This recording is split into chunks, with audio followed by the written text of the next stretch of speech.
Bueno, 9:30.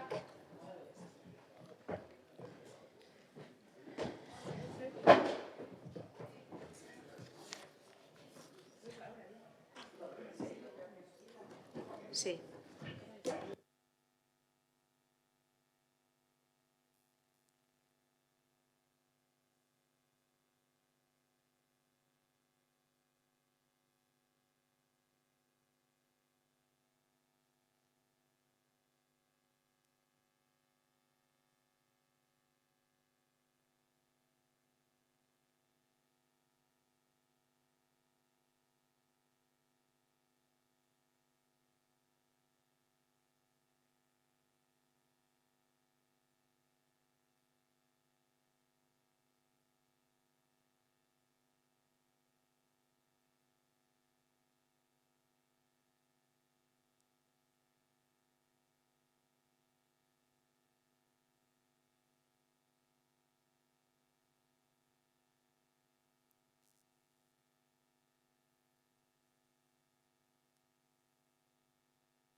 Bueno, osoko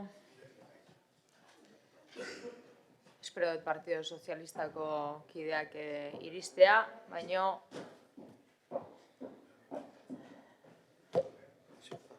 hasi egingo gara. Beraz, urtarrileko osoko bilkurari, udal batzarrari hasiera emango diogu, eta honez beste lehenengo puntua aurrekoiko eta ozoiko bilkuretako aktak onartzeko proposamena 2023ko abenduaren 21 eta 22 urrenez urren. Ez dago komentariorik, beraz, bigarren puntura pasatuko gineateke, Getxoko udalerriko bide publiko jakin batzuetan ibilgailuen lurrazaleko araupeko aparkatzeko zerbitzue emakida esleitzeko proposamena. Batzordaren proposamena alde erabakikorrenean horren adina. Lehenengoa, Getxoko udalerriko bide publiko jakin batzuetan ibilgailuen lurrazaleko araupeko aparkatzeko zerbitzu emakida kontratua Setex aparki enpresari esleitzea. Honako baldintza ekonomikoetan. Udalari honako kanuna ordainduko dio urtero 488.894,74 euro. Udalari emateko portzentzaia baldintza tekniko plegoaren arabera 100%, adjudikaziozunak eskainitako aleprezioak baldintza plegu teknikoaren 5. erazkinerekin bat etorriz. Enpresa esleipedunak jaulki beharreko hileko faktura bezabarne bat etorriko da emakidaren diru sarrera gisa bildutako hileko zenbatekoarekin, zein baldintza teknikoarek 18. artikulan definituta holan dago. Esleipena ebazpen honen 12. aurrekarian agertzen den balorazio kuadrarekin bat etorriz egiten da. Bigarrena, kontratuak 4 urteko iraupena izango du zerbitzuaren hasiera aktaren egunetik aurrera zenbatuta ezin izango delarik luzatu. Hirugarrena, sektore publiko kontratuaren legearen 150. artikuaren adierazitikoaren arabera, adjudikaziodunak kontratu formalizatu beharko du digitaleran horretarako abizu ematen zaionean. Ezingo da formalizazioa gauzatu esleipenaren gaineko jakinarazpena eskantzailei elegazten zinainetik 15 egun baliodun pasatzen diren arte.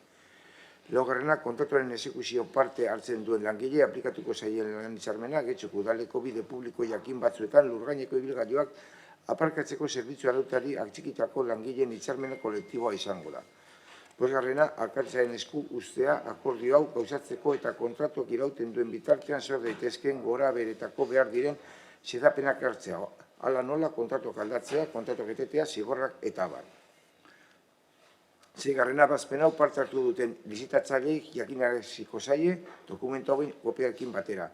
Modu automatikoan ebaluatzen ez diren irizpide buruzko txostena eta modu automatikoan ebaluatzen diren irizpide buruzko 2023ko azaroaren 10. txostena eta osoko bilkuraren kontratazio mail laguntzaileak 2023an azaroaren 24an egindako bilkuraren akta.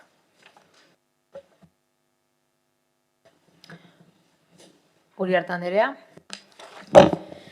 Eskerrik asko alkate Andrea, egun ondan hori. Gaur puntu honetan dakarguna, danok ezaguna dugu, dagoeneko osoko bilkura honetan azaroan nahi zuzen be landu gendualako, eta proposamenean dakarguna da, Getxoko udalerriko bide publiko jakin batzuetan ibilgailuen lurrazaleko auraupeko aparkatzeko zerbitzu emaki da kontratua zetez aparki enpresari emotea, idazkariak aitatutako baldintzetan, eta hori da dakargun proposamena kontratazio maila, osoko bilkurako kontratazio maila egin ondoren.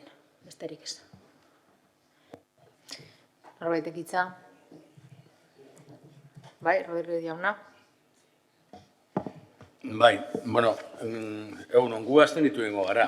Aztenituko gara batez be, nahiko urruti ikusten dugula, bai proiektua bera eta bai gauzak egiteko moduan, ez da? Oain emango diogu kontratua enpresa berri bati, aurretik Eisa enpresa egonda lanean azken urtean, eta orain emango diogu Zetex enpresari. Eta zergaitik emango diogu, adjudikazioa zartu egin da zegoelako. Zetex enpresa aurkeztu zuen kanon altuagoa zan, baina baten batek pentsatu zuen, ez zuela nahiko ondo azaldu, zergaitik bere kanona handiago izan barko zan beste enpresarena baino. Eta horrela kanporatua izan zen lehiaketatik. Kontua da, eta hau da azaroan, okerrez bana egin genituen galderak, oraindik erantzun gabe daude. Eisa enpresak inbertsio batzuk egin ditu. Zer gertatuko da inbertsioiekin? Oraindik ez dakigu, kontratu aldaketa honek dirua kostatuko dion udalari ala ez. Egin genituen galdera horiek oraindik ere erantzun gabe daude. Eisa enpresak makina batzuk jarri zituen, baina Zetex enpresak beste makina batzuk planteatzen ditu. Gauza guzti horiek, erantzun beharko lirateke ezer egin gabe. Honi ikusten diogun gauza bakarra, baina gero agian Alderdi Popularrak aurkeztutako mozioaren inguruan, horren inguruan be hitz egiteko aukera izango duguna da, hausnartzeko epea ematen digula edo hausnartu beharko genukela. 4 urte gehiago izango dugu orain nota, 3 geratuko beharko lirateke, baina 4 izango dira, udalak edo udal gobernuak zartu egin zituelako adjudikazioa, eta orduan da, 4 urte horietan aprobetxatu dezagun OTA ereduaren inguruan hausnartzeko. OTA ereduak estabil ondo, eta Alderdi Popularrak ero mozioan aurkezten duen arrazoi dauka. Hau da, OTA ezartzen den moduan, ez dio erantzuten mugikortasun jasanbarri bati, eta hainbat auzotan arazoa sortzen ditu. Naiz eta udal teknikariek bere momentuan esan, adibidez, Bilamonten edo Iturribarri osoan aparkatzeko arazorik ez egon. Claro, hori esan zuen teknikari ez da bertan bizi. Orduan, zer egingo dugu? Abstenitu, baina eskertuko genuke, udal gobernuak, Alderdi Popularrak eta beste guztiek, aprobetxatuko bagenu OTAren inguruko hausnarketa sakona egiteko eta egoiliarrei ere merezi duten papera emoteko eta batez be egiten den edozein hausnarketa egiten dela egin behar da era parte hartzaile batean. Auzo bakoitzeko auzotarrak aintzat hartu behar dira edozer gauza egiteko. Eskerrik asko. Eskerrik asko, beste norbaitek, Elorza jauna. Egun on guztioi eta eskerrik asko alkate Andrea. 2021ean aurka bozkatu genuen. Esleipen honen aurka bozkatu genuen. Aldatu behar delako gaur. Araututako aparkaleku zerbitzua da, eta guk aurka egin genuen ezelako aurre ikusten gune batzuetan esartzea eta guretzat horiek funtseskoak ziren. Gaur egun gobernu taldeak esaten du bere helburua negoziatzea dela eta borondatea duela horretarako eta helburua duela beste bide batzuetara edatzeko tao zerbitzua. Eta hori eztabaidatuko dugu mozio batean. Beraz, hori guztia kontuan hartuta abstenitu egingo gara puntu honetan. Mila esker. Eskerrik asko. Rocío Andrea. Bai, eskerrik asko alkate Andrea. Bueno, el cumplimiento de la sentencia... Epaia bete behar da, azaroan, 2023an berri eman genuen, eta epai horren ondorioz atzera egin behar izan dugu eta orain esleipenduna berria da tao zerbitzurako. Galdera batzuk egiten ditu EH Bilduko ordezkariak. Bozeramaileak galdera batzuk planteatu ditu. Jakiteko adibidez, nolakoa izango den trantsizioa eta horren aldaketa enpresa batetik bestera. Esan beharra dago, zerbitzu juridikoak eta teknikoak lanean egon direla bi enpresa horiekin, eta bere helburua izan da trantsizioa ahalik eta hoberen egitea. Eta bere eragina ahalik eta txikiena izatea, bai herritarrentzat, bai erabiltzaileentzat, bai zerbitzuarentzat berarentzat. Barregarria da niretzat edo grazia egiten dit esateak kontratazioa gaizki dagoela eginda. Ez dakit zergatik esaten duen hori. Izan ere, txosten tekniko bat dago eta txosten horrek justifikatzen du zein den esklusioa eta zergatik baztertzen den enpresa hori lehiaketatik egiten da balorazio tekniko bat. Eta txosten teknikoak esan bezala hori esaten du. Eta zuek ikusiko zenuten txostena. Eskuragarri egon delako. Esan du EH Bilduko bozeramaileak gaizki jardun izan duela gobernu taldeak, baina ez dauka zentzurik. Kontu hauek, kontu juridikoak dira eta teknikoak funtsean eta gobernu talde bezala txostenak bete behar izan ditugu. Kontratu honek bere ibilbide juridikoa izan du. Lehenik eta behin, errekurtso bat aurkeztu zen espezialista den administrazio organoan, horrek ebasten dituelako kontratazio kontuak eta horrek arrazoia eman zion udalari txosten teknikoarekin. Justifikatuta zegoelako txosten tekniko hori. Arrazoia eman zion bazterketa egiteko udalari eta beno, enpresa esen pozik geratu ebazpenarekin eta horregatik beste errekurtso bat aurkeztu zuen auzitegietan. Eta azkenean horrek arrazoia kentzen dio oharkari eta horren beste udalari. Eta arrazoia eman dio noski enpresari. Baina berriro ere esango dut. Azaroan osoko bilkuran esan genuen bezala. Esan behar dut berriro ere desadostasun hauek juridikoak baino ez direla. Mila esker. Eskerrik asko. Beraz, bozketara pasatuko gara. Proposamenaren aldeko bozkak, PSE Euskadiko Ezkerra eta Eusko Alderdi Jeltzalea. Kontrako bozkak, Elkarrekin Podemos. Eta abstentzioak, Partido Popularra eta EH Bildu. Honez bestez, bigarren puntura pasatuko. Bai, Benito jauna. ¿Cuánto tiempo es? Zenbat denbora daukat azaltzeko nire bozka? Vale, eskerrik asko, Andrea, eta egun on danoi. Bueno, me gustaría explicar... Gustatuko litzaidake azaltzea zergatik bozkatu dugun aurka. luego habrá tiempo también... Gero, denbora egongo da honen inguruan eztabaidatzeko mozio bat aurkeztu duelako horren inguruan Alderdi Popularrak. Hala eta guztiz ere, gure ustez, biziatuta egon da prozesua hasieratik. Ez soilik akats bat egon delako eta beharrezkoa izan delako prozesua errepikatzea kontratazioari dagokionez. Aurretiaz ere bai, diseinua gaizki eginda zegoen eta ordenantza gaizki diseinatuta zegoen. 5 minutu ez, 2 minutu. 2 minutu. Bai, vale. berriro hasi mesedez. Nace viciado desde... Esan bezala biziatuta egon da prozesua hasieratik.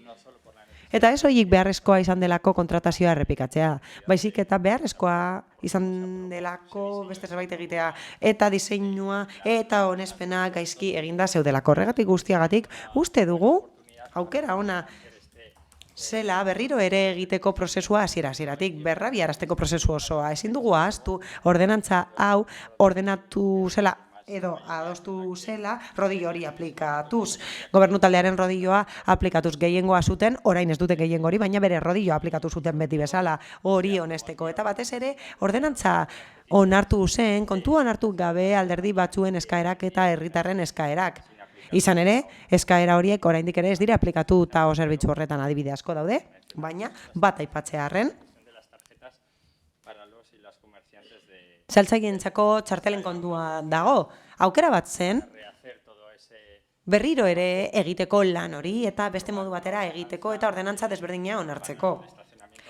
Horrela, araututako TAO zerbitzua bestela egin genezakeen eta gainera azterketa integrala egin genezakeen jakiteko zeintzuk diren premiak eta zailtasunak getzon aparkatzeko. Hain zuzen ere, guk hori eskatu genuen gure taldetik eztabaidatu egin zenean TAOren ordenantza. Eta gerora, esan bezala, aukera izango dugu Alderdi Popularrak aurkeztutako mozioan horren inguruan eztabaidatzeko. Mila esker. Beraz, bigarren puntura pasatuko ginateke, Getxoko udalerriko bide publiko jakin batzuetan, ibilgailuen lurrazaleko hirugarren puntura esku hartze sozioedukatibo eta psikosozialiko zerbitzua emateagatik agintzari kooperatibari fakturak ordaintzeko proposamena.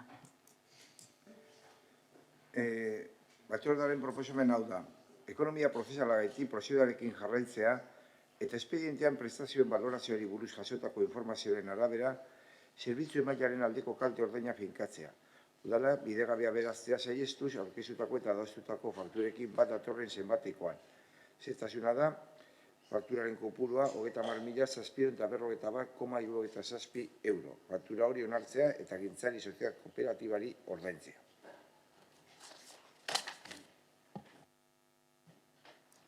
Díaz Andrea.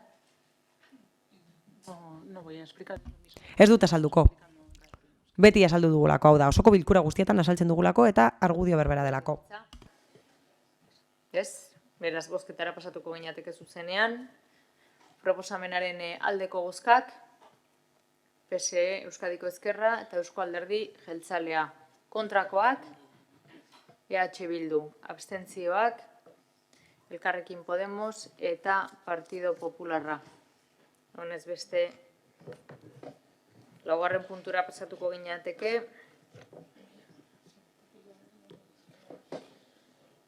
Udalerriko espazio publikoetako soladurak mantentzeko zerbitzua emateagatik UTEBAP Getxori fakturak ordaintzeko proposamena. Batzordearen proposamen hau da, ekonomia prozesalagatik prozedurarekin jarraitzea eta espedientean prestazioen balorazioari buruz jasotako informazioaren arabera, zerbitzu emailearen aldeko kalte ordaina finkatzea, udala bidegabe aberastea saihestuz, aurkeztutako eta adostutako fakturarekin bat datorren zenbatekoan. Fakturak bertan agertzen dira, guztira direz 188.212,13 eurokoa. Faktura horrek onartzea eta UTEBAP Getxoren alde diru transferentzia egitea.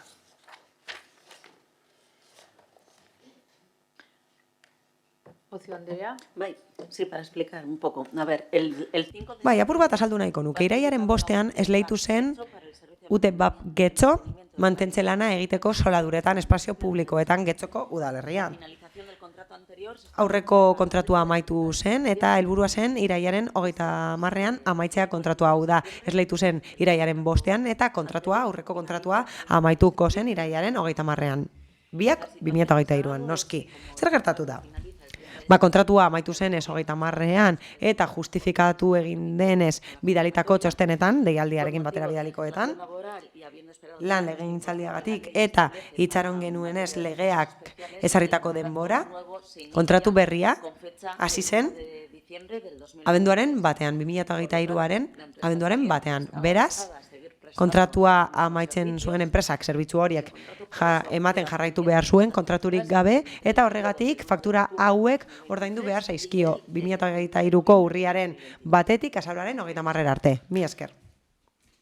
Eskerrik asko, norbaitek hitza? Ez? Beraz, bozketara pasatuko ginateke. Aldeko bozkak, PSE Euskadiko Ezkerra eta Eusko Alderdi Jeltzalea. Kontrakoak, Partido Popularra. Abstentzioak, EH Bildu eta Elkarrekin Podemos. Honez beste, bosgarren puntura pasatuko ginateke. Hainbat ebazpen berri ematea aurrekontua gehigarrizko kreditu baliatuta aldaraziz. Batzordearen proposamena hau da, kreditu gehigarrien bidezko aurrekontu aldaketaren emondako ebazpenekin jakitun geratzea. Bertan zerrendatzen dire ebazpenak eta kopuruak.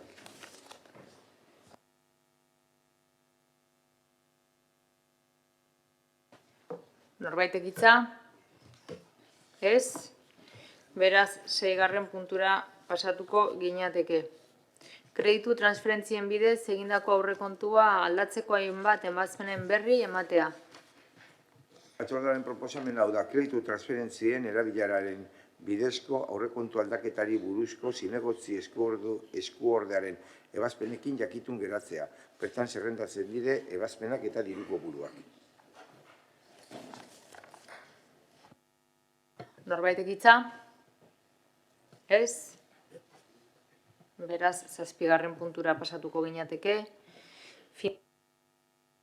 Finantza iraunkortasunaren 1/24 zenbakidun txostenaren berri ematea. Aurrekontuaren aldaketak finantzatzeko asmoz, 2022ko udal aurrekontuaren likidazioarekin lortutako diruzaintzako gerakina 2023ko denboraldian gastu orokorretarako erabiltzea dela eta.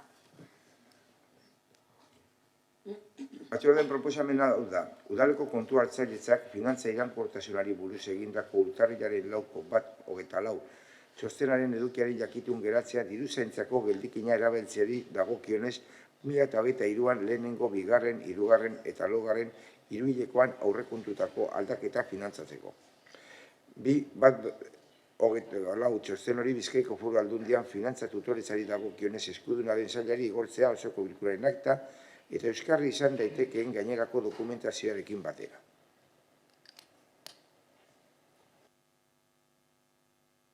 Norbaitek hitza? Rodríguez jauna.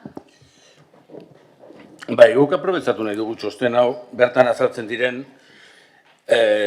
zifra batzuen inguruko hausnarketa bat eitzeko eta baita ere aurrekontuak udalerri edo udal gobernu honek nola erabiltzen duen nabarmentzeko.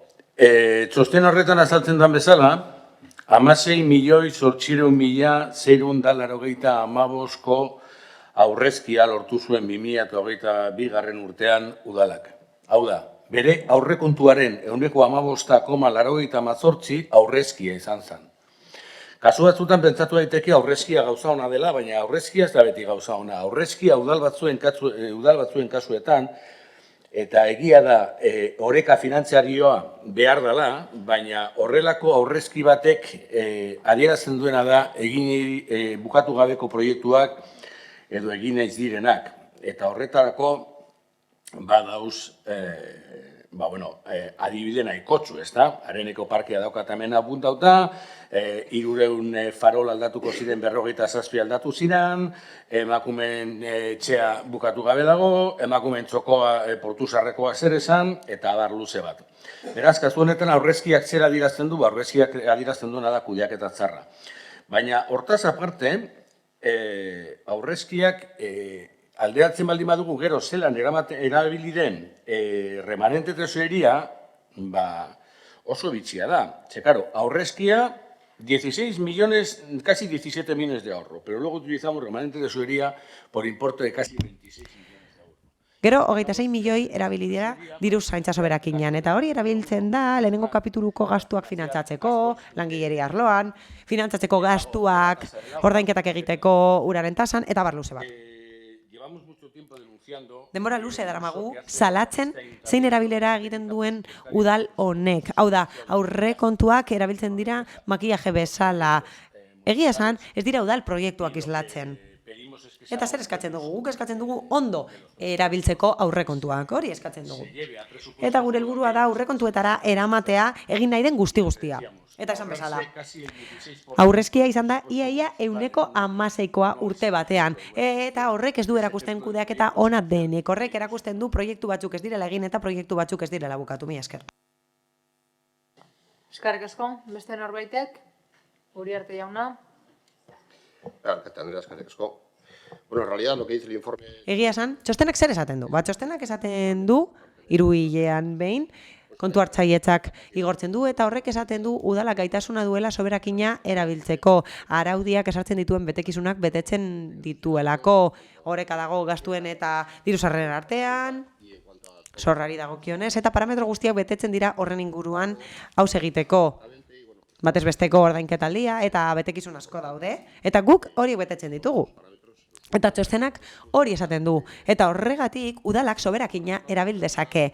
Hala, konparazio kualitatiboa egiten du EH Bilduk eta ez dator bat beste konparazio batekin, kuantitatiboarekin. Konparazio egiten denean eta gauza batzuk desberdinak diren gauzekin alderatzen direnean, ondorio horiek atera daitezke EH Bilduk egin duen bezala, baina inbertsioak eta gastu korrontea egia esan desberdinak izan behar dira. Edo horiek bide desberdinak izan ditzakete finantzatzeko. Eta zentzu horretan, udal aurrekontuaren zerbitzu askori dagokionez kontratuak daude, lehenengo kapitulua dago, eta gauza batzuk aurrekontuan daude jasota 1%, badaezpada batekin, ezta? Adibidez, herritarrek ordu gehiago behar baditu laguntzaren eremuan, udalak aukera izan behar du, edo kontratatuta izan behar du, esleipen hori eta batzuetan, zorionez, herritarrek ez dute laguntza osoa behar, edo ez dituzte zerbitzu guztiak behar. Beraz, kasu horretan, urtero, soberakin bat egon daiteke, edo nola ere, udalak diru laguntza jasotzen ditu, batzuk ez daude aurreikusita ariketaren edo ekitaliaren hasieran Next Generation funtsak bezalase, eta udalkutza finantzazio iturri handi bat da, eta finantzazioaren 50% izan daiteke eta likidazioa egiten da. Bilakaera ona izan daiteke, zerga bilketa ona bada, eta bereziki hala da Bizkaian, eta Bizkaiko lurralde historikoan gaudenez, zer gertatzen zaigu, askotan, likidatzen digutela aurreikusitakoa baino 6,8 gehiago, 6,8 gehiago, eta horrek esan nahi du, milioi euro batzuk areagotzen direla. Eta horrek, eragiten du, ekitaldiaren amaieran, diru gehiago daukazula. Hau da, inbertsio guztiak beteta, eta premia guztiak hase ondoren, gertatzen da, batzuetan soberan dagoela dirua. Eta hori soberakinera pasatzen da, eta berriro erabiltzen da finantzatzeko inbertsioak. Eta gainera, urte osoan inbertsioak egiten dira, hau da, parkin bat egiten duzunean, urte naturalean egiten da. Eta gauzatzen dituzunean, azpigiturak edo bide azpigiturak ez dira egiten urte naturalean, urtarrietik abendura. Esleipena egiten da, epe baterako, 16 hilabete badira eta apirilean hasten bada, kontsumitzen duzu ekitaliaren parte hori, gehi hurrengoaren beste partea, eta horren bestez, berriro ere itzuli behar zara, zenbaketa egitera. Hau da, ez da osorik egikaritzen eta finantzatzen da berriro ere soberakinarekin, esan bezala. Gauza kualitatiboak konparatzen badira kuantitatiboekin eta hitzaldiarekin nahazten baduzu alderdi kuantitatiboa eta kualitatiboa, hau da, nahazten badugu gastu korrontea inbertsioarekin, bai, horrelako ondorioak atera daitezke EH Bilduk egin bezala, baina aurrekontu teknika ezin dugu asmatu. Hori, islatuta dago, oinarrizko araudian, bai foru araudian, bai estatu araudian, eta Eusko Legebiltzarrak ezarritakoan aurreikusita dago, eskumenak dituelako Eusko Legebiltzarrak tresna batzuetan, eta tresna horiekin lan egiten dugu guk. Udal guztiek eta administrazio guztiek finantzatu behar dute tresna horiekin, eta zer esaten du txostenak? Txostenak esaten du, udalak behar bezala betetzen dituela betekizun teknikoak eta ekonomia jasangarritasuneko arau guztiak eta erabil dezakela soberakina finantzatzeko batez ere inbertsioak edo batean sortzen diren ustekabeko gastuak. Adibidez, aipatu da lehenbiziko kapitulua eta bai parametro batzuk badaude. Adibidez, soldatetan, funtzionarioen artean, lotuta daudenak KPI-arekin edo PIB-arekin, hau da, barne produktu gordinarekin, hau da, datu horiek dakizkigunean eta denok dakizkigu datu horiek aldi berean, finantzatu behar da. Hori baino lehen, ez gaudelako seguru, beraz finantzazio horiek bapatean egin behar dira, suertatzen direnean, eta esan bezala, hitzaldia alda daiteke edo perbertitu daiteke zentzu horretan, alderdi kuantitatiboan ahaztu delako kualitatiboarekin, eta esan bezala, posible da horrela ondorio horiek ateratzea, baina gu ez gaude ados, noski, mi esker. Eskerrik asko. Beraz, 8. espalin badago aportaziorik. 8. puntura pasatuko gineateke. Mozioetan sartzen gara, ja. Partido Popularraren aldeko mozioa, getxo ontao zerbitzua zabaltzeari buruzkoa. Elorza jauna. Gracias. Eskerrik asko, alkate anderea eta egun on guztioi berriro ere. Gaur egun daukagun tao sistemaren ondorioz, zerbitzua zabaldu da lehendik zeuden zenbait gunetara eta araututako beste gune batzuk gehitu dira, zehazki Romon, Santa Anan eta Ereagan Portuzaharrean. Alderdi Popularrak adierazi bezala, taoa zabaldu izanaren ondorioz, gainezka egoten dira gune urdinaren inguruko kaleak. Ordaintzeko sistema hori ez duten guneetan bizi diren egoilerren kalterako. Gune ugari, besteak beste Bilamontik, Turribarri, Sarriko Baso, Arrigunagako, Jaizpidea, Jatamendia, Altube, Bidezabala, Baso, Urduñako Mendatearen kalea, Domingo Iturrate eta oroar metrotik 5 minutura baino gutxiago dauden kale guztiak taorako aparkaleku alternatiboak bihurtu dira. Era berean, zenbait kaletan, ala nola atzeko landetan eta Ereagako inguruan, arazo bera dago udan. Eta negubide Manuel Smith naiz ondategi kaleetan eta golf zaharrean berriz urte osoan zehar dituzte arazoak, etengabe. Tao guneak zabaldu behar direla uste dugu. Nolanahi ere, beste gune batzuk sortzeko edo orain daudenak zabaltzeko erabakia udal teknikariek ezarritako irizpiden araberakoa izango da. Azaldutako guztiagatik, Popular Udal taldeak honako hau aurkezten du. Lehenengoa, Getxoko udalak beharrezkoak diren azterlanak eta izapideak egingo ditu TAO guneak zabaltzeko, bat etorriz idazki honetan jasotakoarekin. Bigarrena, mozio honen berri emango da udal komunikabideetan. Eta ezer gutxi, erantsi behar da, mozioak jada dena esaten duelako, baina ulertzen denez, jada ikusi ahal izan dugu zer ondorio izan dituzten aparkalekuen edapenek, eta hori dela eta egiaztatu ahal izan dugu arazoak sortu direla eta arazo horiek konpontzeko neurriak ezarri behar direla.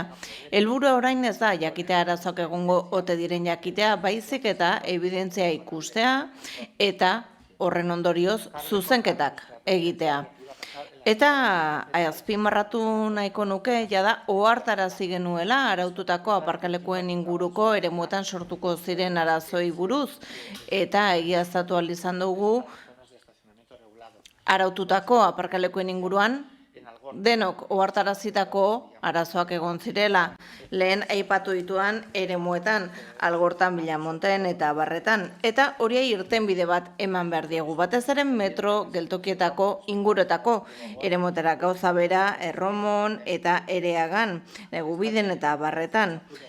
Mugan daudenez, guztiz beteta geratzen dira, gainezka geratzen dira eta horrek kaldeak eragiten ditu egoiliarrentzat. Bestalde, uda gogoan izan da, askolandetako biztanleak ezin ditugu ahaztu. Ez da Ereagakoak ere, benetan arazo handiak izaten baitituzte. Gaur, aukera dugu, akordio batera iristeko eta arazo horiek gainditzeko, saturazioa saiesteko eta gune urdinen inguruetako eremuetan sortutako arazoak konpontzeko. Herritarrei erantzun bat eman behar diegu, gogoan izan behar dugu haien ordezkaria garela, haien arazoei irtenbideak emateko. Noski, nola ez, irizpide teknikoak ere bete behar ditugu eta egin beharreko azterlanak egin beharko dira, egin beharreko zuzenketak ahalik eta proposenak izan daitezen, eta nola ez, egoiliarren iritzia entzun beharko dugu, baita ere oro har herritarrena. Gure proposamen ireki bat da, eta ura aplikatuz guztion artean aberastu eta hobetu ahal izango dugu araututako ibilgailuen aparkalekurako proposamena. Eskerrik asko. Eskerrik asko, Benito jauna.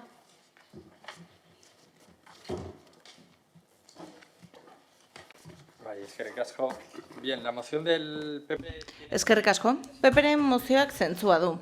Zentzua du izan ere, eta horren eztabaida etzelako ongi bideratu eta etzelako ongi itxi bere momentuan Getxon. Eta esan bezala, ordenantza gehiengo absolutua zegoen garai batean, non etxizen arrabolori aplikatuz, eta inolako adostasunik bilatu gabe oposizioko alderdiekin. Ordenantza, baita ere esan beharra dago, etzela egin herritarrak aintzat hartuz. Egia da parte hartze prozesu bat martxan jarri zela, baina gogoan izan behar dugu egindako proposamenak edo adierazitako kexak ez zirela jaso ondoren onetsitako ordenantza horretan. Baina, harago joaten bagara ere gorago begiratuz gero, ikus dezakegu etzaiola ongi heldu gai honi. Izan ere, ordenantza honek bere garaian salatu genuen bezala, nire taldetik, ordenantza honek ez du oinarrian eduki azterlan integral bat, non zehazten diren auzo bateko aparkaleku beharrak, eta non zehazten diren aparkaleku publiko eta pribatuen baldintzak, eskaintzak, zenbat ibilgailu dauden etxebizitza bakoitzeko lan hori guztia etzen egin, eta horretaz, ordenantzaren abiapuntua okerrekoa zen, kontratua ere, eta honek noski arazoak ekarri ditu azken batean ta horrekin. Eta PPek mozio honetan proposatzen duen arazo zehatza erreala da, hor dago, arazo hori eta arazotsua da, aipatzen dituen eremu horietan aparkatzea. Noski, jendeak taoa edo tao gabeko eremua aukeratu behar ditu, aukeratzen du, tao gabeko eremu horretara jotzea. Eta alderdi popularrak ez duena egin izan da eremuetako auzolagunekin hitz egin eta ez du hitz egin ere ez inguruko auzolagunekin hitz egin, proposamen honen inguruko auzolagun horiekin beren proposamena onetsiko balitz ondoko auzo horietara iritsiko liratekelako arazoak Alboa, Maidagan eta Barretara. Eta horrela lortuko genukena izango litzateke ez arazoari konponbide baten batea, baizik eta leku aldatzea. Eta hori ikusi ahal izan dugu adibidez Leioako Pinu eta auzoan Taoa Erromon ezarri ondoren. Beraz, arazoa leku aldatu egingo genuke eta ez konpondu. Beraz, ohartun gara, arazo honekin erreala da, baina irtenbidea ezin da izan partxe bat. Irtenbideak integrala behar du, proposamenak integrala behar du, eta analisi zehatz bat behar du, oinarri gisa, auzoen beharrak ezagutzeko, zenbat auto dauden ezagutzeko, zenbat aparkaleku pribatu publiko dauden jakiteko, lan hori da egin beharko litzatekeena. Lan hori da, egin beharko litzatekeena, irtenbide integral bat proposatu ahal izateko eta sistema integral bat proposatu ahal izateko. Horren ondoren hobekuntzak egin ahal izango liratekeela, noski, baina behintzat izan dezagun irtenbide ongi oinarritutako bat. Hau da, azterlan zehatz batean oinarritutako bat. Horrez gain, aintzat hartu behar dugu alabez, zer iritzi duten herritarrek Taoari buruz proposamenak egin aurretik. Jakin beharko genuke zer iritzi duten, kexak entzuten ohituta gaudelako, askok deritzote diru bilketa hutsa dela bere helburua, beste batzuek diote tokiko merkataritzari eragiten diola, ados ez banago ere, aintzat hartu behar ditugu iritzi guztiak. Batez ere, gogoan izateko zein den Taoren helburua.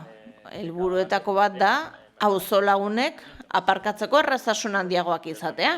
Baina gogoan izan dezagun ere, badodela beste helburu batzuk, adibidez, txandakatze handiagoa bultzatzea, saltokia dauden eremuetan, eta proposatzen diren eremuetako batzuetan izuzen ere ez dago saltoki kopuru handia, beraz, hau guztia, iruditzen zait aldez aurretik aztertu beharrekoa dela, eta berriro ere ordenantzan sartu beharko genitukela herritarren eskaera haiek parte hartze prozesuan egindakoak, eta oposizioa ere akordioaren barruan sartzea. Lor dezagun sistema bat zeinetan udalerriaren arazo guztiak aintzat hartuko baitira. Eskerrik asko, Díaz Andrea. Eskerrik asko, alkate Andrea, egunon. Bueno, yo creo que la intervención que acabamos de escuchar... Iruditzen zait, Elkarrekin Podemoseko bozera maileak egindako hitzartza izan dela egiak titularra, ez itxustaren aldekoa. Eta zerbitzu arduradunak, aipatu bezala, badaude erabaki beharreko hainbat alderdi juridiko. Eta agian proposatzen ari zarete, kontratazio organori jaramonik ez egitea, interesgarria. Nola nahi ere. Eta parte hartze prozesua aipatu da, eta badirudi, esaten denaren arabera, egin dela prozesu hori aintzat ez hartzeko, bertan herritarrek esandakoak. Gonbidatzen dizut dokumentazio hura berrikustera, alderdi politikoek ere beren ekarpenak egin zituzten, eta saiguzu mesedez zer den sartu ez dena. Ez delako egia esan duzuna. Eta konpromiso hau hauteskundeetan hartu genuen, eta bete egin genuen hartutako konpromisoa. Erabaki genuen, Tao eremuak edatzea, 2022an hasi ginen, eskaintza kopura bikoiztu egin zen, hainbat auzotan, Funtsan, Erromaon, Algortan eta Areetan, eta ikusi dugu erabakia ona izan dela, mugikortasunak hobera egin duela gure auzoetan, eta egoiliarrek aparkatzeko erraztasun handiagoak izan dituztela. Dena den, eremu berria sartzen direnean badakigu zer gertatzen den, mugak ez direla neutroak. Eta ohikoa da horrelako zerbait gertatzen denean, mugako eremu horietan eragin bat izatea. Orain arte zuriak izan diren eremu horiek urdin bihurtzen direnean, eta abar. Eta algortan hori gertatu zen kale batzuetan, baina gogoan izan behar dugun neurrietan beti oreka bat bilatu behar dela, ez? Aipatu duzun bezala, diru bilketa leporatzen zaio, diru bilketa nahia, baina kontuan izan behar dugu oreka dela honen guztiaren oinarria, irizpide teknikoak eta abar jarraitzen ditugula. Eta Alderdi Popularraren proposamena aproposa iruditzen zaigu, aztertzea zer gertatzen ari den, mugako eremu horietan, dakidanez, dagokion arloa jada horretan dihardu, eta gero ikustea zer gertatuko den edapen horrekin gu mozioaren alde egingo dugu, aproposa iruditzen zaigulako modua. Etzaiguna aproposa iruditzen da lokaztea eztabaida eta zuri gustatu ezarren, herritarren babesa duen zerbait itxustea. Eskerrik asko. Eskerrik asko, Rodríguez jauna. Bueno, lehen esan dugu, gure ustez, tao edo eta berpentsatu behar dela. Gu ez gara sartuko aurretik egin diren prozesuetan, bai ordea zehaztasun batzuk egin nahi dugu, lehen aipatu direnak. Hombre, nosotros entendemos que cuando un juez te obliga a cambiar tu contrato... Guk ulertzen dugu kontratua aldatzera behartzen zaitu zenean, agian zerbait gaizki egin duzula. Eta ulertzen dugu txosten tekniko batek edo teknikari batek esaten badu negoziazio esparruan Iturribarrin eta Villamonten ez dagoela parkatzeko lekurik, arazorik barkatu gaizki egindakoa dela. Ez duzu zertan aditua izan? Zoaz, autorekin eta saiatuan aparkatzen, ez duzu inolako azterlani behar, hori ikusteko. Otaren inguruan egin behar dugun lehenengo galdera da zertarako nahi dugu ota. Hori da gure ustez egin behar den lehenengo galdera. Eta gure ustez, ota beharko dugu beste tresna batzuekin batera, ez aparkatzeko toki gehiago bihurtzeko, edo toki izateko baizik eta oinezkoentzat hiria berreskuratzeko. Horretarako, hori da, behintzat gure ikuspegitik otaren helburu nagusia, edo hori izan beharko litzateke. Eta oso ados gaude, Elkarrekin Podemosek egin duen interbentzioarekin, alde horretatik, hau da, horren inguruko hausnarketa sakona behar da. Eta hausnarketa sakona ez da 2-3 hilabetetan egiten edonolako prozesu parte hartzaileekin, baina hausnarketa sakona egin behar da herritarrekin. Eta ikusi behar da zergaitik beste herri batzuetan egoiliarrek dauzkate ota gune zehaz batzuk eta herri honetan ez doz.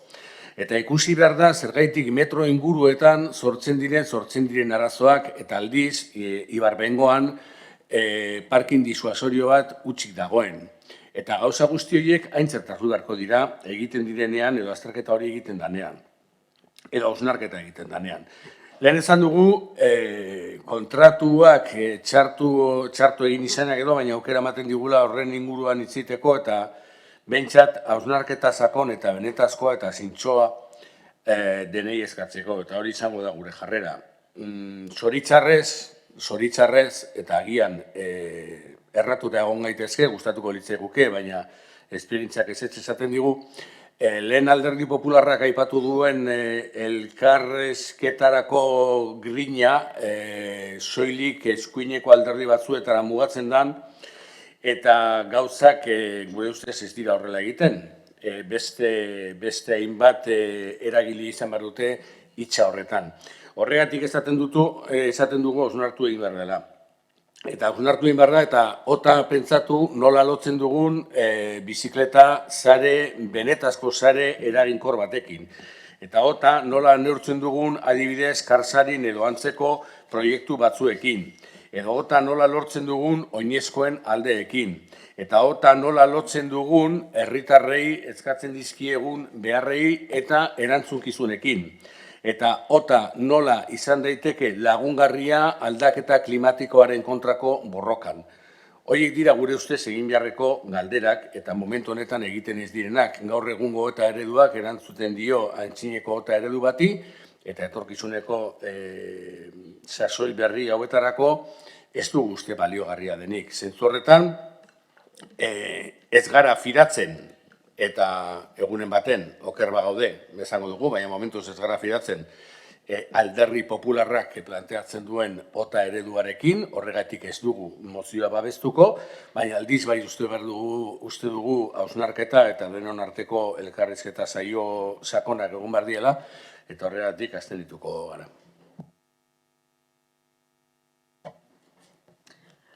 Ozio Anderea. Eskerrik asko alkate Anderea. Hirietan araututako aparkatze zerbitzua funtsezkoa da.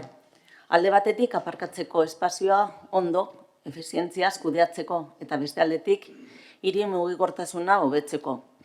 Egia da, ez dela erraza eskaera partikularra guztiak betetzea eta pertsona bakoitzak egoera bat du, baina interes orokorrak horren gainetik egon behar du. Eta horregaitik espazio publikoa ondo antolatu behar da. Erabileren arabera. Las administraciones deben y debemos Administrazioek erabilera arduratxoa bultzatu behar ditugu, eraginkortasun handiagokak eta garraio publikoa sustatu behar dugu intermodalitatea sistemaren iraunkortasuna bermatzeko. Garapen jasangarria hiri plangintzan nagusi izan behar da, eta hor interes orokorra eta baliabide eskasen kudeaketa ona beharrezkoa dira. Kontuan izan dezagun lurzorua mugatua dela, baliabide mugatua dela. Horrela, bada, 2022ko ekainean, aparkaleku arautzen zuen erregulamendua indarrean sartu zen, eta oso urrats handiak ematen ziren presio handiko eremuen aparkalekuak arautzen zirelako metro geltokietatik gertu, zerbitzuetatik gertu, enpresetatik gertu, eta abar. Hainbat urtez presio handia jasandako eremuak ziren, auzoak ziren, mugikortasunari dagokionez eta aparkalekuei dagokienez. Osoko bilkurara ekarri zen gaia eta eztabaidatu egin genuen hiri mugikortasun jasangarriari buruz. Alderdi guztiek parte hartu zuten. Y por otro lado, también se tomó en cuenta... Eta bestalde, kontuan hartu ziren egindako ekarpenak esan bezala, jendaurrean hainbat azalpen egin genituen, udalerriko hainbat auzotan, parte hartze handia izan zuten saio horiek, eta Elkarrekin Podemoseko bozeramaileak berreskuratu egin beharko luke informazio hori bere iritzia ematen duenean egiari leial aritu dadin. Herritarrek ekarpen ugari egin zituzten alderdi politikoak ere eta horietako asko sartuta daude 2022ko ekainean onetsi zen ordenantza hartan. 2 urte igaro dira, aparkaleku arautua ezarri zenetik, eta azpigitura sailetik ikusi zuten beharrezkoa dela azterlan xehetu bat egitea, zerbitzuaren erantzuna eta emaitza ikusteko funtsezkoa da. Ebaluazio hori egitea ikusteko aldaketa zer eragin ekarri dituen aparkalekuetan eta ikusteko zer arlotan egin daitezken hobekuntzat. Batez ere, eta besteak beste, zerbitzu edo garraio bide jakin batzuetatik gertu egoteagatik saturazioa izan dezaketen eremu horietan. Beraz, aztertu egin behar da non egin daitezkeen hobekuntzat. Eta analisi xeatu bat eginez, azpiegitura sailak informazio eguneratua izango du eta hortaz neurriak hartu ahal izango ditu hobekuntzak egiteko eta egon daitezkeen arazoak konpontzeko. Erabiltzaileen, herritarren beharrak hobeto asetu ahal izateko. Horregatik, mozioaren alde bozkatuko dugu. Eta, amaitu aurretik, Rodríguez jaunari erantzun nahiko nioke, ez duela ulertzen, ez duelako inolako zerikusirik, justifikazioaren txosten teknikoak, Bilamonten aparkatzeko aukera izatearekin, ala ez berriro ere gauzak nahasten ari zara, edo ez duzu txostena ongi irakurri. Ezakit, batetik badago justifikazioaren txosten teknikoa, kontratuaren esleipenaren txostena, eta bestetik tauren ordenantza. Eskerrik asko. Eskerrik asko. Erortza jauna.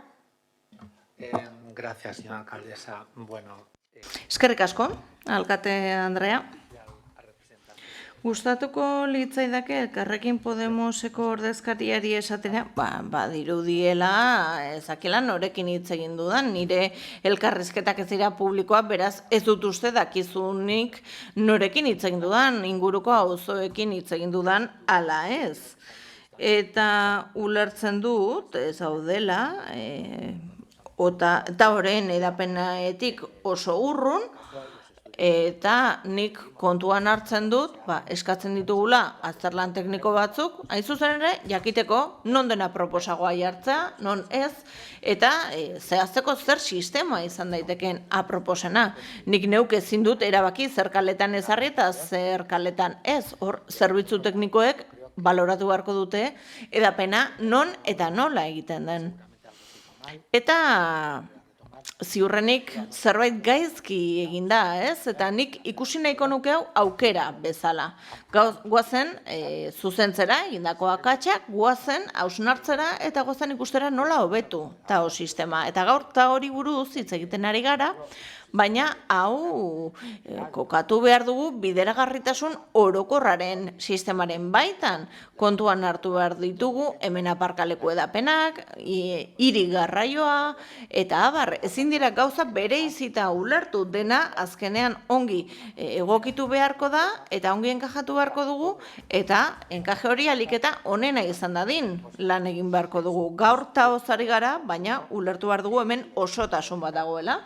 Eta osotasun horri heldu behar diogula, hitz eginez, nik ez diot inorri esan arekin hitz egingo ez dudanik iruditzen zaidalako, hau ez dela eskuineko alderdien edo abertzaleen auzi bat, baizik eta guztio dagokigun naiz auzi bat, eskerrik asko. Eskerrik asko, beste norbaitek, Benito jauna.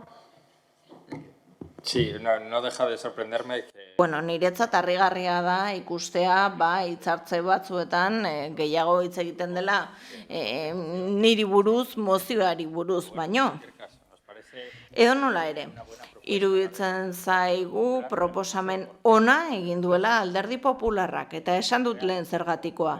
Benetan jasotzen du, arazoa zer nolakoa den, eta nire asmoa etzen adieraztea hitz egin duzun ala ez, eremuko edo inguruetako auzolagunekin ala ez, iruditzen zaidalako arazoa erreala dela, esan dudan bezala, eta batez ere nik azpimarratu nahi nuena zen aztertu behar dugula inguruko auzoi ere nola eragiten dien. Inguruko auzolagunek adierazi dutelako, kezka hori dutela, eta azterketa teknikoa egin beharko litzatekeela, ziurrenik bai.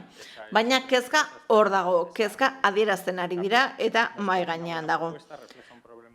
Proposamena ona iruditzen zaigu, benetako arazo bat islatzen du, eta aurreko hitzaldian esan bezala, iruditzen zait ez ginakela edapeneko eremuetara mugatu behar, baizik eta sistemaren orokortasun horretara. Getxoko orokortasun horretara, badiruelako zerbitzutik begionez ikusi dutela, baina gogoan izan dezagun EAJak ere alde bozkatuko duela.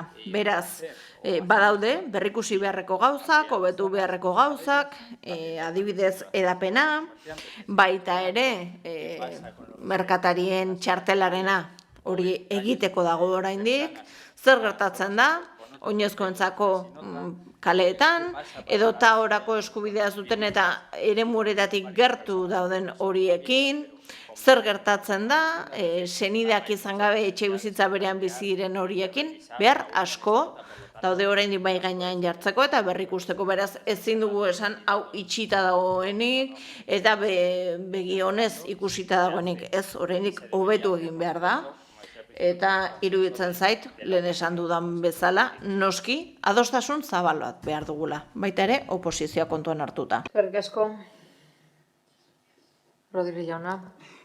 Sí, bueno, nosotros vamos a mantener nuestra abstención. Nos alegra... Bueno, guk esan bezala, abstentziora joko dugu, pozten gaitu entzuteak Alderdi Popularra, guztiekin hitz egiteko prest dagoela, abstentzioa konfiantza bozka bat ere bada, ez?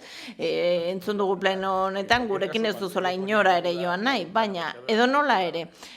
Negoziatzeko borondatea zalantzan jarri udanean, batez ere gobernu taldea zari nintzen, ez Alderdi Popularraz. Eta agian da, nik oso gaizkitz egiten dudala, edo agian norbaitek ez dela erantzun nahi. Nik ez ditut nahastu txosten teknikoa, baina gauza bat argitu nahiko nuke. Kontratuaren txosten teknikoan etzen behar behala justifikatzen zergatik geratu zen baztertuta enpresa bat.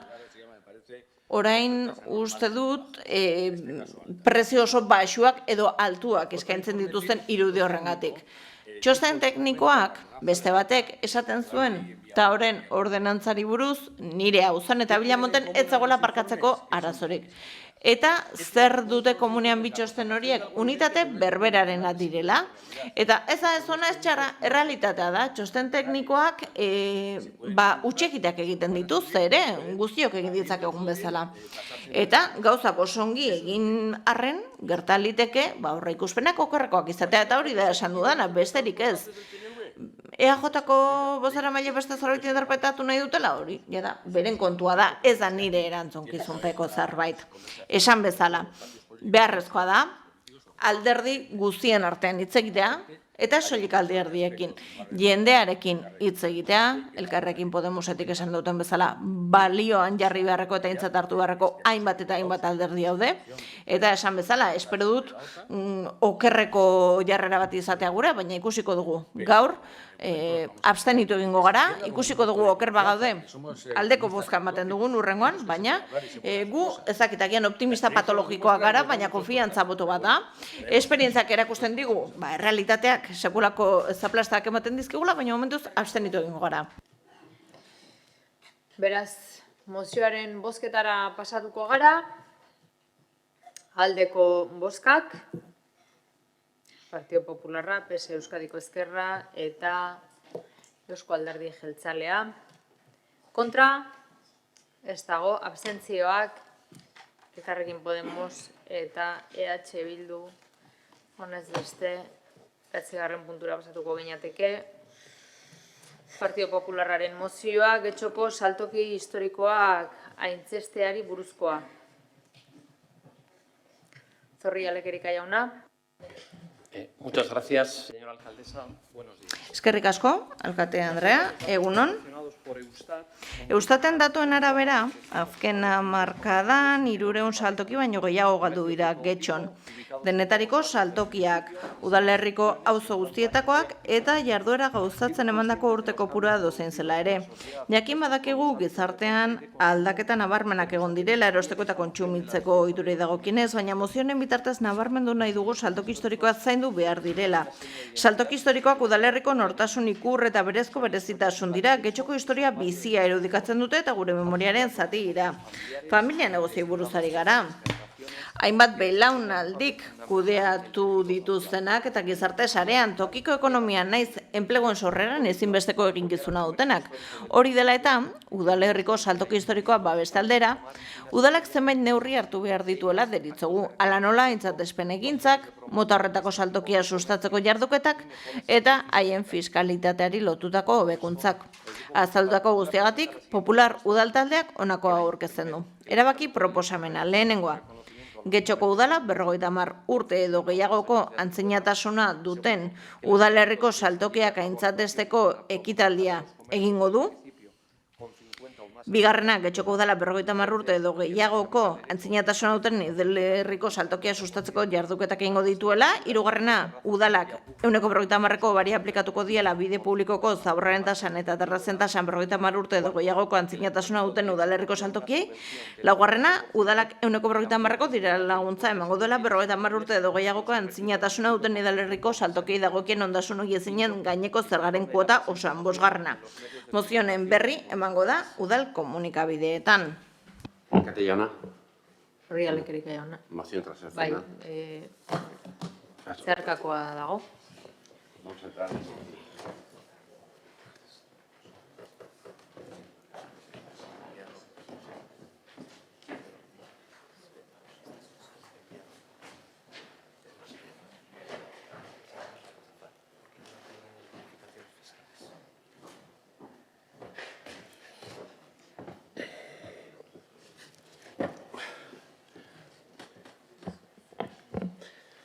Los grupos PS Euskadiko Ezkerra eta EAJ PNV taldeek planteatzen dute zeharkako emendakina.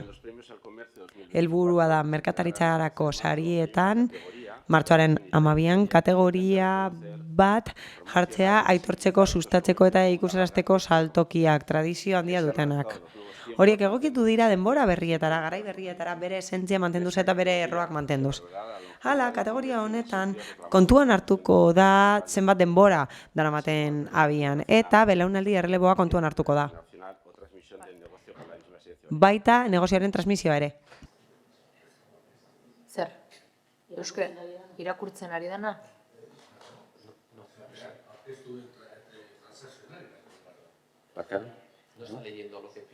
No, estaba leyendo el contenido de... No estaba...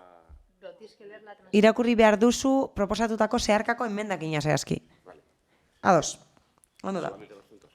Puntuak bakarrik, bai. Ados, bale. Getxoko udalak aitortza ekitaldi bat egingo die ibilbide luzeko saltokiei eta Getxoko udalak jarduketak egingo ditu udalerriko negozioak baldin eta esarpen ibilbide luzea izan badute. Hori izan da gure zeharkako enmendakina. Bai, eskertzen dugu zeharkako enmendakina aurkeztu izana, baina printzipioz ez dugu onartuko. Izan ere, lehenbiziko 2 puntuak antzekoak dira, gure proposamenarekin alderatu da, baina gure ustez ez da behar bezain osoa. Hau da, guri gustatuko litzaiguke osoagoa izateak kendu dituzte puntu batzuk eta horregatik hain zuzen ere ukatu egingo dugu bere emendakina. Mila esker. Pasa zaitez, Zorri Alekerika jauna. Aldarrikapen handienetariko bat gure alderdi popularrean lotuta egonda sustatzearekin eta berpiztearekin tokiko merkataritza. Horren bestez, proposamen asko aurkeztu ditu alderdi popularrak horren inguruan sustatzeko, babesteko eta laguntzeko gure saltzaileei. Neurriak behar dira, berpizteko Getxoko merkataritza. Aurtengo aurrekontuetan gure taldeak proposatuta eraikiko da areetan aparkaleku bat, orain errealitate bat izango da eta horrek onurak ekarriko dizkie bai herritarrei bai saltzaileei, baina neurri gehiago behar dira.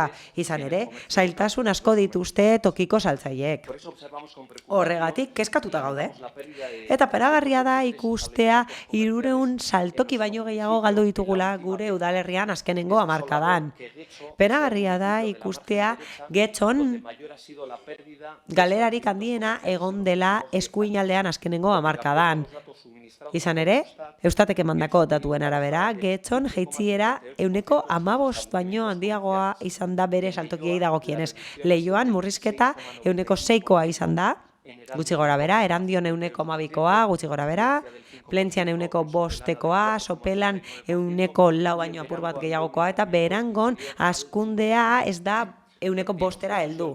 Berriro ere esango dugu eskuinaldean Getxo izan dela saltoki gehien itxi duten udalerria, bai zenbaki absolutuetan eta hori logikoa izan daiteke gehiago garelako, baina 100koan ere bai hala izan da.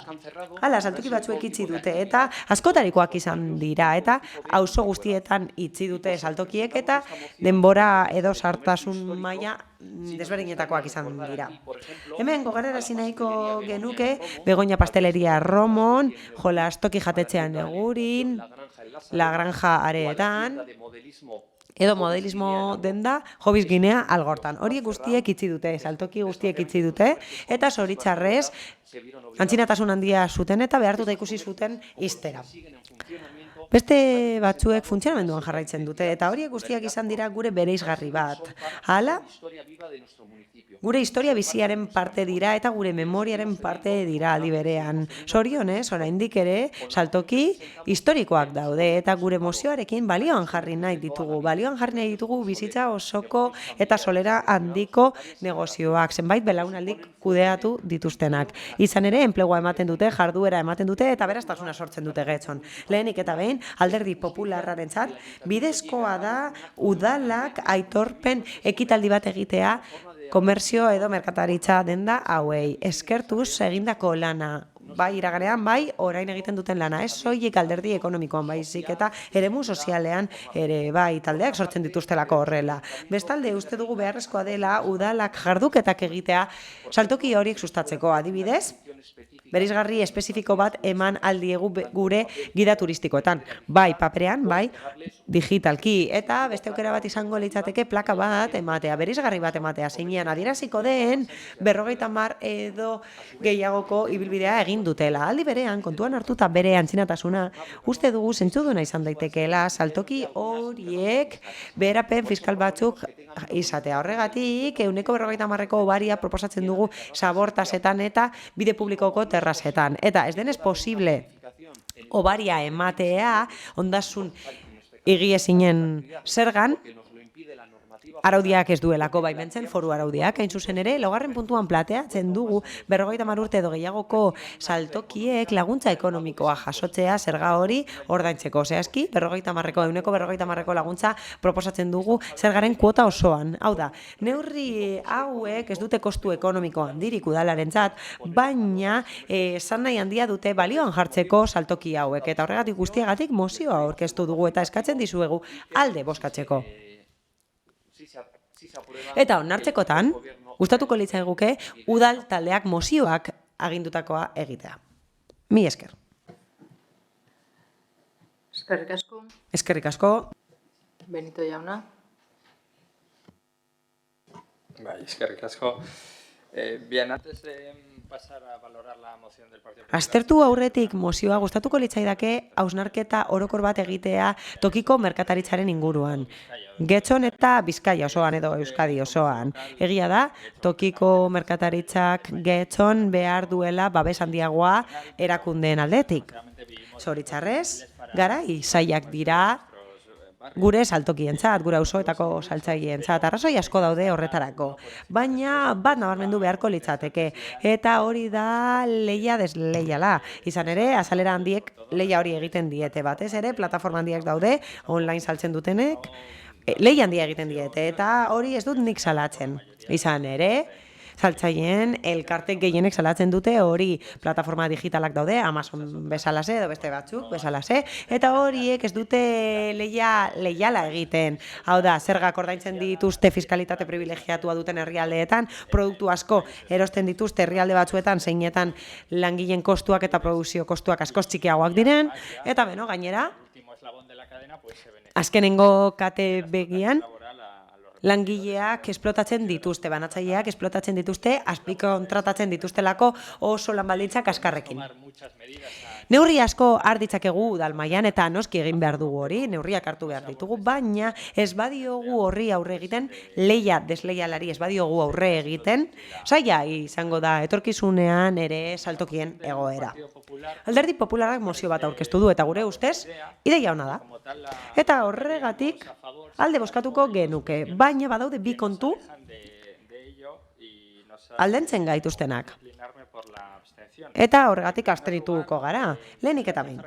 Zifra bat proposatzen da, 50 urteko zifra proposatzen da, eta ez dakit Alderdi Popularrak datuak dituen eta badakiten zenbat saltokik duten ibilbide hori, ez dut ezagutzen egoera hori, baina a priori iruditzen zait gehiegi dela. 25 urteko zifra nire ustez, bada nahikoa eta meritu handia da, 25 urteko ibilbidea edukitzea, nolabaiteko aitorpena jasotzeko saltoki horiek, ezta? Hori izango litzateke nire desadostasunik, nire desadostasun aurrenekoa, eta bigarrena da sakonena, eta nik uste dut horregatik ukatu dutela bere zeharkako emendakina. Ez gaude ados proposamen batekin, proposatzen dira obariak eta zerga abantaiak saltoki horientzat. Bai, uste dugu aitortu behar dela eta babesa eman behar zaiela saltoki historikoei, horrekin ados gaude, baina ezin dugu hori egin horrelako neurriak ezarriz. Diskriminatoriak izango liratekelako neurri horiek gainerako saltokientzat. Egia da, urte gutxiago daramatzatela, baina eskubide bera dutela azken finean, bere jarduera egiteko, bere jarduera komertziala burutzeko Getxon. Horren bestez, gure lehenengo aukera zen zeharkakoa aurkeztea, baina uste genuen bigarren desadostasun hori ezingo genuela gainditu. Beraz, bai, alde egongo ginateke, lehenengo eta bigarren puntuan, eta bai, proposatuko genuke 50 urtetik 25 urtera jaistea, baina ez gaude ados gainerako puntuekin. Zerga obariei dagokienez kasu honetan. Horrekin guztiarekin, uste dugu neurri asko aplikatu behar direla, eta saltokien aldeko neurri guztiak onuragarriak direla eta guztiak izango direla gutxi, eta beti animatzen dugu saia etengabe aztertzera egoera eta etengabe lan egitera. Gogorarazi nahiko nuke azkenengo aurrekontuetan proposatu genituela bi neurri, bi emendakin. Lehenengo aurkeztu genuen handitzeko lonjak piztu programaren zuzkidura. Hori onartu zen eta txertatu zen, eta programa horren helburua da negozio berriak irekitzea Getxoko kaleetan. Eta, beraz onuragarria da, negozio berriek ireki dutelako. Eta beste bat proposatu genuen, proiektu bat egiteko enpresak transmititzeko. Proiektu horrek konektatuko ditu ekintzaile berriak iraganeko proiektuekin. Adibidez, negozio batzuek itxiko badute, horiekin konektatzeko, edo beste batzuek negozio utziko badute, pertsona berri horiekin konektatzeko. Nik uste dut, proposamen hori ertziki dagoela lotuta eztabaidagaiarekin. Zoritxarrez, emendakin hori esen onartu, baina azpimarratu dut, oso lotuta dagoelako orain Alderdi Popularrak aurkeztu duen proposamenarekin. Horregatik guztiagatik, laburpen gisa, abstenitu egingo gara, hasierako proposamen honetan. Naiz eta, esan bezala, uste dugun, lehenengo eta bigarren puntuak interesgarriak izango liratekela gure udalerriarentzat. Mi esker. González jauna. Lehenik eta behin, argi utzi nahi dugunako hau. Ados gaude, garrantzitsua dela aitortzea saltokien lana eta ibilbidea baldin eta hamarkada batzuk badaramatzate gure merkataritzan lagunduz eta gure jarduera ekonomikoa piztuz. Izan ere, berriki iragarri den bezala, sustapen ekonomikoko sailetik lehenbiziko sariak sustatuko ditugu merkataritzara zuzenduta. 6 sari emango dira kategoria desberdinetan eta horietako bat da tradizioaren saria. Tradizio eta ibilbidea sarituko dira, eta horren helburua da aitortzea eta sustatzea saltoki historikoa kategoria honetan, tradizioan eta ibilbidean. Kontuan hartuko da saltoki horren ibilbidea zuek eskatu bezala. Gure ustez, aitortza honekin, ibilbide luzeko saltoki egingo zaien aitortza honekin, 2 puntu horiek betetzen direla, mozioaren 2 puntu horiek betetzen direla. Hala eta guztiz ere ez gaude ados beste 2 puntuekin. Gu ziur gaude eta askotan esan dugu garrantzitsua dela zerga oreka mantentzea, zerbitzu publiko jasangarriak emate aldera. Horregatik ez gaude ados azkenengo proposamenekin, oso ohikoak direnak zuen taldearentzat. Zuek proposatzen duzue zergak murriztea, hobariak ematea, diru laguntzak ematea, eta bar luze bat nahi duzuen bezala deitu alduzue. Baina, egia esan, azken finean, horien garrantzia ez da oso handia. Ez da hain handia horien garrantzia saltokientzat. Simbolikoa da, eta guk uste dugu neurri hori babes neurri bat dela, eta hori egiten dugu izan ere, sortu berri diren saltokiak babesteko. Horiek direlako zailtasun handienak dituztenak. 50 urteko ibilbidea duten saltokiek esarpen hobea dute, eta finkatuago daude, eta ez dut uste egokia denik horregatik. Beraz, non jarri muga? Zergatik 50 urte baino gehiagoko saltokiek jasoko dute hobaria eta beste batzuek ez? Zergatik merezi dute horiek diru laguntza edo zergak murriztea eta 25 edo 30 urteko saltokiek ez? Ez dugu lertzen. Ez gaude ados horrekin. Nola azal daiteke kontu bat eta bestea ez? Ados gaude parte batekin, garrantzitsuena da aitortza hori egitea, tradizioa aitortzea, eta aitortzea zein ekarpen egiten dioten dinamizazioari, baita udalerriko bizitza sozialari ere, baina ez gaude ados azkenengo 2 puntuekin, eta horregatik aurkeztu dugu zeharkako emendakina, baina ez duzue onartu. Eta beno, ez gaude ados azkenengo 2 puntu horiekin, eta horregatik mozioaren aurka bozkatuko dugu, naiz eta ados gauden funtsarekin. Mi esker. Eskerrik asko. Rodríguez jauna. Zinta egin zuet, honen ostean ez duda da itxengo. Sarien sasoian sartu hemen garela ematen dau. Oain Alderdi Popularra planteatzen ditu sari batzuk, Alderdi Sozialistako bozeramaleak beste sari batzuk aipatu ditu, ni bai salatu nahiko nuke, eta sari horiek era maltzurrean aurkeztu zirela. Batzorde bat egon zela egun batean, batzorde horretan Getxogon horren inguruan hitz egin genduen, merkataritzaren inguruan hitz egin genduen, batzorde horretan ez ziren udalak deitu dituen sariak ez da aipatu ere egin, eta hurrengo egunean deitu ziren sariak. Horiek ez dira gauzak egiteko moduak. Baina kontua da sariek ezin dutela eskutatu ezer eza. Sariekin ezin da demagogia egin, edo sariekin egin daiteke demagogia, baina tokiko merkataritzarekin ezin da demagogia egin. Zeintzu dira tokiko merkataritzaren aldeko jarrerak. Zeintzuk dira Ze Alderdi Popularrak egin duen diskurtzarekin ados egon gaitezke neurri batean. Desde luego no en bajar el 50% de la tasa de basuras. Ez gaude ados sabortasa 150 murriztearekin. Obsesio patologikoa ematen du, baina saltoki bakoitzaren araberakoa da. Eta ez gaude ados OHZ murriztearekin, eta horrekin ez gaude ados, ez direlako zertan jabeak izan. Hala, tokiko merkataritzaren politikak eta merkataritzak behar du babes erreala, ez du saririk behar, ez du demagogiarik behar tokiko merkataritzak. Eta hau esaten dugu gogorarazi nahi dugulako duela hilabete, abenduaren 22 hain zuzen ere, Alderdi nazionalistak, alderdi popularrak eta alderdi sozialistak esan zutelako ezetz. Esan zuten ez zutela nahi sortu zirkuitu bat tokiko merkataritza babesteko. EAJak, PSEek eta alderdi popularrak ezetz esan zenuten tokiko merkataritza hasteko. Alderdi berberek esan zenuten ezetz politika aktiboak egiteko. Gure helburua zen belaunaldi erreleboa sustatzea tokiko merkataritzan. Eta hori gogorarazi du Elkarrekin Podemosek. Aurreko mozio bat aurkeztu genuen guk ere bai, badaude politika batzuk eginda daudenak, baina udalak lan egin behar du modu aktiboan konektatzeko pertsonak. Pertsona batzuek enplegua behar dute, ekintzaileak izan daitezke, pertsona horiek, eta beste komertzio batzuetan belaunaldi erreleboa eman behar da, erretiratuko direlako, baina ezetz esan zenuten. Lonjak piztu programa birplanteatzea proposatu genuen. Hala, lonja asko daude itxita eta bi lonjarekin ez goaz inora. Beti da handiagoa itxiera erritmoa, irekiera erritmoa baino. Eta gainera ezetz esan zenuten guk proposatu genuen saltzaileen elkartei laguntzak bikoiztea eta zuek ezetz esan zenuten abenduaren 22ko ezoiko osoko bilkuran. Eta orain batzordean esan gabe gobernu taldeak sariak deitzen ditu eta bestalde alderdi popularrak beste sari batzuk eskatzen ditu.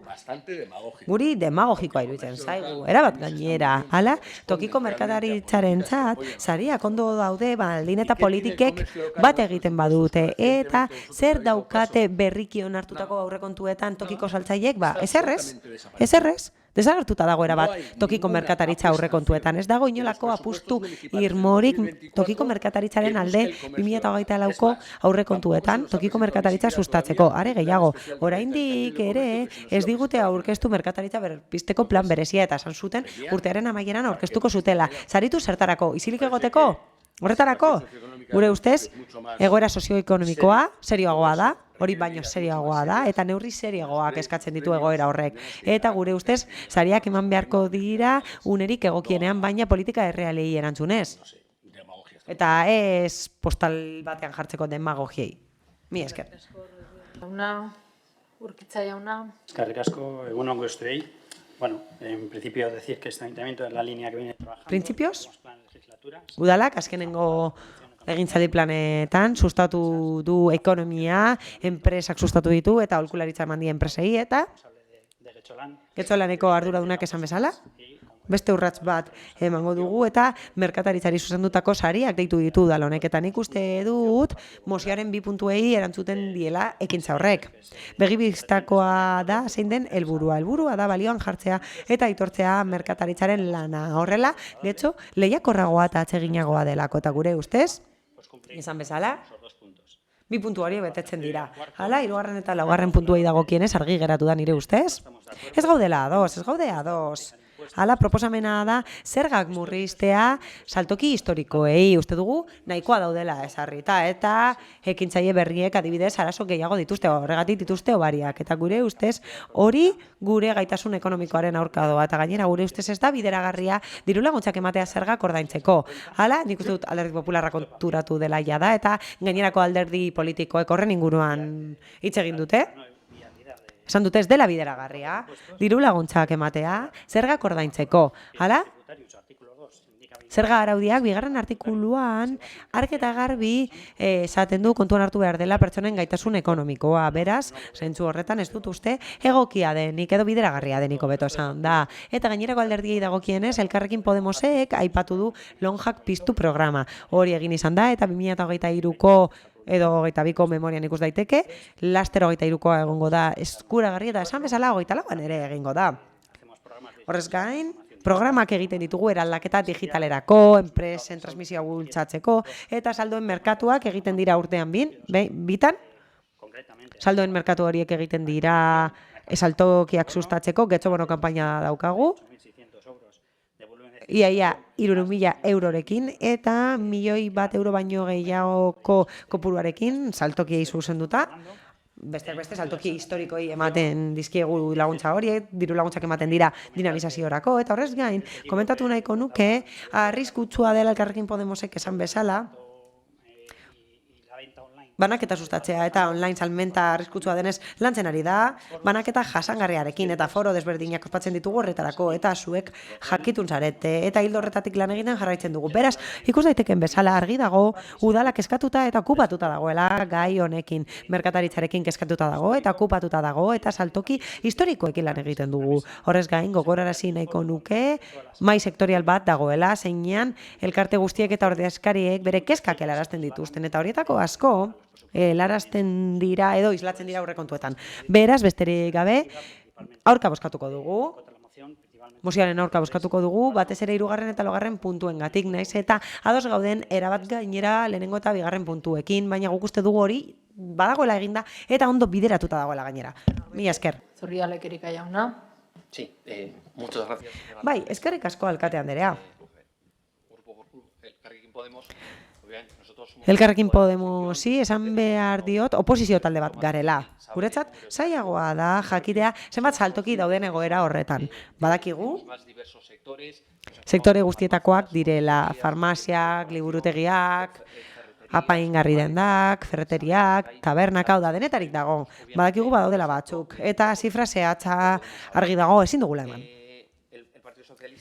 Alderdi sozialistak aipatu du sarien kontua, eta EH Bilduk arrazoia du horretan. Batzorde bat ospatu zen, herritargoko informazio batzordea ospatu zen, eta biharamunean edabideetan iragarri ziren sari berriak. Edo nola ere,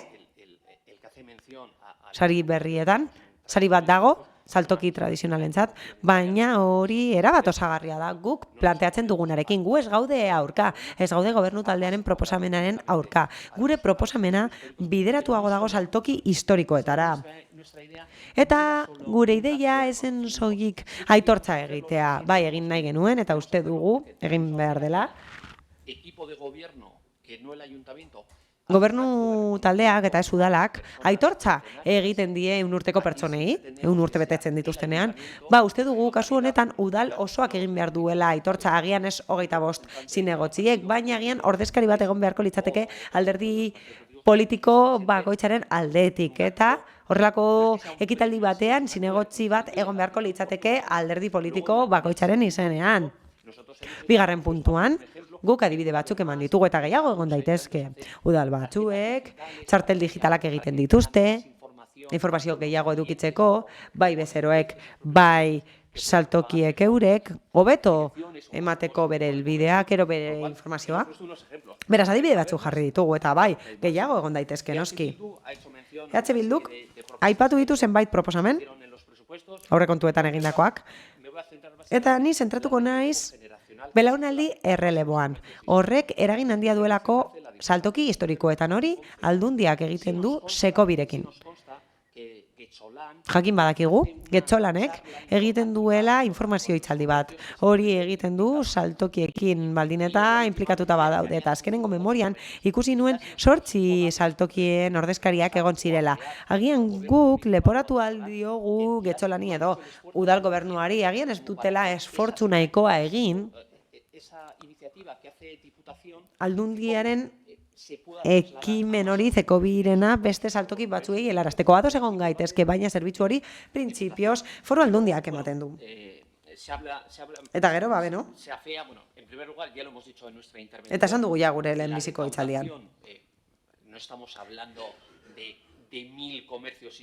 Bilketa horretan ez lukete parte hartuko 1000 saltokik. Pentsatzen dugu, ondo legokeela zergak murriztea. Ez litzateke bilketa handia izango denok, dakigulako historikoak direnak ez direla asko. Baina bai. Aipatu nahiko genuke adinaren kontua edo ibilbidearen kontua. Gure udalak foru araudiak ahalbidetzen duelako, ehuneko baria ematen die, 25 urte edo gehiagoko autoei. Pertsona horiek, ibilgailu horiek badituzte, ez dute ezer ordaintzen ibilgailuen zergan, eta araudiak ahalbidetzen du. Eta udalak, arraroa bada ere, gehiengo baria aplikatu du, eta guk antzeko zerbait planteatzen dugu, baina saltokientzat. El ayuntamiento, pues nosotros pretendemos una cosa parecida. Guk antzeko zerbait proposatzen dugu. Saltokiei obariren bat ematea proposatu dugu. Besterik gabe, hau da guztia mila esker. Beste norbaitek, ez, bai, Rodríguez jauna. Sí, bueno, desde el equipo... Bai, gobernu taldetik berriro ere kontatu digute zer egiten duten. Eta guk aipatu dugu Lonjak Piztu programa. Guk egindako proposamen batetik jaio zen Lonjak Piztu programa eta oso eskasa da. Eta horregatik planteatu beharko genuke. Horrez gain, zer egiten du gobernu taldeak? Kontinuismoa egiten du gobernu taldeak merkataritzaren arloan. Eta egoerak erakusten du kontinuismoak ez duela funtzionatzen. Betiko gauzak egiteak ez du funtzionatzen. Merkataritzaren egoera txarra delako eta hori ez da gobernu taldearen ardura. Ez da politikarik egiten merkataritza babesteko, horiei laguntzeko eta gainera ez dira berrikusten politika horiek. Eta hori bada gobernu taldearen errua. Eta elkarrizketa falta handia dago, adibidez sariak aurkeztu dira, baina batzordean ez dira aurkeztu eta horrek borondate falta erakusten du. Alderdi Popularrak aipatu du belaunaldi erreleboa. Eta nik gogorarazi nahiko nioke proposamen bat egin genuela, eta bai, egia da Sekobik hor egiten duela lan, baina pasibo egiten du lan. Sekobik proiektu hori du, baina zain dago. Erretiratuko diren pertsonen zain dago, laguntza eskatzearen zain egoten dira Sekobin. Guk aurrekontuetan mozio bat edo emendakin bat aurkeztu genuen eta zuek aurka egin zenuten. Udalak gaitasuna du detektatzeko nortzuk erretiratuko diren 4-5 urteetan. Guk proposatzen dugu udalak berak prozesuak egitea bere kabuz eta elkarrizketak abiaraztea saltoki horiekin implikatzeko programa horietan edo programa horretan. Eta gainera udalak aukera du komunikatzeko lanbiderekin eta komunikatzeko zein ekintzaile doazen getxolanera. Beraz, udalak gaitasuna dauka saltoki horiei beste pertsona baten izen emateko eta harremanetan jartzeko. Hori da politika aktiboak egitea transmisioa bultzatzeko. Orain, aldunditik egiten dena Sekobirekin zer da? Zain egoten dira, hau da, erretiratzen diren saltokien zain egoten dira, baina hori ez da konponbide bat. Eta oso erraza da saltokiak aztertzea eta ikustea nortzuk erretiratuko diren. Algortan bi eroriko dira gutxienez. Laster erretiratuko dira eta aretan ziurazki beste asko egongo dira. Beraz, politika aktiboak esaten dugunean horretaz ari gara. Eta zuek horren aurka egin duzue. Zuek horren aurka bozkatu zenuten abenduaren 22ko ezoiko osoko bilkuran. Beraz, bai, esaten dugu, sariek funtzionatzen dutela edo ondo daudela politikei entzuten dietenean. Eta bai, udalak zerbait egiten du, baina ez du funtzionatzen. Baude prozesu batzuk, getxo bono bezalaz, kronifikatzen ari direnak. Eta eskutatzen ari direnak benetako arazoa eta hausnartu behar dugu horren inguruan. Beraz, horren inguruan hausnartu behar da. Hau da, eskutatzen edo estaltzen sariekin baizik eta hausnarketa serioekin eta politika aktiboekin. Eta ez da, estaltzen gauzak eskutatuz batzordeetan eta gero iragarriz. Horrela egoera ez da konpontzen. Ez da merkataritzaren egoera ebasten. Berez karamelito bat baino ez dira sariak, baina itziko duen saltoki batentzat ez da ona edo egokia sari bat jasotzea, baizik eta politika aktiboak egitea bere alde. Bozketara pasatuko gara beraz. Mozioaren aldeko bozkak, Partido Popularra, kontrakoak, PSE, Euskadiko Ezkerra, Eusko Alderdi Jeltzalea eta EH Bildu, abstentzioak, Elkarrekin Podemos, beraz, honez beste 10. puntura pasatuko ginateke. Partido Popularraren moziora, mugikortasun pertsonalako ibilgailuak mugitzeari buruzkoa. Errotza jauna. Eskerrik asko, alkate Andrea. Azken urteotan izugarri ugaritu dira mugikortasun pertsonalerako ibilgailuak. Ondorioz, hausnartu behar dugu, nola bermatuko ote dugun espazio publikoaren erabilera, herritar guztien bide segurtasuna erdigunean jarrita. Gaur egun indarrean dugun ordenantza 2001koa da, eta bertan ez dira aipatu ere egiten patinete elektrikoak. Gaur egun, 80/2020 errege dekretua, 18/2021 legea eta DGT-ren 2022ko urtarrileko 12ko ebazpena oinarri hartuta, mugikortasun pertsonalerako ibilgailuen erabilera arautzeko erregelamenduak sortu ditzakete udalek. Ibilgailu horien erabilera arautzeko honako hauek zehaztu behar dira. Ibilgailu mota eta baimendutako naiz debekatutako bideak. Halaber, ibilgailu horiek aparkatzeko baldintzak ere arautu behar dira. Horrez gain, garrantzitsua da, aipatutako ibilgailuak erabiltzeko baldintzak esartzea, hala nola, kaskoaren erabilera, adin muga, argien erabilera eta erantzukizun zibileko asegurua. Horrela bermatu halko baita, herritarren segurtasuna patinete elektrikoei dagokienez. Bestalde, araudiaren aldaketan jaso beharko dira ustiapen komertzialeko balizko jardueraren baldintzak eta aplikatu beharreko zehapen araubidea. Azaldutako guztiagatik, Popular Udal taldeak honako aurkezten du bat. Trafikoari buruzko ordenantza aldatu dadila mugikortasun pertsonalerako ibilgailuen erabilera arautzeko bigarrena mozio honen berri ematea udal komunikabideetan. Lo primero de todo, a mí me gustaría... Lehenik eta behin, gustatuko litzaidake nolabait adieraztea ez direla gai izan bideragarritasun eta trafiko ordenantzarik aurrera ateratzeko. 2000 batekoa da daukaguna eta pentsatzen dut guztiok ados egongo garela. Erabilerak asko aldatu dira eta guk bultzatu egin ditugu, beste bidegorria, bizikleta elektrikoa erabil daitezen bultzatzea. Erabilera berriak arautzen ditugu, baina araudia bera ez dugu eguneratzen erabilera berrien arabera. Eta aurrian antzako zerbait proposatu genuen bizikleten erregulamendu berria eskatu genuenean esan ziguten etzela, momentu ezakit gaur zortea izango dudan, eta momentua dela ulertuko ote duten. Gure mozioan ikusten dugu beharrezkoa dela ibilgailu hauek erregulamenduan sartzea eta esperientzia pilotu hartatik datorren zuzen ere, udala bultzatu zuen hartatik Madrilen, Bartzelonan, Valentzian, Sevillan eta Gasteizen, gertu dugun horretan, dola gutxi jada ezarri dute beren erregelamendua. Eta iruditzen zaigu garrantzitsua dela alderdi guztion artean adostea oinezkoak, gidariak eta gainerako ibilgailuak erabiltzen dituztenen bizikidetza bat arautuko duen erregulamendu bat. Eta noski, badakigu, gauza asko guztion artean zehaztu eta findu behar ditugula. Eta 2008 batean leporatu ninduten ulertzeko gaitasunik ez nuela, esku artean genuen guztia, agian gaur esango diate ez nabilela behar bezain zehaztasun handiarekin ikusiko dugu.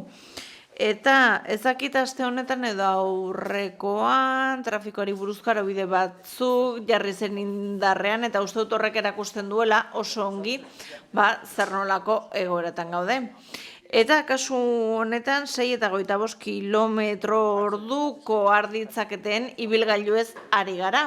Beharrezkoa da zehaztea mota, beharrezkoa da zehaztea nondik ibili ahal izango diren, eta ongi zehaztu, besteak beste, zer bidegorritan ibil daitezken soilik bizikletak eta zeintzutan ibil daitezken bai bizikletak, bai patineteak. Bestalde, gaitu beharko dira aparkaleku zehatz batzuk ere mugikortasun pertsonalerako ibilgailu hauentzat eta ikusi beharko da ea bizikletek ere partekatu ahal izango dituzten aparkalekuak izango ote diren. Horrez gain ezarri beharko litzateke gutxieneko adin bat erabili ahal izateko 15 urteko izatea proposatzen dugu, kaskoa erabili ahal izatea, argiztapena ezartzea, beharrezkoa litzateke ere udala baimena ematea, ustiapen komertzialetan patinete elektrikoak erabili ahal izateko eta baldintza batzuk ezarriko lirateke. Eta kasu honetan isunak ere aurreikusi beharko lirateke baldin eta jarduera komertzialetan ibilgailu pertsonal horiek erabiliko balira baimenik gabe. Beraz, araubide zehatzaile bat ezarri beharko genuke mugikortasun pertsonalereko ibilgailuentzat eta bertan sartuko lirateke ezaugarri teknikoak, bideak, gutxineko adina, lehen aipatu den bezala 15 urte, asegururik gabe erabiltzea, kaskorik gabe erabiltzea, eta aparkaleku egokiak ez erabiltzea besteak beste.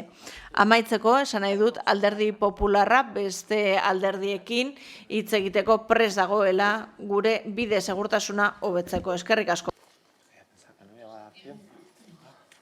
Benito jauna. Sí, gracias, señora alcaldesa. Eskerrik asko, alkate Andrea.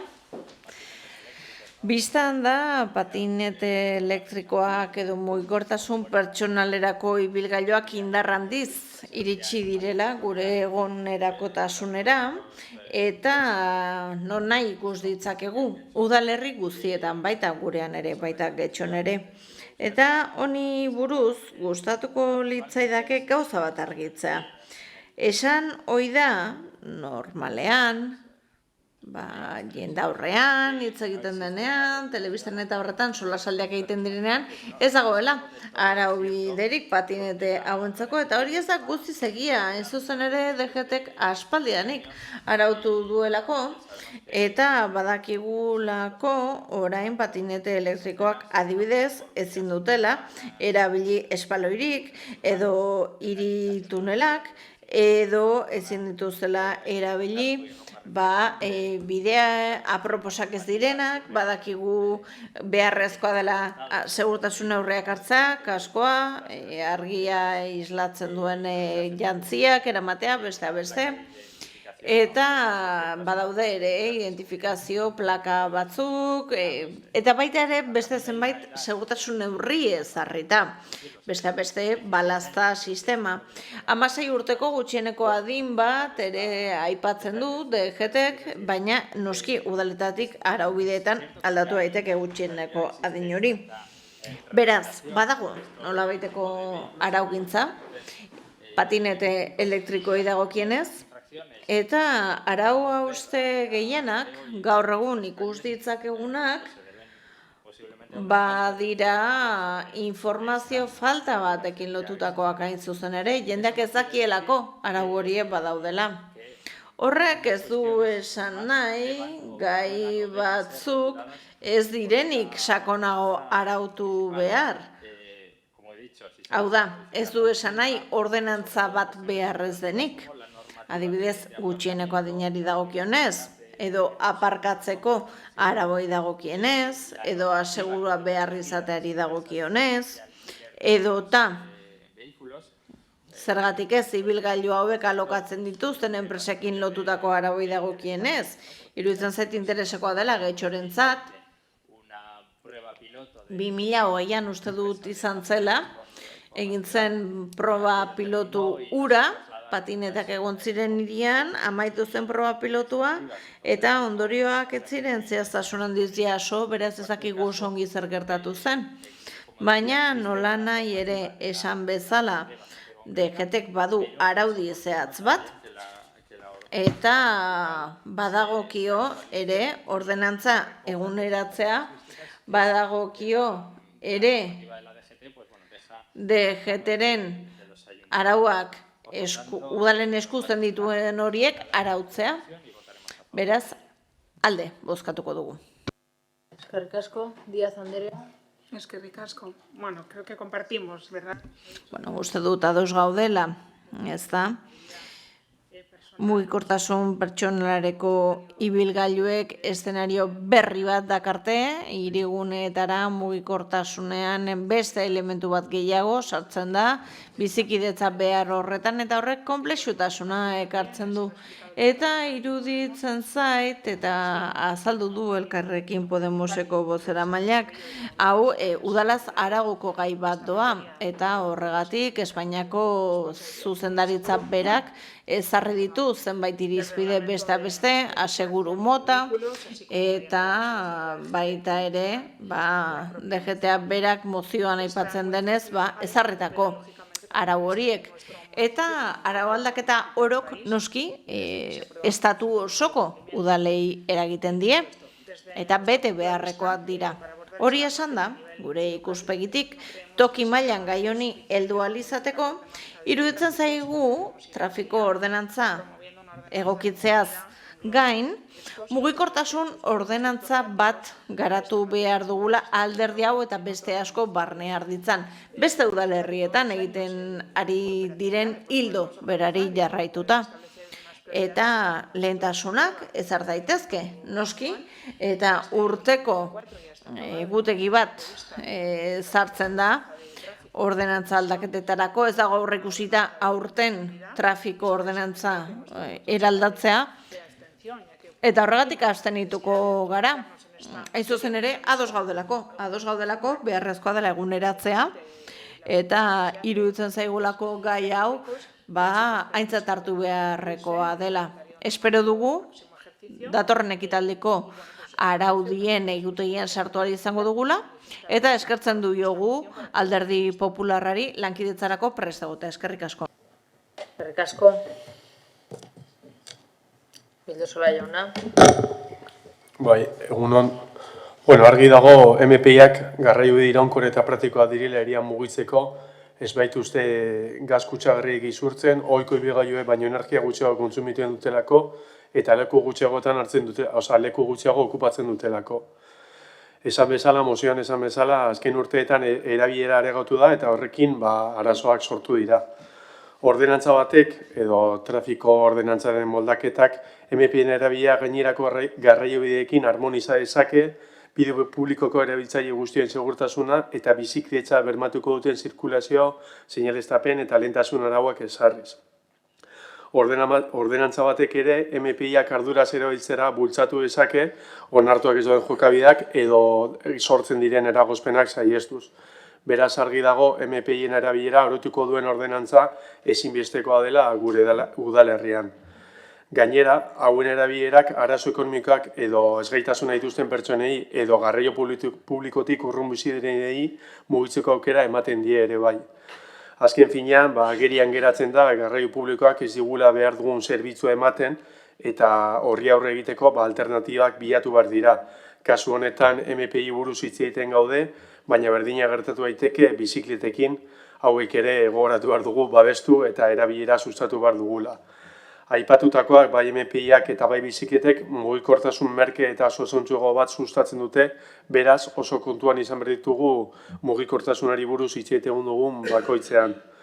Bukatzeko esan beharra dago, ere MPI araudi bat sortzeak, aukera ekonomikoak eta enplegua ekarri litzatekeela luzera bizikleten zerbitzu publikoa ereduak bezala. Beraz, logikoa denez azaldutako guztiagatik alde bozkatuko dugu. Eskerrik asko. Urkitza jauna. Bai, eskerrik asko. Alkate Andrea, egunon guztiei. Bueno, creo que se ha dicho bastantes cosas. Gauza ugari esan dira dagoeneko eta biztan da bilakaera bat, egon dela mugikortasunaren arloan, ibilgailu jasangarriagoak, irisgarriagoak, edatzen dira, eta hor sartzen dira, hain zuzen ere mugikortasun pertsonalereko ibilgailuak, patinete elektriko deritzen horiek. Eta esan bezala, trafikoko zuzendaritzak badu, udalaz gaindiko eremurako araudi bat, eta gero eta gehiago edatzen ari da araudi hori ordenatzen bidez. Besteak beste, debekatzen da espaloietan ibiltzea, oinezkoentzako bideetan erabiltzea, trabesietan ibiltzea, autobideetan ibiltzea, beraz, badago nolabaiteko kontrola erabilerari dagokionez. Baditugu arau batzuk erabilera kontrolatzeko. Joan den astelehenean, urtarrilaren 22tik aurrera, astelehenetik aurrera, ziurtagiriak behar dituzte, ibilgailu horiek, gehieneko abiadura kontrolatuta egon behar da, serieko zenbakia eta abarre sartzen dira, beraz, araudi bat honetxi da eta urtarrilaren 22tik aurrera derrigarrezkoa izango da.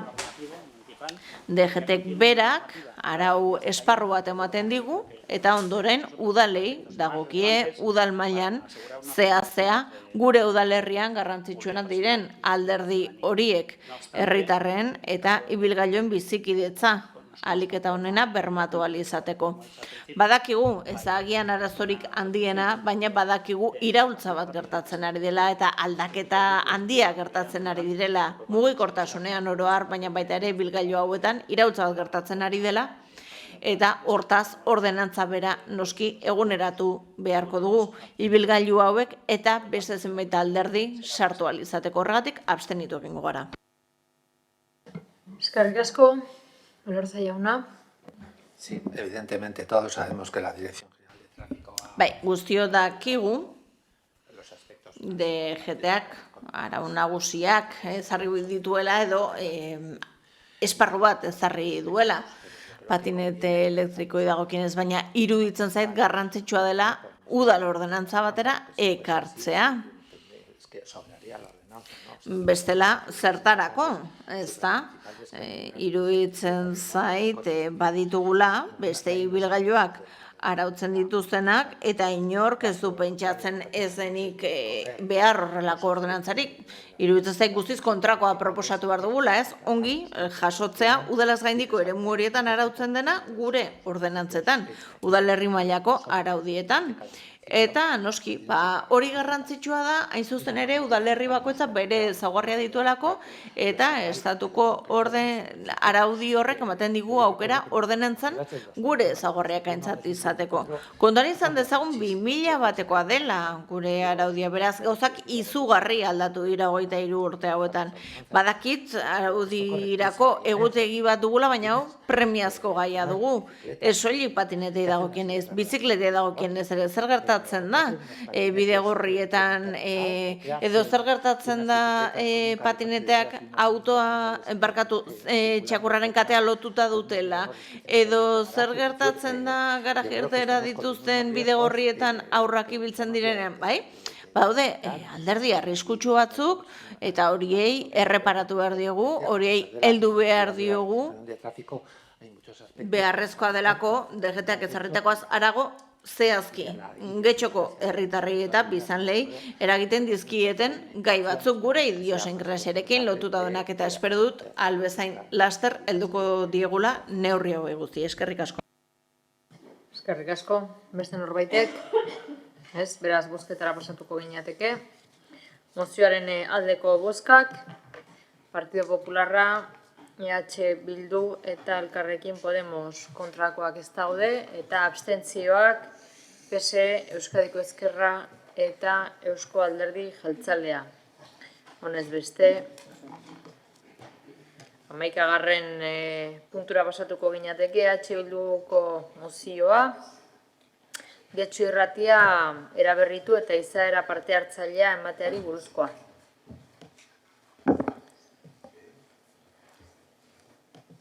Bilbao Andrea, zeure da hitza. Egunon guztioi, azken urteetan Getxoko udalaren esku dagoen Getxo Irratiak gainbehera nabarmena izan du, desagertu den arte. Krisi ekonomikoaren testu inguruan irratiaren programazioa murriztu egin zen eta orain dela hamarkada bat 30 minutuko saio batera mugatuz. Gaur egun saio hori ere desagertu egin da eta irratiak lizentzia mantentzen duen arren ez du inolako emisiorik egiten. Bien bitartean, bere garaian irratiaren estudioak zenak egoera honean jarraitzen du, eta hor egun udal gobernuaren adierazpen kortea grabatzeko erabiltzen da. Irratiaren frekuentzia, ostera, ez dago ezer entzuteko aukerarik.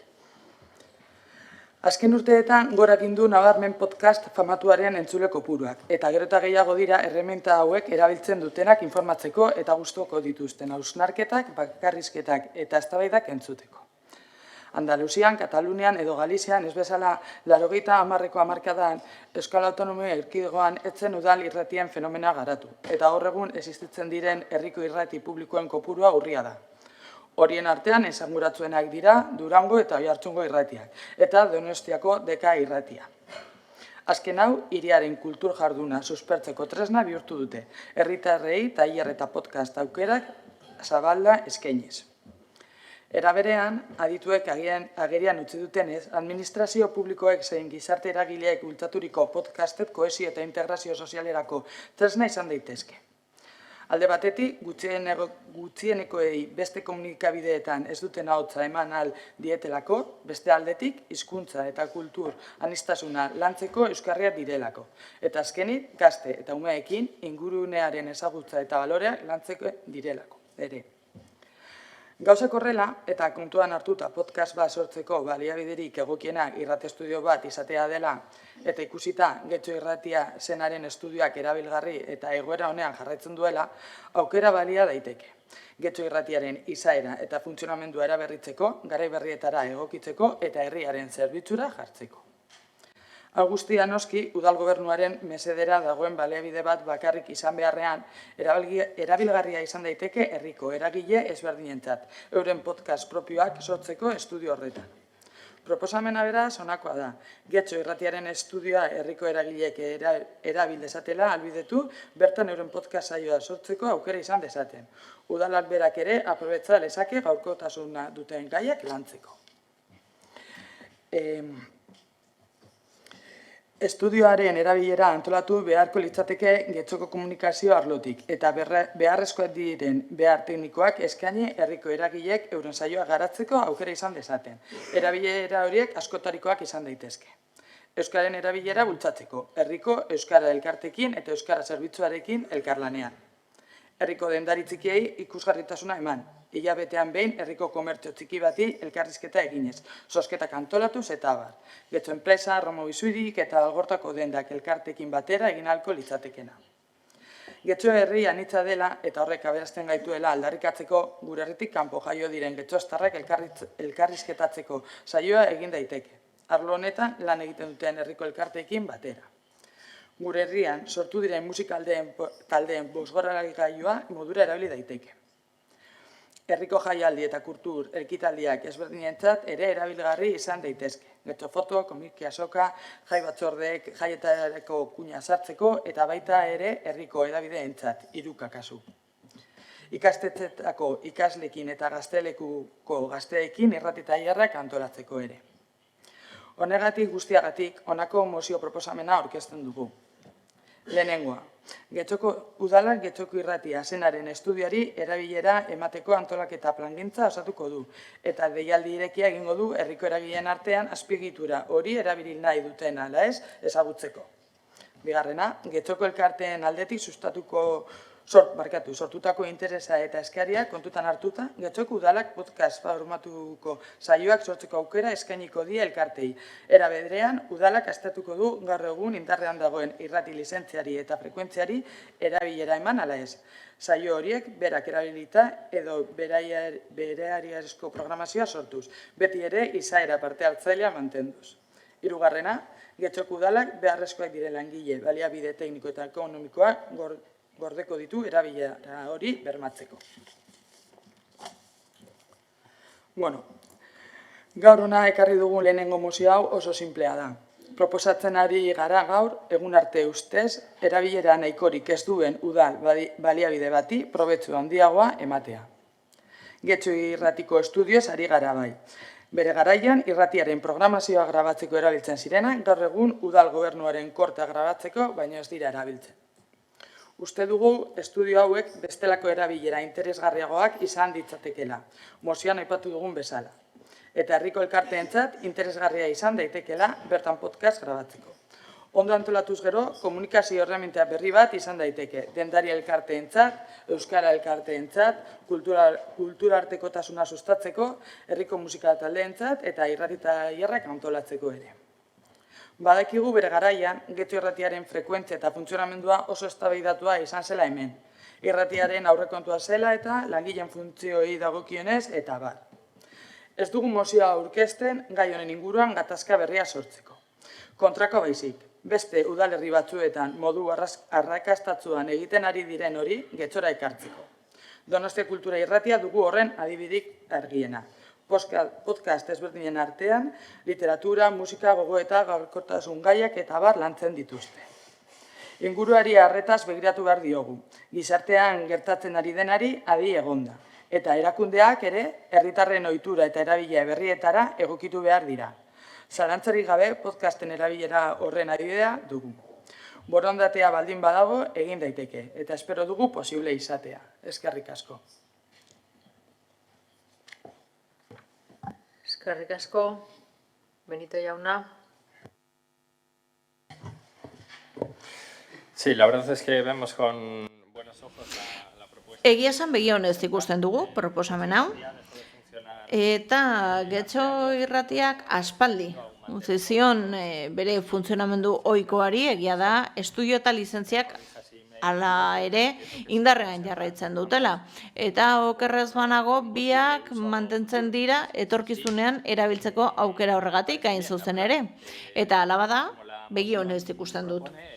Mozioa proposatzen duenez, etorkizuneko erabilera hori berehalakoa izan daiteke, ez da? Ikusita zuzen ere zer nolako arrakasta duten podcast formatu horiek mozioan aipatzen den bezala. Datu batzuk aztertu ditut eta ikusten dugu benetan hala dela, ez da? Formatu horrek arrakasta handia duela.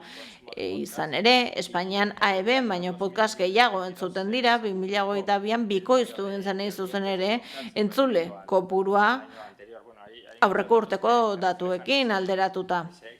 Datu ugari dago, arrakasta horren berri ematen duena, eta batez ere erakusten duena herritarrek badutela interesa horrelako formatuekiko. Eta hori erabil genezake mozioan proposatzen den bezala, tresna gisa, lehenik eta behin. Iruditzen zaidalako badela udala komunikatzeko duen aukera oso interesgarri bat, baina batez ere, eta erabilera interesgarriena iruditzen zait, tresna hori hartza eragileen eta Getxoko taldeen esku. Modu antolatu batean, noski, sailak antolatuta, baina tresna baliagarria dela iruditzen zait beraien lehen helburu horretarako. Iruditzen zait garrantzitsua dela elkarteei, elkartegintzari ahotsa ematea eta gure herritarrei ahotsa ematea. Beraz, estudioa badugunez eta badugunez ere emisiorako aukera hori eta grabatutako hori guztia emititzeko aukera dugunez, interesgarritzak jotzen dugu eta alde bozkatuko dugu.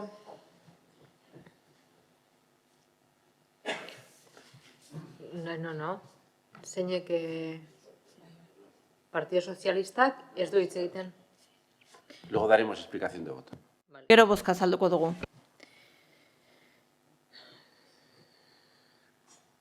Bai, Andrea jauna, zeure atxa. Gracias, alcaldesa, buenos días. Desde luego, la propuesta de... Egunon, alkate Andrea, eskerrik asko.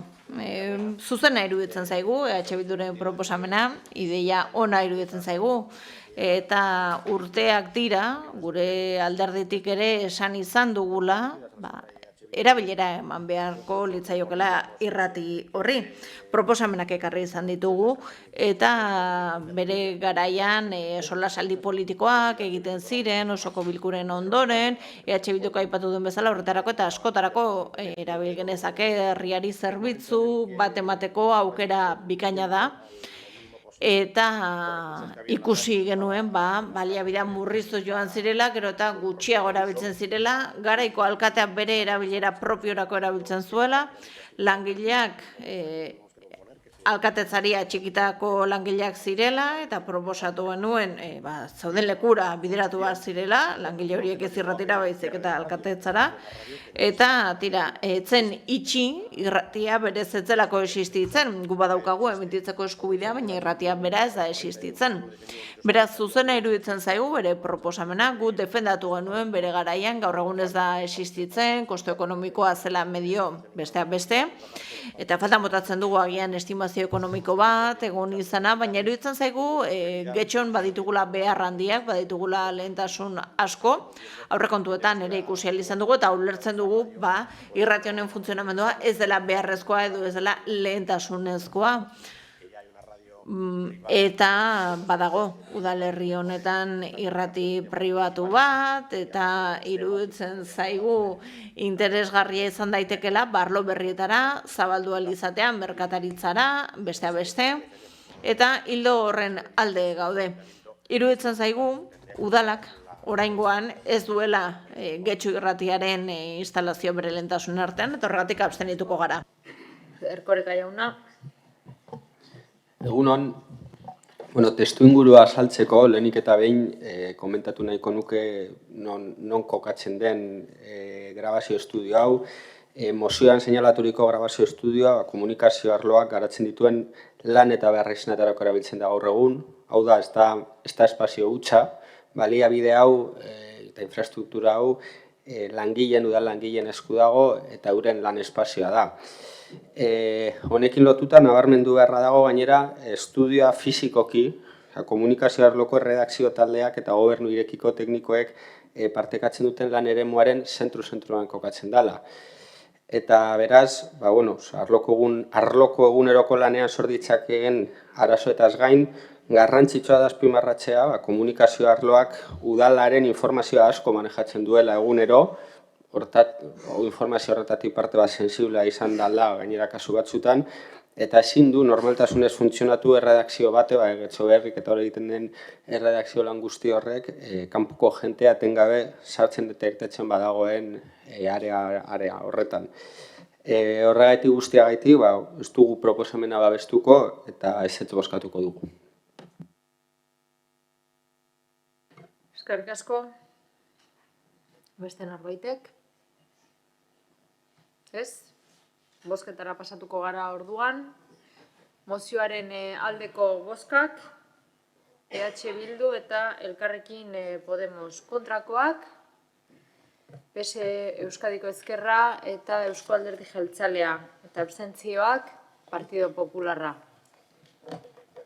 González jauna. Gracias, señora alcaldesa. Eskerrik asko, alkate anderea, gustatuko litzaiguke kontrako bozka azaltzea. Hala. Grabazio estudio hori erabiltzen da komunikazio arlotik. Horrela, eskaintzen zaie herritarrei interesgaiak, eskaintzen zaizkie gai desberdinak, horren bidez, eta guk balioan jartzen dugu komunikazio arlokoek egindako lana. Eta uste dugu, oraintxe bertan, ez dela egokia berraktibatzea irrati igorlea. Egia da, EAJ-tik esan bezala, logistika arazoak daudela eta espazio okupazioarekin lotutako arazoak daudela. Nik uste dut horren bestez, ez dela premiazkoa eta ez dela lehentasun bat, horregatik aurka bozkatu dugu. Eskerrik asko.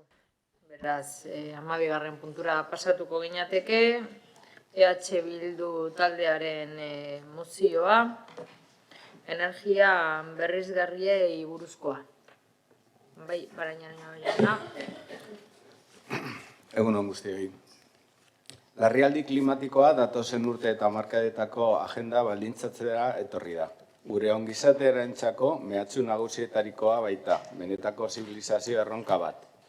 Mundu mailako eta Euskal Herriko egoera eta joerak ez du baikortasunerako tarte handi egirik usten, are gutxiago geldutasunerako. Azken urte luzeetan, komunitate zientifikoak aldaketa klimatikoaren bilakaeraren inguruko abizuak eta jakinarazpenak igorri ditu. Aldaketa klimatikoa, berotegi efektuzko gasen isuri masibo baten ondorioz gertatzen ari da. Eta isuri horien arrazoi nagusia, bakarra ez bada ere, gure metabolismo sozioekonomikoa mantentzeko erretzen ditugun baliabide fosilen erabilen dat. Aldaketa klimatikoa beraz guk eragiten dugu nagusiki eta dagoeneko ondorioak atzematen hasiak gara. Urtez urte, argitaturiko txostenetan egoera kaskartzen ari denaren zantzuak ditugu. Nazioarteko hainbat erakunde eta lantaldek argitaratzen dituzten txostenetan gero eta argiago esaten da klima eta energia politiketan eta ondorioz gure egunerokotasunean eraldaketa sakon bat, iraultza bat eman behar dela. Baldin eta egoerari aurre egin nahi badiogu eta aldaketa klimatikoaren efektu bortitzenak pairatu nahi ez baditugu. Hori dela eta, getxo herri jasangarriago bihurtzeko helburuarekin eta aldaketa klimatikoari aurre egiteko, estrategikotzat jotzen dugu legealdi honetan transizio energetikoaren aldeko urratsak egitea. Kasu honetan, udalak energia berriztagarrien sorkuntza proiektuak aurrera emango ditu. Horretarako, bidegarriak diren espazio publikoetan, instalazio fotovoltaikoak eta eguzki energia termikoarenak jarriko ditu udal eraikinetan. Udal eraikinetan energia berriztagarria jartzea berez zentzua du, baina gainera funtsezkoa da eredugarria delako. Ez da batere koherentea administrazio publikoek energia berriztagarriak sustatzeko kanpainak egitea udalerriko biztanleen artean eta era berean beraiek ez egitea energia berriztagarrien aldeko apustu irmorik. Honegatik guztiagatik, honako akordio proposamena egiten diogu Getxo osoko bilkurari. Lehenengo puntua. Energia jasangarrirako ekintza plana egitea 8 hilabeteko epean. Bizkaiko Foru Aldundiaren 219/2023 foru dekretua abenduaren 28an argitaratu zituzten diru laguntzekin finantzatu ahal izateko. Bigarren puntua. Planean, adierazitako ekintzak gauzatzeko kronograma bat egitea 2025ko aurrekontuetan kontua izateko eta ekintzak udal finantziaketarekin egiteko. Eta hirugarren puntua, diru laguntzen partida bat sortzea udalerriko etxebizitza eta enpresetan energia berriztagarriak instalatzeko. Eta Getxoko udalak egin ditzakeen hobari fiskalak sustatzea, lege esparruaren barruan, noski.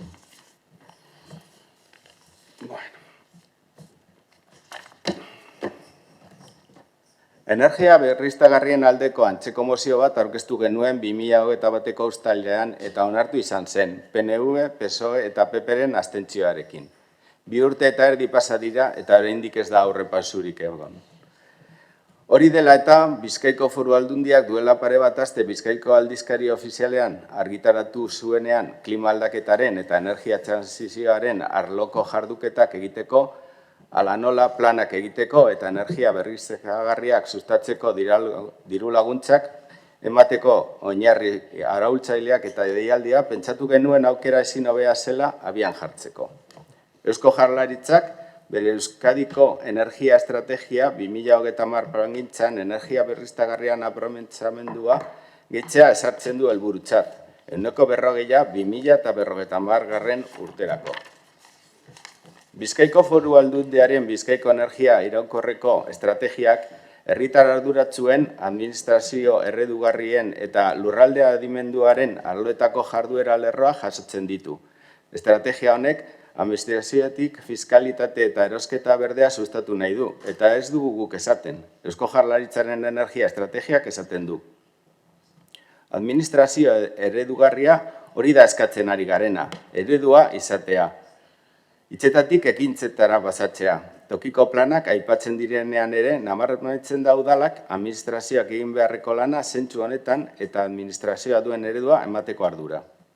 Europan 2020 hazkunde zentzudun iraunkor eta integratzaile lortzeko estrategian, energia kontsuman iturri berriztagarrien 20%ra heltzeko helburua ezarri zuen hemendik eta 3 urtetara. 2014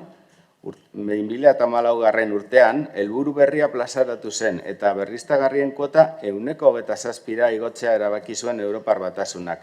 Zein da orain Getxoko udalak kontsumitzen duen energia osoan berriztagarrien pisua? Jarraitu dezakegu ereduak, estrategiak eta plangintzak aipatzen, baina gure ustez, nahiko garbi dago mundu gehiena jabetu dela energia berriztagarrien garrantziaz eta beharraz. Beraz, ekin dezaiogun lanari. Aprobetxa dezagun diru laguntza udal energia plana egiteko eta energia jasangarrirako ekintza planeko jarduketak ahalik eta azkarren martxan jartzeko. Aldaketa klimatikoa ez du itxarongo. Eskerrik asko. Eskerrik asko. Benito jauna. Sí, gracias, señora alcaldesa. Bai, eskerrik asko alkate anderea. Klima larrialdia ez da soilik adierazpen politiko bat. Erakundeek egin dezaketena edo egin zutena duela urte batzuk. Klima larrialdia errealitate bat da eta horren aurrean zerbait egin behar dugu. Berriki, datu bat jakin izan dugu. Eta azkenengo ikerketa zientifikoek hori adierazi dute. Hala, muga temperatura igotzeko gradu bat eta erdikoa zen, zen hori gainditu behar, hori zen muga ordura arte, eta jakin izan da muga hori gainditu egingo dela, gutxi gora bera 2030ean. 50% de probabilidad. Eta horretarako probabilidadeak 50%koak dira. Hau da, aurre ikusitakoa edo kalkulatutakoa baino askoz lehenago gaindituko da muga hori, gradu bat eta erdikoa. Zifra hori, ezarrita zegoen muga bezala, eta ez da pentsatu behar hori dela helburu politikoa. Ez da pentsatu behar utzala dela helburu politiko hori eta hori ezarri zela Parisko COP26an. Ez hori ze. Ez dugu pentsatu behar utzala dela helburu hori eta jarri dela ez betetzeko. Ez hori ze. Esan bezala, zifra bat da eta erkidego zientifikoak ezarri du. Hortik aurrera, klima aldaketaren ondorioak, latzagoak izango dira katastrofikoak eta gainera aurre ikusi ezinak izango dira. Horietako ondorio batzuk ezagutzen ditugu jada. Izan ere gure eguneroko bizitzaren parte dira ondorio batzuk. Bero olatuak ohikoagoak dira, euriak gehiegizkoak izaten dira eta horren ostean lehorte luzeak egoten dira eta horrek uholde arriskua areagotzen du eta lehorteak areagotzen ditu. Eta badaude beste batzuk etorkizunera begira, adibidez baliteke itsasoaren maila igotzea, gaixotasunak areagotzea eta biodibertsitatea galtzea besteak beste.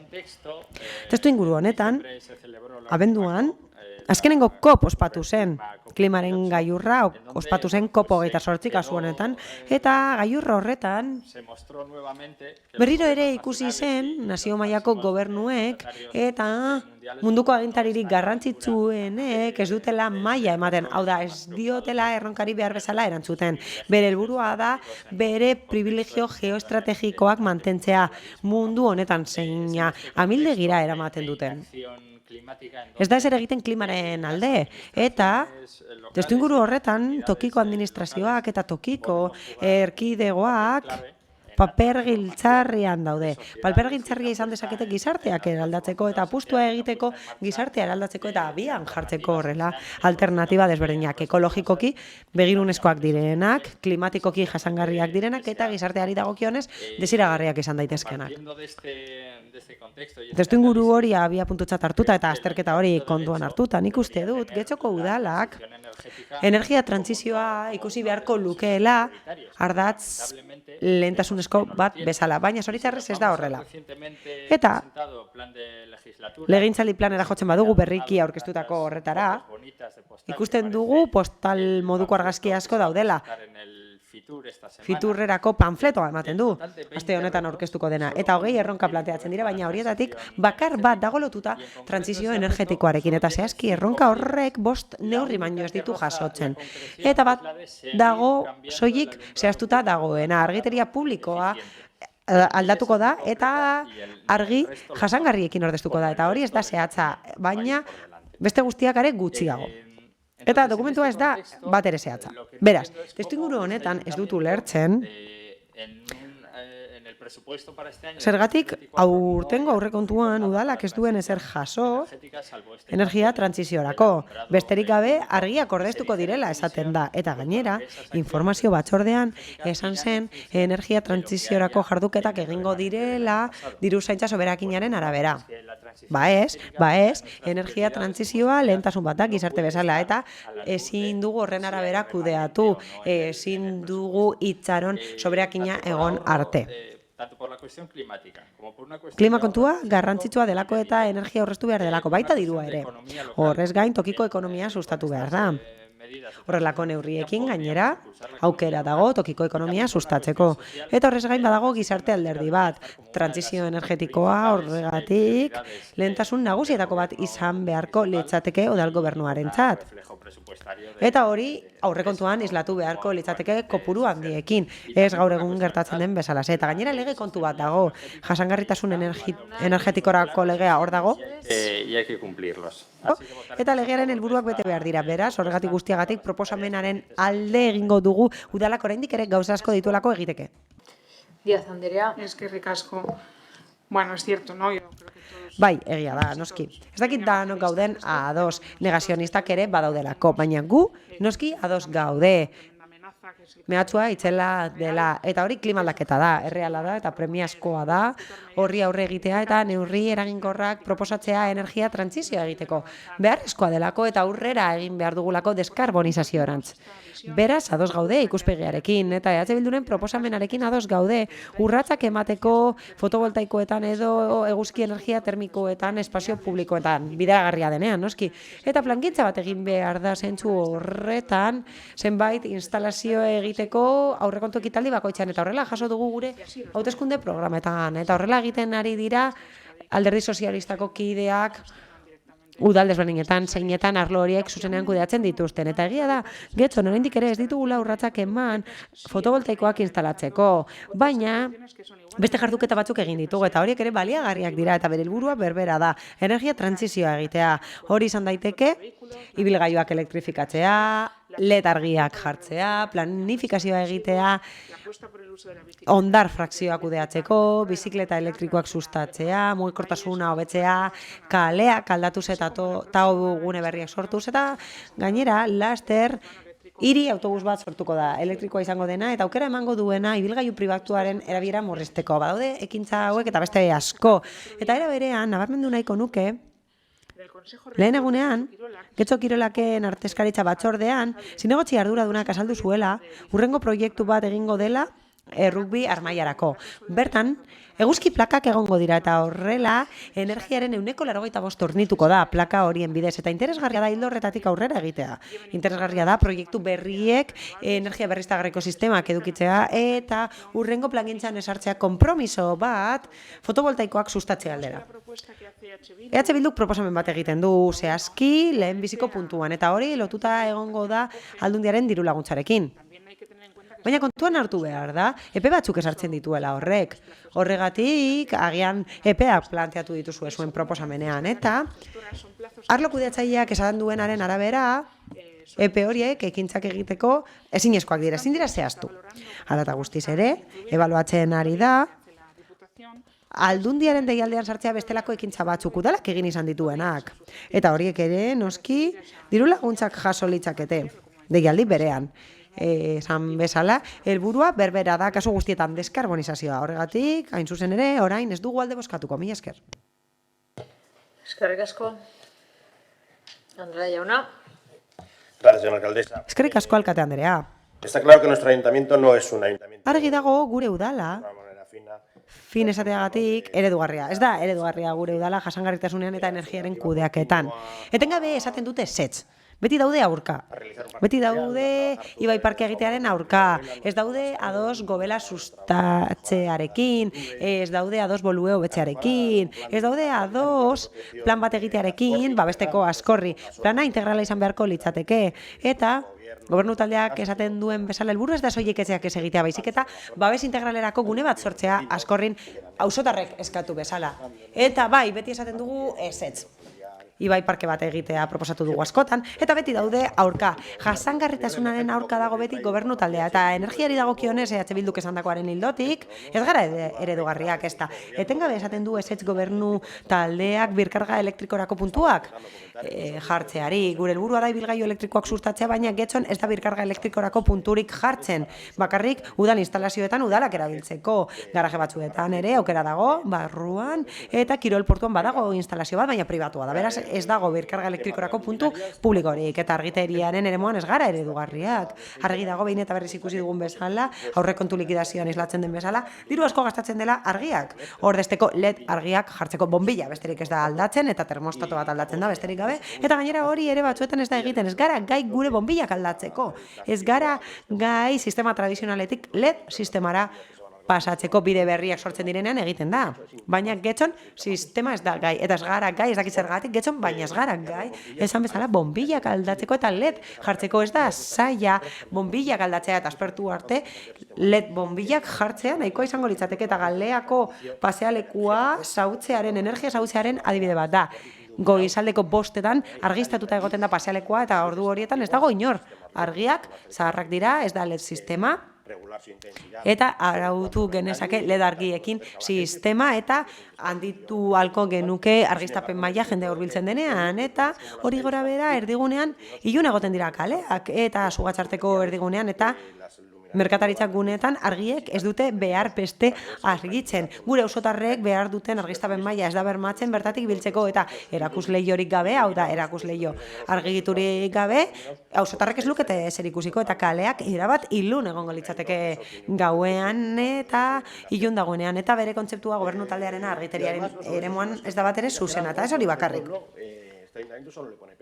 Zerbait egin nahi duenari, arazoak baino ez dizkiote jartzen. 2022an, laster 2 urte beteko dira, Algortako saltzaileek eskatu dute eguzki plaka jartzea Algortako merkatuan, eta eskatu dute hori egiteko, baina bere dirua gastatuz. Saltzaileek gastu hori egin nahi dute energia aurrezteko eta bere kontsumoa kudeatzeko, eta esan bezala, apirilean 2 urte beteko dira, hori eskatu zutenetik. Saltzaileek eskatu zutenetik lizentzia eguzki plakak jartzeko bere teilatuan, eta udalak esan bezala ez die baimenik eman, ezetz esan du, eta buelta asko eman ditu udalak, naiz eta udalak ez lukeen dirurik gastatu beharko. Gaur egun ez dute baimenik, eta apirilean eskatu zuten 22an, eta 2 urte beteko dira hori eskatu zutenetik. Arazoak jartzen dizkiezue zerbait egin nahi dutenei. Eta EH Bilduren proposamenari dagokionez, Carmenek esan bezala Alderdi Sozialistatik, guk proposamenak egin ditugu, udalak 8 hilabeterako programa bat egin dezan. Aldundiaren dirulaguntzak amaitzen dira 28an, otsailaren 28an. Eta dirulaguntzen plana aurkeztu beharko genioke Aldundiari, baina guk epea aldatzeko eskatu dugu, deskoordinazioa dagoelako. Eta gainera, dirulaguntzen partidari erreparatuz, guk uste dugu Eberen Euskal Energiaren erakundearen laguntza bat dagoela, eta horrek dirulaguntzak ematen ditu eguzki plaka jartzeko, eta horrek baztertzen du dirulaguntzak eskatzea beste erakunde batzuei, eta hori aldatu beharko litzateke, ez delako gure eskumena. Eta dirulaguntza horiek eman beharko lituzkete gaitasun ekonomiko handiagoko erakundeak, adibidez Foru Aldundiak, eta guk hori eskatu dugu Aldundian, haiek emateko dirulaguntzak konpentsatuz ebearenak, batzuetan ez direlako nahikoak. Beraz, proposamena zuzena da gure ustez, udala ez da gai izango ezer egiteko, esan bezala, baina beno. Gabezi asko daude gure ustez erabaki proposamenean, eta horregatik abstenituko gara. Eskerrik asko. Eskerrik Rocio asko. Andrea. Bai, eskerrik asko alkate Andrea. Zalantzarik gabe neuri eraginkorrak ezarri behar dira klima aldaketari aurre egiteko. Administrazioek neurri horiek bultzatu behar ditugu, eta horrela eredu bezala hartu behar gaituzte. Hay que señalar que la lucha contra el Adierazi behar da, klima aldaketaren aurkako borrokak eskuartze maila desberdinak hartzen dituela barne, eta ekintzak sustatu behar direla maila desberdinetan. Ikuspegia ez litzateke mugatu beharko energiaren jatorrira. Garrantzitsuena da ikuspegia integrala izatea klima aldaketaren aurkako borroka honetan. Eta horrela lan egin dugu guk duela urte asko, beti kontuan hartuz kezka dagoela klima aldaketaren inguruan, eta hori egin dugu gure ekintza politika guztietan. Batez ere, jakitun izan behar dugu erdigunetan, hiri guneetan, berotegi efektuko gasen 70% igortzen direla, eta horien iturri nagusia ibilgailu pribatuaren erabilera da. Benetan eragin nahi badugu nabarmen arrazoietan, hau da klima aldaketan eragiten duten arrazoietan, eta guk hori pairatzen dugu, gehiago eragin beharko genuke zertan eta nola mugitzen garen. Oso modu kaltegarrian mugitzen gara ingurumenarentzat. Baina beno, mozio hau ez dago lotuta mugikortasunarekin, baizik eta energia berriztagarrien erabilerarekin, eta zentratuta dago eraikin desberdinetan, bai publikoetan, bai pribatuetan. Berriki Euskal Herriko Agintaritzaren aldizkarian, urtarrilean, foru dekretu bat argitaratu da. Bizkaiko Foru Aldundiarena da dekretu hori, eta horren bidez oinarri arautzaileak eta deialdia esartzen dira dirulaguntzak emateko udalei eta mankomunitatei. Horren helburua da jarduketak egitea klima aldaketaren eremuan eta energia trantsizioaren arloan.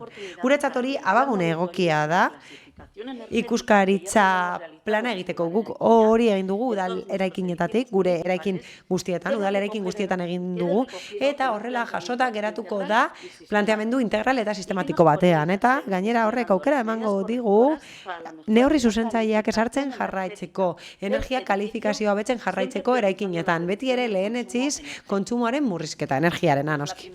Ez da lehenengo aldia, EH Bilduk eskatzen digula plaka fotovoltaikoak jartzeko, eta ez da neurri txarra, egin izan dugulako gure eraikin batzuetan. Adibidez, hori egin dugu udaltzaingoaren eraikinean edo ingurumena gelan. Baina, lehenik eta behin baino gehiagotan azaldu dugun bezala, eta energia trantsiziorako legea jasotzen duen bezala, murriztu behar da ahalik eta gehien eraikinen gastua, kontsumoa. Ez du ezertarako balio autoprodukzio sistema bat jartzeak, baldin eta energetikoki ez bada jasangarria. Ez du ezertarako balio, lehenik eta behin kontsumo murriztu behar da. Eta hori soilik lortuko da esku hartuz neurri termikoekin. Eta hori egin izan dugu duela urte batzuk. Hori egin dugu gure inguratzaileen fatxadetan egin dugu, estalkietan, kanpoko aratzerien aldaketetan eta azkenengo jarduketen adibide bat da Andres Isasi Musika Eskolako jarduketa edo San Nikolas 23ko jarduketa. Azkenik zuen mozioan, 3. puntuan, zehazki, adierazten duzu sortu beharko litzatekeela dirulaguntzen partida bat energia horiek esartzeko etxebizitzetan eta enpresetan, eta sustatu beharko liratekeela zerga hobariak. Legeak baimentzen duen neurrian. Honi dagokionez, dirulaguntza programak bideratuta daude, eta hori egiten da Eusko Jaurlaritzaren bidez. Euskal Energiaren erakundeak eta etxebizitza sailak egiten du hori Next Generation funtsen laguntzarekin. Eta horrez gain, errege dekretu bat dago hori arautzen duena eta laguntzak jasotzen dituena birgaitze lanak egiteko etxebizitzetan. Eta gainera, agindu bat igorri zuen 2022an Eusko Jaurlaritzak laguntzak emateko bizitokiak birgaitzeko eta etxebizitzak birgaitzeko, horrela energia jasangarritasuna edo eraginkortasuna hobetzeko, eta zerga hobariei erreparatuz.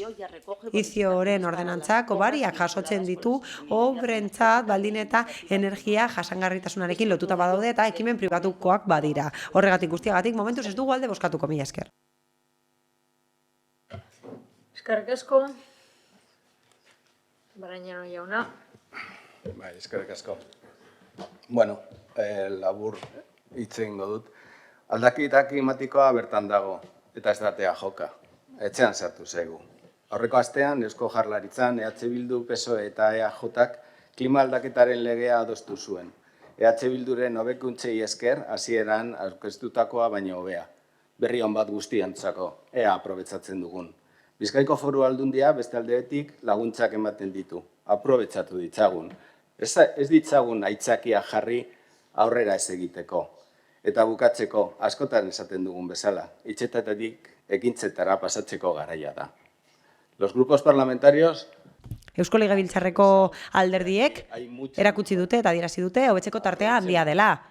Balia dezagun aukera denbora agortzen ari delako. Eskerrik asko. Eskerrik asko, beste norbaitek, Benito jauna. Bai, eskerrik asko alkate anderea. Beti posten naiz, hau ikusten dudanean. Ikusten dudalako ados gaudela. Ados gaude diagnostikoan. Eta ados gaude, arazo bat dagoela eta klima aldatikoa hor dagoela. Klima aldaketa hor dagoela. Eta neurriak ezarri behar direla, ados gaude eta horrek posten nau. Arazoa zein da, batzuetan kezka ez datorrela bat implikazio mailarekin edo udalak hartzen dituen neurriekin. Hau da, hitzaldia ez dator ekintzekin bat. Eta guk hori ikusten dugu gobernu talde honetan. Eta egia esan, eztabaida honetan hori argi ikusi da. Esan da, ezinezkoa dela, garaiz ibiltzea epeak betetzeko dirulaguntza honetan. Dirulaguntza, ez da berria, naiz eta dekretua berria den, dirulaguntzak funtzionatu du azkenengo urteotan gutxienez. 4 urtez funtzionatu du. Printzipioz, milioi bateko diru laguntza zen. Elkarrekin Podemosetik emendakinak aurkeztu genituen batzar nagusietan urte askotan 2 milioira igotzeko eta iaztik uste dut 2 milioikoa da, beraz, ez da berria diru laguntza. Eta hala ere, ez gara heltzen, zer gertatzen da, ez dela lehentasunik esartzen, eta horrela ez dagoela planik, eta planik ez dagoenean ez dago ekintzarik, eta ekintzarik ez dagoenean, orduan ezin dugu ezera aurkeztu diru laguntzen deialdian. Sartzeko energia trantsiziorako neurriak, eta horren onuradun izan gintezke, baina ezin dugu egin, hori ez dugulako, ez dugu ekintzarik, ez dugu planik, eta ez dugu lehentasunik. Eta gure taldeari dagokionez, aurrekontuan emendakin bat aurkeztu genuen 200.000 euroko partida bat egiteko. Nahiko modestoa zen eta gure helburua zen energia berriztagarriak esartzea eta energia eraginkortasunareko neurri berriak esartzea eta horretarako beste gastu batzuk murrizten genituen. Eta nik uste dut ados egongo garela ez direla hain garrantzitsuak. Zu armak konprometituta ez daude lorezaintzako espedienteak eta udalerriaren turistifikazioarekin lotutako gastuak. Nik uste dut energia trantsizioa hori baino garrantzitsuagoa eta lehentasunezkoagoa dela. Eta hori gora bera aurka bozkatu zen, orain gertatuko den bezala. Nik uste dut ez dagoela arrazoi nahikorik berandutzen jarraitzeko horrelako jarduketak legeak aginduta bete behar dituenak udal honek. Mila esker. Beste norbaitek? Ez, beraz bozketara pasatuko gara. Mozioaren aldeko bozkak. Elkarrekin Podemos eta EH Bildu kontrakoak, PS Euskadiko Ezkerra eta Euskal Alderdi Jeltzalea eta abstentzioak Partido Popularra. Eta honekin batera 13. puntura pasatuko ginateke EH Bildu taldearen mozioa, Getxo eta Loiu aeroportua autobus lerro berri batekin lotzeari buruzkoa. Bildosola jauna. Bai, Getxo eta Loiuko aeroportuaren artean 18 kilometro besterik ez dauden arren, gaur egun ordubete baino gehiagoko bidaia egin behar da bertara garraio publikoaren bidez heltzeko. Garraio bi hartu behar direlako. Metroa eta autobusa edo autobus bi linea. 32 linea hartuta. Horrek egiten du aireportura joan behar duten getxostarazko bestelako bideak bilatu behar izatea bertara heltzeko. Oso ohikoa da esate baterako lagun edo zenidi eskatzea aireportura autoz eramateko edo jasotzeko. Lan kontuengatik edo oporrengatik aireportua erabiltzen dutenez gain, badira ere egunero getxotik aireportura lan egitera joaten diren getxostarrak. Aireportuan 2.400 langile inguru lan egiten duelako, azpikontratak edo bestelako zerbitzuak kontuan hartuta. Mehatxu klimatikoaren testu inguruan gaudela kontuan hartuta, ezinbestekoa da gure errepideetatik ahalik eta autopribatu gehien kentzea. Eta horretarako beharrezkoa da erakundeetatik bestelako alternatibak eskaintzea garraio publikoa sustatuz esate baterako. Aukera bat izan daiteke beraz, Getxo eta Loiuko aireportua lotuko duen autobus lerro bat sortzea, edo gaur egun martxan dagoen linea batik eraleku bat gehitzea aireportuan. Adibidez, A2153 lineari Getxo eta Txorierri lotzen dituena. Horregatik, Getxoko osoko bilkurari ondoko proposamena luzatzen diogu. Bat, Getxoko udalak Bizkaiko Foru Aldundiari eskatzen dio azter dezala Getxo eta Loiuko aireportuaren artean autobus zerbitzu baten balizko eskaria. Eta bi, 2025erako aurreikusita dagoen Bizkaibusen zerbitzu berriaren lizitazioan ekarpenak egiteko prozesuan zehar eta datu ekala babesten badute, Getxoko udalak eskatu dezala autobus zerbitzua Getxotik Loiuko aireportura.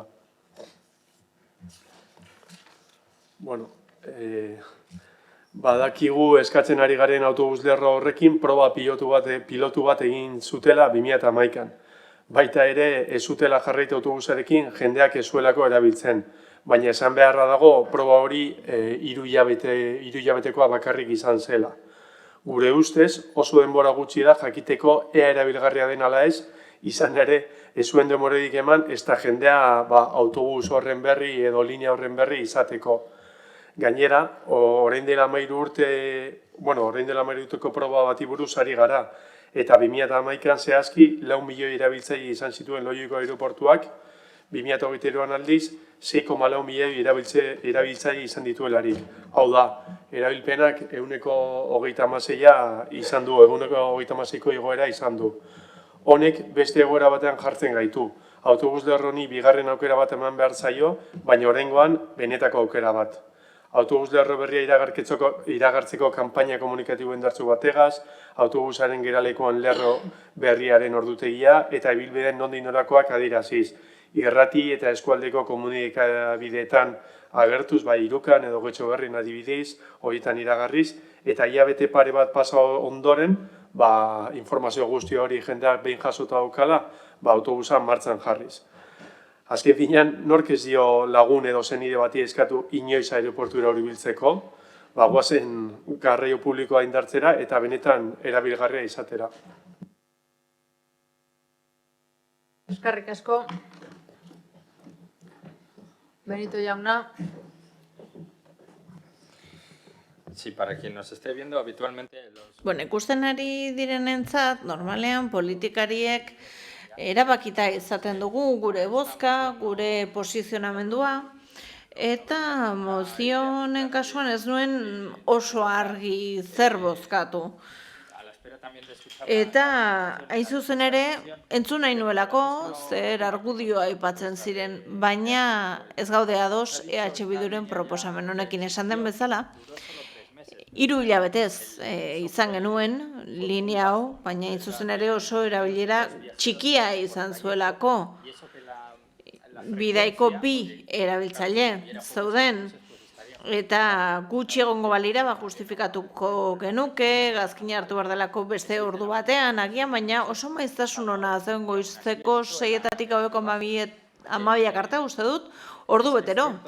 Eta hala ere, erabilera kopurua txikia izan zen egia da orain, trafiko handiagoa dagoela, eta potentzialtasuna ere handiagoa dela, jende gehiago izan zezakela interesa zerbitzu honetan. Dena den, kontuan ikusita zer kopuru izan ziren aurreko esperientzia pilotu hartan, eta beste hainbat gai direla eta iruditzen zait ez dagoela justifikatuta Bizkaibusi eskaera hau egitea berriro ere zerbitzu hau martxan jar dezan eta mantendu dezan. Eta iruditzen zait alaber, eta da bigarren arrazoia, agian arazotsua dirudiela Getxotik aireportura joateko metroa eta ondoren autobusa hartu behar izana. Baina, hori alderatzen badugu, adibidez, beste udalerrietatik, Bizkaiko udalerri gehienetatik egin behar duten bidaiarekin, lotura iaia privilegiatua dugula aireportuarekin. Zer da, metro autobusa hartzea beste herritar batzuk egin behar dutenarekin. Busturiatik, Mungialdetik, Lehartibaitik edo Arratiatik aireportura joan behar diren horiek egin behar dutenarekin alderatuta. Haiek bai, esango nuke autoaren mende daude, edo taxiaren mende, baina urrutiago daudenez, arestiagoa ateratzen zaie. Eta iruditzen zait, proposamen honetarako arreta Getxotik atera behar dugula, eta lurralde gisa egin beharko liratekela balorazio orokorra. Bizkaiko lurralde osoan egin beharko litzatekela. Eta ikusita beste eskualde batzuekin alderatuta lotura nahiko ona dugula, ez zaigu zilegi iruditzen proposamen hau. Aipatu beharra dago ere, 3. ildoaren edo linearen gaia, oraindik mahai gainean dagoela, metroa eta aireportua lotuko dituena, okerrez banago badago proiektu bat ikusi beharko dugu, zer nolako bilakaera duen, iruditzen zaigolako hori izan daitekela modurik onena, aireportuarekin lotura hori izateko azkartasunari dagokionez eta sortuko lirateken isuriei dagokionez tren elektrikoaren bidez. Díaz Andrea. Eskerrik asko. Bueno, como se ha dicho en estos momentos... Esan bezala, une honetan, Getxotik Loiuko aireportura joateko Bilbo bidez joan behar gara garraio publikotik, bestela ibilgailu pribatuak erabili behar ditugu edo taxi bat. Eta horregatik ulertzen dugu eta ados gaude, proposamen honetan esaten denarekin. Eta Getxorekin bezala, lurraldeko beste udalerri batzuekin gertatzen zaigu hau, ezta? Bilbo da abia puntua garraio publikoari dagokionez dena den azpimarratu behar dugu maiztasunak onak direla. Esan den bezala, 2011an proiektu pilotu bat jarri zen martxan, linea bat jarriz, Getxo eta aireportu artean, eta eskari faltagatik bertan behera utzi zen. Azpimarratzekoa da, 13 urte igaro direla, egin zenetik, eta iruditzen zait 3 hilabete ez dela beharra dena denbora linea bat kontsolidatzeko, adituek esaten dute gutxienez 3 urte behar izaten direla linea kontsolidatzeko. Dena den, aukera politiko bat iruditzen zait, emakidak iraungitzen direlako aurten, eta Aldundiko garraio departamentuak aztertu behar ditu, orokortasunean lurralde osoko beharrak, eta orain da unea aztertzeko linea berri posibleak, eta hau proposatu nahiko bagenuke, bai eskaera eta bai eskaintza aztertu beharko genituzke. Horien arabera ikusiko genuke zer behar dugun udalerrian, ea Leioarekin, Erandioarekin, beharra partekatzeko modukoak ote diren, eta hori aztertuta proposamen bat egin genezake edo egin lezake departamentuak erantzun ahalik eta honena emateko. Iruditzen zaigu gure departamentuak ez lukela eskaera bat egin behar eskaeraren berri izan aurretik, baina begionez ikusten dugu eskatzea Aldundiari aztertu dezan zer nolako egoera dugun. Horregatik abstenitu egingo gara proposamen honen aurrean.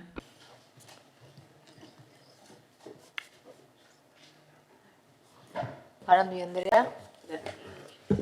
Gracias, señor alcalde. La moción que hoy presenta Bildu es una vez Bilduk aurkeztu duen mozioa bada Alderdi Popularra 2008an aurkeztutako mozio baten kopia bat Loiu Getxo linearako proposatu zuena eta berriro ere inkoherentziaren emaitza batetik eskatzen du hegaldi laburrak kentzea asko kutsatzen dutelako, baina bestetik eskatzen du aireporturako bidea erraztea hegaldi horretara iritsi ahal izateko. Alderdi Popularra 2008ko irailaren 26an mozio bat proposatu zuen linea hori ezartzeko, eta garai hartan gogo gutxiz onartu zuten derrigortuta egon zirelako, esan bezala udalerrian geltoki bakarra jarri zuten, Bizkaia plazan informaziorik gabe, inolako publizitaterik gabe eta 3 hilabete eskasez. Hau da, zerbitzuak ez zuen izan behar zuen ikusgaitasun handia. Baina lortu zuten, nahi zutena ez zutelako linea hori ezarri nahi. Une honetan, hiriko autobusa martxan jartzeko zain gauden une honetan, Getxoko herritarrentzat iruditzen zaigu lehentasun bat dela hori errealitate bat izatea Getxotarren egunerokotasuna erraztuko lukeelako. Eta noski, ona litzateke horrelako proposamen bat Getxorentzat, baina iruditzen zaigu une honetan arreta jarri behar dugula autobusen, hiriguneko autobusean. Getxo Loiu linea horretarako, zuek aipatutako ingurua barrez gain beste batzuk ere beharko genituzke, Aldundiak esku hartze handiago izatea, beste ere herritarri informazio gehiago ematea, eta geltoki gehiago eta ikusgaitasun handiago izatea, proba aldia luzatzea, ikusteko benetan errentagarria hauten. Eta horregatik abstenitu egingo gara. Eskerrik asko. Ocio Andrea. Vale, eskerrik asko alkate Andrea. Bueno, aunque lo tengamos todo claro, pero por si acaso, en primer lugar... Bueno, argi dugu, baina gogorarazi nahiko nuke hiriarteko garraio zerbitzuak proposatzen duzuena bezala, Getxo eta aireportuen artekoa ez dela gure eskumenekoa. Bizkaiko Foru Aldundiaren eskumenekoa da, eta Batzar Nagusietan baduzue taldea bertan zuen eskaerak, zuen galderak egiteko, eta beraz linea hau eskatzeko Aldundiari. Eta noski zalantzarik gabe, administrazioek erabilera jasangarriak, arduratsuak sustatu behar ditugu, intermodalitatea bultzatu behar dugula, mugikortasun sistema publikoan, garraio publikoa sustatu behar dugula, hori funtsezkoa da, klima aldaketaren aurkako borroka horretan. Eta aipatu da, Aldundiak egin zuen proba pilotu hura. Garai hartan, erabiltzaileen eskaera eta barne urtu ziren, eta egin zen proba hartan, 2 hilabete iraun zituen 2011ko proba hartan, Getxotik igarotzen zen, Leioan geltoki pare bat ere bazituen, eta bazegoen intermodalitatea. Leioako metro geltokitik gertu ere bazegoelako geltoki bat. Baina, nahiz eta oso ordutegi zabala izan, badirudi ez zuela oso harrera ona izan. 2025-era begira guk dakigula ez da lizitaziorik aterako Bizkaibuseko zerbitzurako, bai egingo dena da kontsultarako epe bat zabaldu udalerriekin, eta lurraldeko udalerriek udalerrietako talde teknikoak hala baderitzo proposamenak edo eskaerak egin ahal izango ditu eta aztertu egingo da ea zerbitzua eskain daiteken edo ez. Hor sartuko litzateke Getxo eta aireportuaren arteko linearen eskaera edo proposamena. Iruditzen zaigu departamentuaren esku dagoela eta horregatik abstenitu egingo gara. Eskerrik asko, Bildosola jauna. Bueno, bai, abstentzioekin azkenean lortuko dugu zehar. Erantzuteko ordenaren erantzuteko Podemosek bozeramaileari gauza da, ez da, ezen oinarritzen egin zuten azterketa bat, egin zuten proba pilotu bat, eta hor jendeak ez zuen erabili, horrek ez du esan jendeak ezagutzen zuenik edo ez, jendeak ez zuen ezagutzen, galdetzen baduzu kalean, inork ez zekien autobusi zegoenek, edo proba piloturik egin zenik.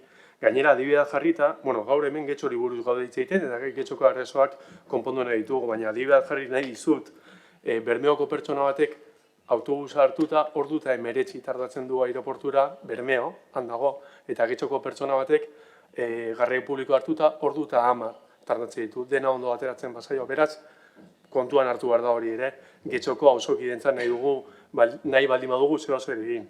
Gero, el Partido Popular me habla de la copia que estamos haciendo de la moción que presentó en 2008. Alderdi Popularrari aipatu 2008ko mozio ura, baina alderatu du Getxo busa, Bizkai busa eta gauzaiekin nahasten saiatu da. Gauza bat da Getxo busa eta beste gauza bat da Bizkai bus. Eta iruditzen zait Alderdi Popularrari esan behar diogula, jendeari errazen badiogu garraio publiko bidez aireportura iritsi ahal izatea horrek ez duela ekarriko. Jendeak egaldi gehiago erostea, baizik eta gutxiago kutsatzea. Eskertuko honek aldeko bozka izango bagenu, baina lasai batzar nagusietan eskatuko dugu, de hecho, egingo dugu, baina lo que se dice que la aceptación que tuvo la palabra... Baina, harrera ez da erabili beharreko hitza, informazio falta zegoelako eta jendak etzekelako proba hori zegoen. Eskerrik asko, beste norbaitek, Benito jauna. Sí, gracias, señora alcaldesa. Bien, bueno, habiendo escuchado... Eskerrik asko, alkate Andrea. Eztabaida oso adi entzun dut, eta egia da proba pilotuak huts egin zuela, baina iruditzen zait ez zela ongi egon. Laburra izan zen, ez zen beharra adina publizitatu, hori onartu beharra dago, eta ikusita proposamenean eskatu egin zaiola Aldundiari aztertzeko, abstenitu egingo gara. Batez ere, adierazitakoa kontuan hartuta. Eta iruditzen zaigu Aldundiak aztertzen duenean aztertu beharko duela lurralde osoa. Bere osotasunean eta ez soilik udalerri bakoitzaren egoera zehatza.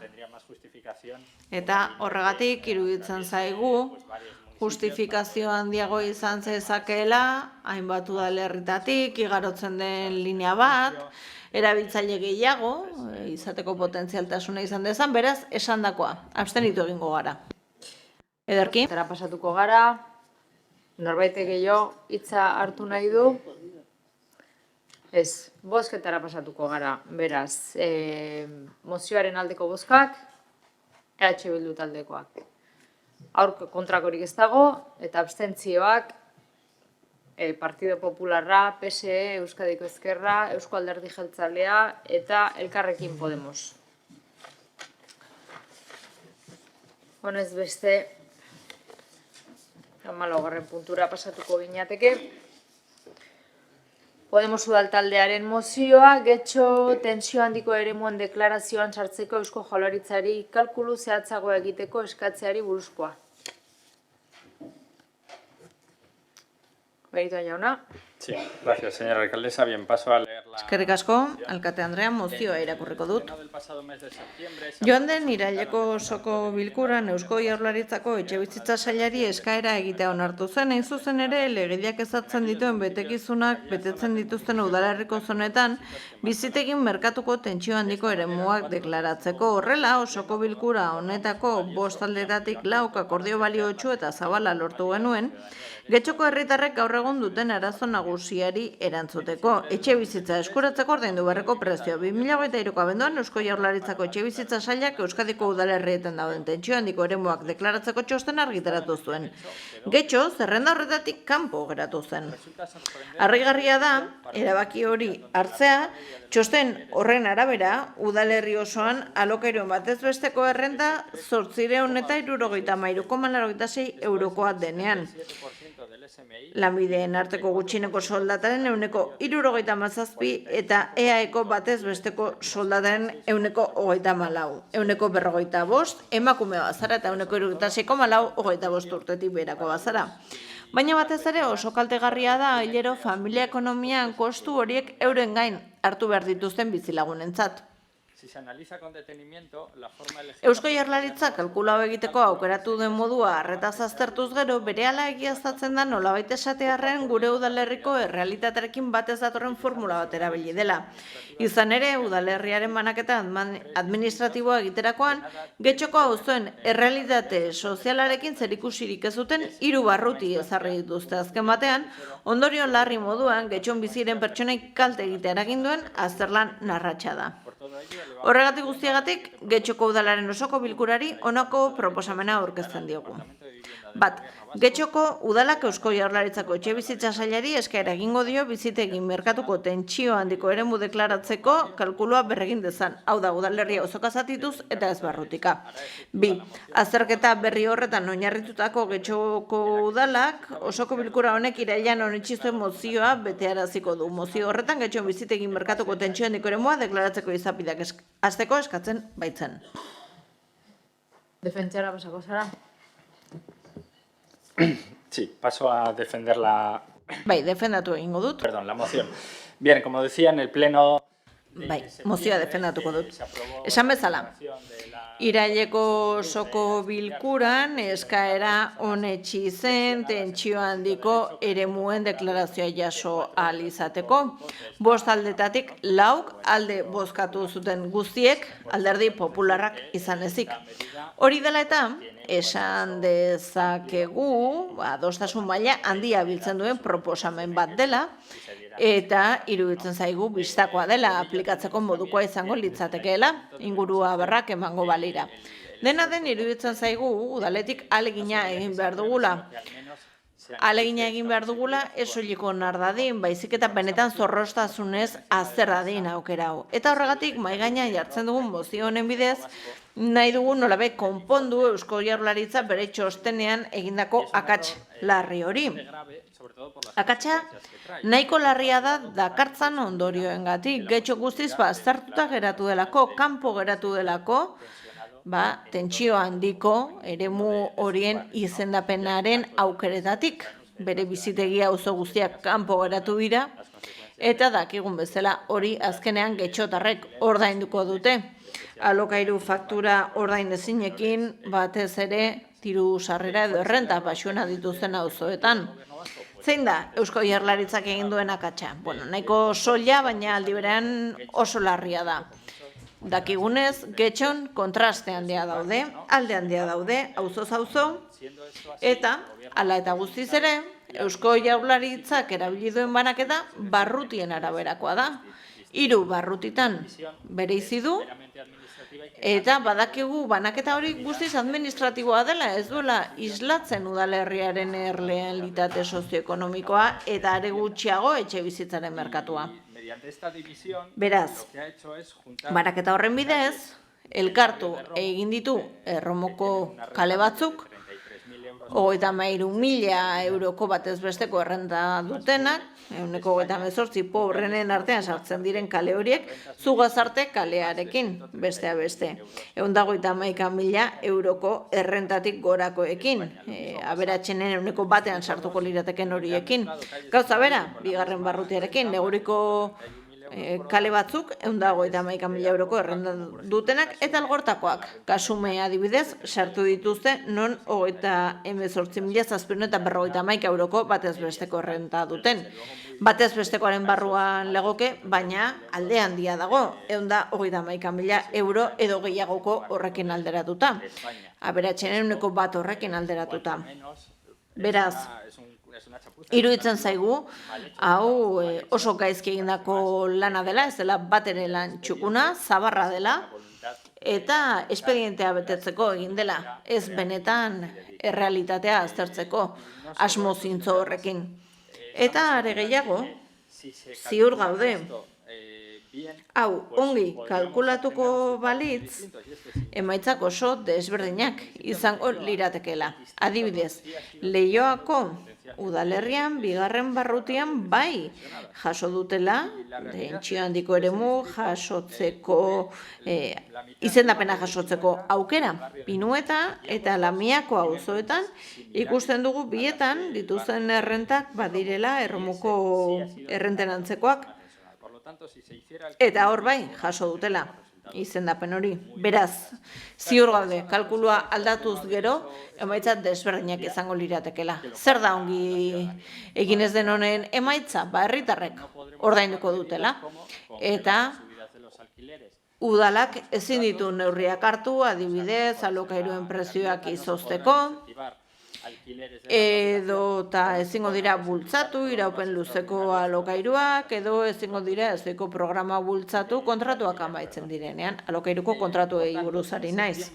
Beraz, egia bada, irailean, ganbera honetako gehiengoak neurri horiek baliatzeko aldeko jarrera agertu zuela, gustatuko litzaidake orain eskatzea kalkulo errealago bat egitea. No tiene sentido mezclar barrios como Romo con Zugazarte. Ez dolako zentzurik, Erroma, Zugazarte, Algorta eta Neguri bezalako auzoak nahastea, eta iruditzen zaigu udalak zaindu beharko lituzkeela getxotarren interesak. Eskerrik asko, Díaz Andrea. Eskerrik asko, alkate Andrea. Bueno, es verdad que el pasado mes de septiembre hubo un consenso en este pleno en materia de vivienda. Egia da, irailean adostasun batera heldu ginela, osoko bilkuran, etxe bizitzari buruz, eta zure mozioan aipatutako askoren aldeko jarrera agertu genuela. Batetik, Jaurlaritzako etxe bizitza sailarekin lankidetzan jarraitzea, etxe bizitza publikoak sustatzen jarraitzeko, etxe bizitzen zaharberritza sustatzen jarraitzeko, eta utzik dauden etxe bizitzak aloka daitezen sustatzeko biziguneren bidez. Hori da bigarrena, hirugarrena da zuk aipatzen duzu nahi zuzen ere, eta bazen aztertzea ea gure udalean ote zeuden tentsio handiko eremuko izendapena jaso zezaketen eremuak. Eta esan duzun bezala, azterlan batzuk egin dira eta txosten bat argitaratu da. Eta bertan jasotzen da, hipoteka edo alokairua gehi gastua batez besteko errentaren 130 baino handiagoka ote den, eta bestetik ea azken 5 urteetan KPI baino 3 puntu handiagoko igoerarik egon ote den alokairu horietan. Eta gustatuko litzaidake aurrekari batzuk aipatzea. Sozialistak etxe bizitzarako sarbidea arrastaren alde dauden neurri guztiekin bat etorri hoi gara, eta iruditzen zaigu, hau, tentsio handiko eremuen izendapena badela neurrietako bat, baina kontuan izan behar dugu ez dela neurri bakarra. Bigarrenik, azaldu nahiko nuke Euskadiko Ezkerra alderdi sozialista izan dela Euskadin etxe bizitza politika sustatu duena eskudunak diren administrazio guztietatik, Eusko Jaurlaritzatik, udalerrietatik, eta oso proposamen anbiziotsuak jarri direla martxan etxe bizitza publikoi dagokienez dagokienez eta zaharberritzei dagokienez. Beti gure esku ditugun baliabide guztiak erabiltzen ditugu, eta egia da, eta guztiek dakite gure posizionamendua oso desberdina da, adibidez EAJaren posizionamenduarekin alderatuz gero. Eta horregatik, hain zuzen ere, bultzatu ditugu etxebizitzarako eskubidea bermatzen duten lege guztiak, 3/2015 legea, EAEkoa, gehi, 2023ko maiatzaren 4ko etxebizitzaren eskubiderako legea bi dute alderdi sozialistaren sinadura. Horietako batean ere, ez dute adostasuna agertu ez alderdi popularrak, ez alderdi nazionalistak. Argi dago etxebizitza arloan iritzi desberdina ditugula. Eta aipatzen da, bizitegi eremu tentsionatu horiei buruz, eta hor zentzuk sartzen dira, baina da legean aurreikusita zauden neurriak jaso ditzaketen eremu horiek, eskaera oso handia duten eremu ez ari gara. Eta beraz, izendapen hori jaso ala ez, bestelako neurriak ere aurrera eraman daitezke, adibidez, derrigarrezko alokairuak ezartzea, biztanlerik ez duten etxe bizitza horientzat, edota babestutako eta babesgabeko etxe bizitzentzako neurriak. Ezartza hori guztia Euskal Legean jasota dugu, beraz badugu asko egiteko. Ez da beharrezkoa, estatu mailako legera jotzea, hemen baditugulako aukerak ere gauzak egiteko. Eta eskudunak diren administrazio bi araudietara jo dezakete, noski, eta horren arabera ezarri dezakete zer eremutan dagoen tentsio handia. Eta hori azken batean bada irizpide bat, ekintza publikoak bideratu alizateko, eta azken batean herritarrak etxe bizitzetara sartu alizateko eta iritsi alizateko. Beraz, tentsio handiko izendapen hau, gogora ezagun 3 urteko izendapen bat dela, luzagarria dela. Eta horri dagokionez, etxe bizitzaren Euskal Behatokiak txosten bat egin du, identifikatzeko zer baldintza betetzen diran eremu horietan. Ezagutzen dituzue, bi dira arauetan jasota daudelako. Eta, une honetan Eusko Jaurlaritzaren adierazpena jaso duten horietan, ez dira betetzen bi ezaugarri horiek. Kontuan izan behar dugu dena den, udale bere eskumenen barruan, etxe bizitza arloko eskumenen barruan, Eusko Jaurlaritzare eska diezaioketela eremu jakin bat aztertzeko hori ez da egin. Eta horretarako beharrezkoa da, bi irizpidetako horietako bat gutxienez betetzea. Hori egin daiteke. Eskari formal bat egin daiteke. Eta horretarako beharrezkoa da eremua mugatza. Hori ez da egin memoria justifikatibo bat behar da, eta baita ere ekintza plan bat. Eta proposamen hori udalak egin behar du hurrengo urteetarako. Denbora agortzen zait, baina zuk esan duzu oso zabarra izan dela plana, ez gaude ados, erantzun duelako eskaera bati, eta udala beste irizpide baldin badu, orduan hori jakinarazi behar dio Jaurlaritzari. Zeinek defendatuko du, zeinek defendat Bildutik, Anera Arrakoetxea. Bale, Andrea, Rekako esan dizut, Arrakoetxea. Eskerrik asko. Etxe bizitza da Getxok pairatzen duen arazo larrienetako bat, eta getxostarren kezka nagusietako bat era berean. Eta argi dago udalbatza honetako alderdi batzuon kezka nagusietakoa ere badela. Izan ere, etengabe ari gara plenora ekartzen etxe bizitzaren arazoa konpontzen saiatzeko proposamenak. Alokairuen eta etxe bizitzen salmenta prezio altuen ondorioz, getxostar askok herria utzi behar izaten dute. Getxon Euskal Herriko prezio altuenetarikoak ditugulako. Privilegio bat bihurtu da Getxon bizitzea, eta etxe bizitza eskuragarri izatea edo ez, klase sozialen arteko arrakala areagotzen duen faktorea da. Eta hau ez da txantxa bat. Ez da gai bat gehiago. Pertsona batek bizitza duin bat izateko oinarrizko elementua da etxe bizitza. Eta gure herriko errealitatea da, badagoela jendea ezin duena ordaindu etxe bizitza bat. Eta jende hori kale gorrira doa. Hau oso gai serio eta larria da. EH Bilduk etxe bizitzarekin lotutako hainbat proposamen aurkeztu ditu azken urteotan pleno honetan. Udal gobernuak ez baitu etxe bizitza plan integralik bultzatu arazoari aurre egiteko. Gobernu honek eraiki eta eraiki egin du. Milaka etxe bizitza eraiki dituzue Getxo osoan, baina helburua ez da izan eskubide hau errealitate bihurtzea. Plan hauek ez dira egin bermatzeko herritar guztien etxe bizitza eskubidea, baizik eta espekulazioari ateak irekitzeko.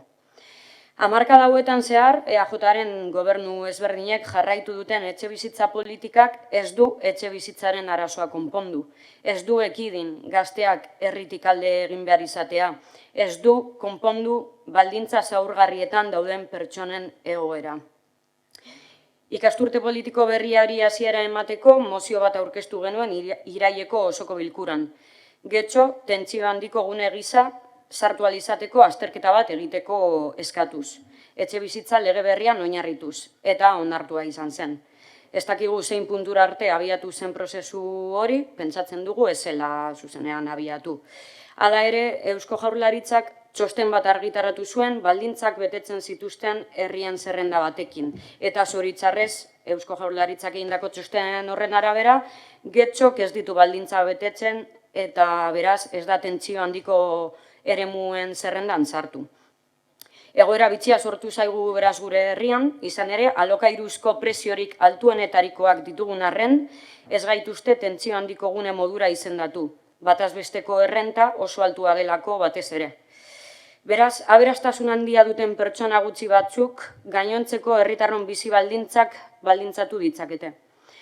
Ez dago esan beharrik, erabat bidegabea dela, Getxon prezio altuak mugatzeko aukerarik ez izatea. Batzuek gure herrian oso errenta altua dutelako. Errenta altua duten horiek gainera direlako alokairuaren autua egiten ez dutenak normalean. Argi dago bestelako bideak bilatu behar ditugula Getxo tentsio handiko gune modura izendatzeko. Kalkulua horrela egitea ez datorrelako bat gure herriko errealitatearekin. Horregatik begionez ikusten dugu Elkarrekin Podemosek dakarren proposamena, distrituetan edo barrutietan banatu beharrean, auzotan banatzearen aukera esploratzea. Modu honetan, bigarren saiakera bat egin ahalko genukelako Getxok izendapen hori lortzeko. Ez genuke ulertuko beraz mozio hau aurrera ez ateratzea. Lege berri hau aurrera pausua izan da herri askorentzat, horregatik posten gara gure inguruko herri batzuentzat erabilgarria izango delako, baina era berean hobekuntzak behar ditu, hasieratik esan genuen eta bide horretan lanean jarraituko dugu ere. Baina bitartean ezin gara zain geratu eta beste neurri batzuk ere aplikatu behar ditugu eta aplikatu daitezke. Gogoan izan behar dugu, 2015ko Euskal Autonomia Erkidegoko etxe bizitza legeak hainbat aukera irekitzen dituela. Beraz, berriz ere, dei egiten diogu udal gobernuari martxan jar dadila arlo honetan, eta ez ezazuela erabilia aitzakia moduan apoa onartzearen zain zaudetela, Getxoko herritarren oinarrizko bizi baldintzez ari garelako. Hau guztia esan eta gero, eta honen guztiagatik mozioa babestuko dugula adierazten dugu. Eskerrik asko, Zorrialek ereka jauna, zeurea hitza. Muchas gracias, señora alcaldesa. Eskerrik asko, alkate Andrea, eta egun on guztioi. Irailean bezalase, berriro ere ari gara tentsiodunak diren gune tentsiodunez. Eta berriro ere esango dugu gure planteamendua, hasieran egin genuen bezala. Begibistakoa den bezala, arazoa dago etxe bizitza lortzeko batez ere gazteen artean. Eta ez dugu katuko, zifrek hori erakusten dutelako, organismo desberdinen zifrek erakusten dute alokairuaren prezioak igo direla eta arazo bat dela etxe bizitzarako sarbidean. Bi puntuetan neurriak proposatzen dira, baina horiek ez dute arazoa konponduko. Larriagotu baizik. Honen inguruan ez du inork hitz egin. Hitz egin duten alderdi politikoek irmoki defendatu dute estatu mailako etxe bizitza legea, baina ez dute esaten zeintzuk diren legearen emaitzak. Beraz, nik uste dut hori guri dagokigula. Hala, etxe bizitza legea onartu zenetik estatu mailan, alokairuko pisuen eskaintza 30% murriztu egin da. Hori nazio osoan. Eta unekoa oso antzekoa da, alderatzen badugu zein murrizketa gertatu den Bizkaian. 28koa izan da, 28koa, hau da legea onartu denetik, pisu gutxiago eskaintzen dira alokairuan. Eta hori gertatzen ari da, baina ez da harrigarria. Izan ere, gauza bera gertatu da Europako beste leku batzuetan, zeinean antzeko neurriak aplikatu diren etxe bizitza legean aurreikusitakoaren ondorioz. Gune tentsiodunak, isunak, jabei eta barluze bat. Gune tentsiodunei dagokienez, Elkarrekin Podemosek protesta egiten du eta esaten du emaitza ez dela desiragarria, baina legearen arabera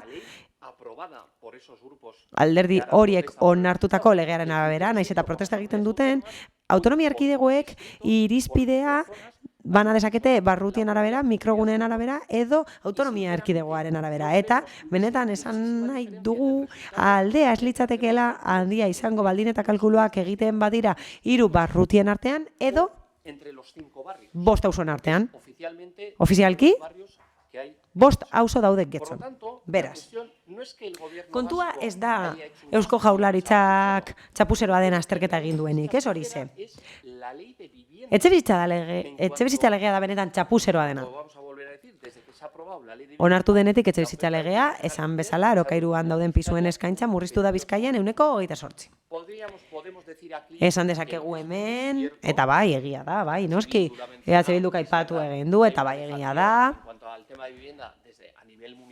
Udalmaian gobernu taldeak ez duela ezer egiten eta etxebizitza plan bat onartu zen 2009an, ez dira aplikatu neurri guztiak, adibidez, San Nikolaseko etxebizitzak ez dira egin, Konportekoak ez da, Zubietakoak ez da, eta hori onartu egin zen esan bezala 2009an, eta begibistakoa den bezala kritika egin aldiogu gobernu taldeari, eta ez du ezer egin, baina gune tentziodunei dagokienez etxebizitza legea porrotutza da. Eta esan genuen bezala eta errepikatuko dugun bezala, gure ustez, alokairurako etxebizitzen eskaintza handitu egingo da lankidetza publiko-pribatuaren bidez. Sustatuz gizarte etxebizitzak edo etxebizitza sozialak eta isunak ez jarriz jabei. Gure taldeak esan zuen bezala diputatuen kongresuan ezetz bozkatu genuenean eta berriro ere ezetz esaten diogu etxebizitza legeari. Mila esker. Eskerrik asko, González jauna. Bueno, vaya por delante. Lehenik eta behin eta berriro ere, jakitun garela, etxebizitzarako sarbidea arazo bat dela, bai Getxon bai gure inguruan. Batez ere gazteen artean. Edo baliabide gutxiago dituzten pertsonen artean. Horrez gain, gogorarazi nahi ditut zeharkako emendakinaren terminoak. Irailean esan genuen Eusko Jaurlaritzaren etxebizitza sailari eskatuko geniola etxebizitza legeari jarraiki gune tentsiodunak izendatzeko.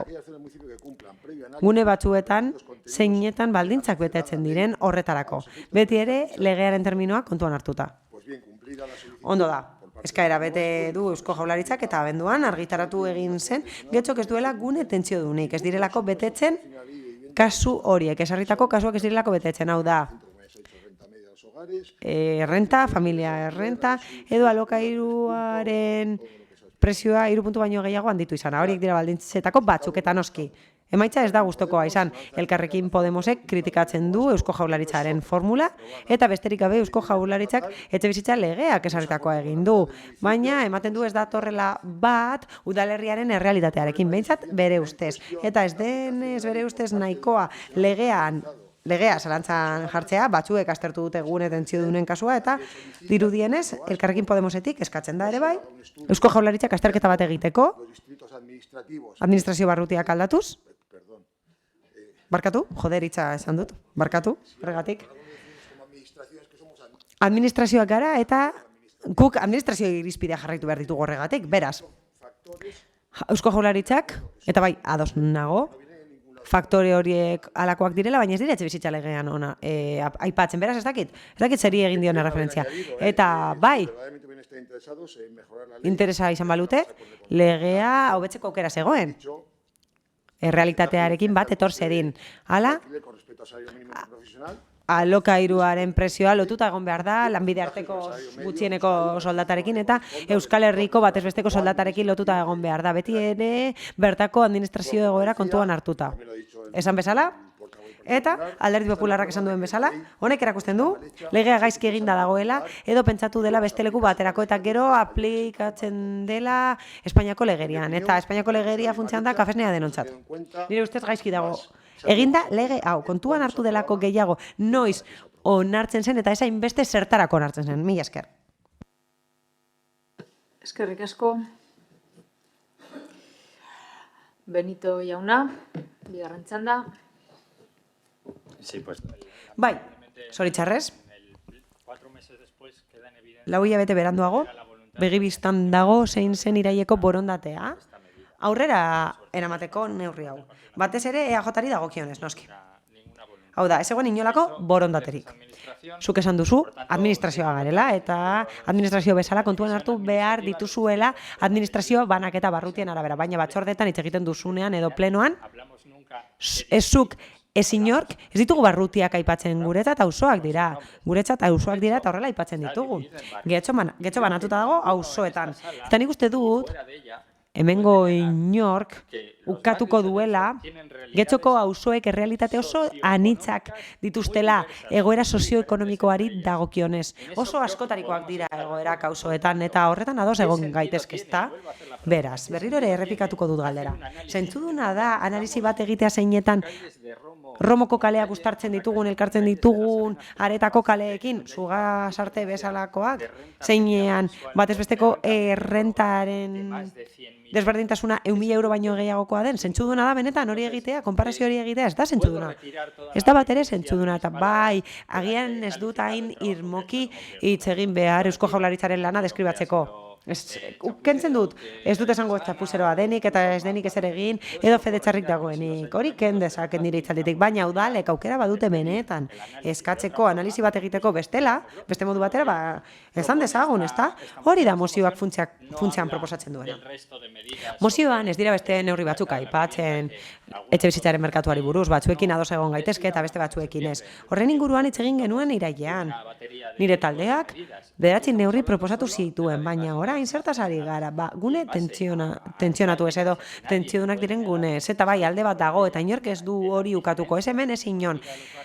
Alde sozioekonomiko handia dago auzoen artean, eta horren inguruko azterketa zea egin beharko genuke, eta errealitatearekin bat etorri beharko litzateke, eta emaitza dana delakoa izan daiteke, ez badago gunerik tentsionaikoa duenik, ez da izendatuko horrelako gunerik, baina gutxienez egin beharko da azterketa zea, eta ondo egina. Eskerrik asko, Díaz Anderea. Dicho por parte de varios de los intervinientes que... Hitz egin duten batzuek esan dute etxe bizitzarako sarbideak Getxon gaur egun arazo bat dela, eta bai oso arazo larria da gure gizartean, ez soilik Getxon. Oro har, herri askotan arazo berbera dago, eta arazo bat da batez ere gazteentzat. Ez dutelako aukerarik etxe bizitza bat lortzeko, ez alokairuan ez salmentan, eta hori garrantzitsua da emantzipatzeko eta bere bizitza egiteko, eta beste kolektibo batzuentzat zaila da, eta badakigu, gizarte zerbitzuetan ondo dakigu, pertsona zaurgarriek nola pairatzen duten eta zenbat zailtasun dituzten bizitza proiektu bat eraikitzeko, askotan larrialdi egoeran dauden eta beldurritzera dute. Eta ez du inork ukatuko, baina oso gai zehatz baten inguruan ari gara, gune tentsiodunez ari gara. Lehen esan bezala eta gaizki iruditzen zaigu zuk esatakoa orain, danak entzen duzu eta atzera egin duzu, baina udalek ekimena izan dezakete eta arauak hori jasotzen du, bere eskumenen barruan udalek zerbait egin dezakete eta gune bat tentsioduntzat zailkatzeko eskadi esaiokete Eusko Jaurlaritzari eta bai, hori badagokio udalaren etxebizitza sailari eta eskaera formala izan behar da. Ez da errekerimendu bat edo mozio bat izan behar. Eskaera formala izan behar da eta horrekin batera justifikazio memoria bat aurkeztu behar da eta ekintza plan bat 3 urte horietarako eta esan bezala hori bada udalen eskumena eta hori bada etxebizitza sailaren eskumena eta helburua adierazpen hori lortzen denean beti ere parametroen arabera eta ezin ditugu gure legeak ahaztu noski onartu ditugulako, hori egiten da etxebizitzaren funtzio soziala azpimarratzeko eta horren ondorioak oso zehatzak dira. Ondorioak izaten ditu maizterrentzat, izan ere aukera dago urtebete luzatzeko kontratua amaitu ostean termino berberetan. Luzapenak egin daitezke urtero gehienez ere 3 heldu arte eta maizterrek eta errentariek aukera daukate aurreko kontratu aplikatzeko eta eguneratzeko urteko klausula bat jasotzen da eta ondorioak ditu maizterrentzat baldin eta aurretik alokatu ez badute aurreko 5 urteetan muga batzuk jartzen dizkielako prezioi eta bai hori bilatzen dugu, hori da gure helburua, baina hori egin behar dugu modu zehatz batean arauak esan bezala eta ez proposatzen den bezala eta ez beti ere mozioak esaten duena kontuan hartuta eta EAJak ez du horretan sartu nahi, hori hala da eta hori argi eta garbi esan behar dugu gure iritziak desberdinak direlako eta egungo legeriak aukera ematen die udalei eskaera hori egiteko eta hori argi utzi nahi dut, baina ezin ditu behartu, udalak ez daude behartu eta arauak ez du behartzen hori egitera eta edonola ere hauze forma bat baino ez da lan egiteko, neurrietako bat baino ez da eta begibistakoa da, bete behar dugula legea. Hau da, ez da gainditu behar dirusarreren 130 eta bete behar dugu beste baldintza hori. Hau da, igoeraren 100 hori mugatuta dago azkeneko urteotan eta ez da ematen eta lan egin behar dugu, inbertsio egin behar da etxe bizitza publikoan, fiskalitatean, etxe bizitza gutxak mugiarazten jarraitu behar dugu eta lurzoru mota desberdinak sustatu behar ditugu eta informazio kanpainak egiten jarraitu behar dugu beste gauza askoren artean, mi esker. Larrakotxea, Andrea. Bai, egia esan gure zalantza edo kezka zen, alde batetik ia udal gobernuak tramitazio edo prozedura hori abiatu zuen edo ez, eta egin bazuen nola eskatu zen, ez? Ia barrutia kontuan hartuta, hauza kontuan hartuta, bueno, azkenean hemen deskubritu da inkognita. Orduan, zein da arazoa, zergatik ez dugu eskatuko hauzoen edo egoera, realitate sozialaren araberako ikerketa bat egitea. Jakin nahiko genuke, zalantza hori geratzen zaigu. Orduan, bai, berresten gara, apur bat hemen ere bota denarekin, azkenean onarpen hori, aurpegi garbiketa bat baino ezela izan. Eta bestalde aipatu nahiko genuke, uste dute birritan aipatu da, que el resultado no ha gustado. Bueno, ez da gustatu ez zaigula, hau ez da gure kapritxo bat. Esan bezala, etxe bizitzarako sarbidea da oinarrizko elementu bat, pertsona guztientzako eskubidea izan beharko litzatekeena, bizitza proiektu duin bat garatzeko. Beraz, ez dira kapritxoak eta evidentemente ez zaigu gustatu ez. Honek mugatzen duelako eskubide pertsonal eta kolektiboak. Eskerrik asko. Bai, González jauna. Sí, bueno. Bai. Berriro ere itzuliko naiz izenburura. Mozioa kalkulu hobea eskatzeko. Mozioaren tituluari erreparatuz, berriro ere esan behar dut, Un cierto grado de frustración Elkarrekin. etxipen handia sentitzen duela Elkarrekin Podemosek eta kasu honetan ematen du EH Bilduk ere bai sentitzen duela hori. Eta beste mozio baten arira esan da hori. Esto zude y la realidad es que la ley estatal. Egia esan? Estatu mailako legea sustatu zenuten zuek eta EH Bilduk babestu zuen. Eta marketing ekintza bat baino esela izan ikusten dugu horrela. Nik uste dut esenekitela zeintzuk izango ziren aplikazioaren ondorioak eta orain esaten duzue kalkulua hobea izan behar dela. Eta ez horiek hobea, ez hori ze. Zuek eskatzen duzue aldatzeko administrazio banaketa gure udalerrian. Komeni dena egiteko eskatzen duzue eta bai hori ematen du. Hau da, gero egiten badugu eskaera auzoka egiteko, berriro ere eskatuko da eta eskatuko da kaleka egiteko, hori nahi duzuela ematen du. Bere garaian esan bezala, estatu mailako legeak eskumenak gainditzen ditu. Eta berrikusi beharko da, bere efektuak ez direlako desiragarriak. Adibidez, alokairu pribatuko etxe bizitzak ez dira kontrolatzen. Erreforma egiten denean, hobe litzateke errealitatera egokitzea. Nik uste dut, komeni dela eta ez dagokigula guri Eusko Jaurlaritzari eskatzea legea aldatzeko. Kendu duzu esandakoa? Beraz ez dut nik ezer esango horren inguruan, baina esan duzu ez dagoela ondo egin, eta bukatzeko. Y si voy a hacer referencia al plan general, ahora me toca. Eta bai, apo aipatuko du. Bai, benetan esku hartu nahi badugu etxe bizitzaren merkatuan, bai alokairuan, bai salmentan, tresna bakarra daukagu. Eta laster izango dugu eskuragarri. Eta hori da apoaren berrikuspena. Hori izango da tresnarik egokiena. Orain behin-behineko berrikuspena edo onarpena egingo da, eta beti esaten dudan bezala proposatzen da 2000 etxe bizitza baino gehiago eraikitzea araubide publikoan eta beste hainbeste tasatu. Mila esker. Eskerrik asko. Beraz, bozketara pasatuko gara, mozioaren aldeko bozkak, Elkarrekin Podemos eta EH Bildukoak ditugu. Kontrakoak, Partido Popularra, PS Euskadiko Ezkerra eta Eusko Alderdi Jeltzalekoak ditugu. Eta honez beste, 15.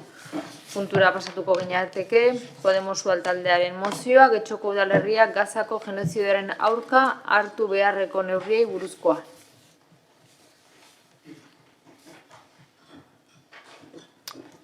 Benito jauna. Sí. Paso a leer la... Señor Benito.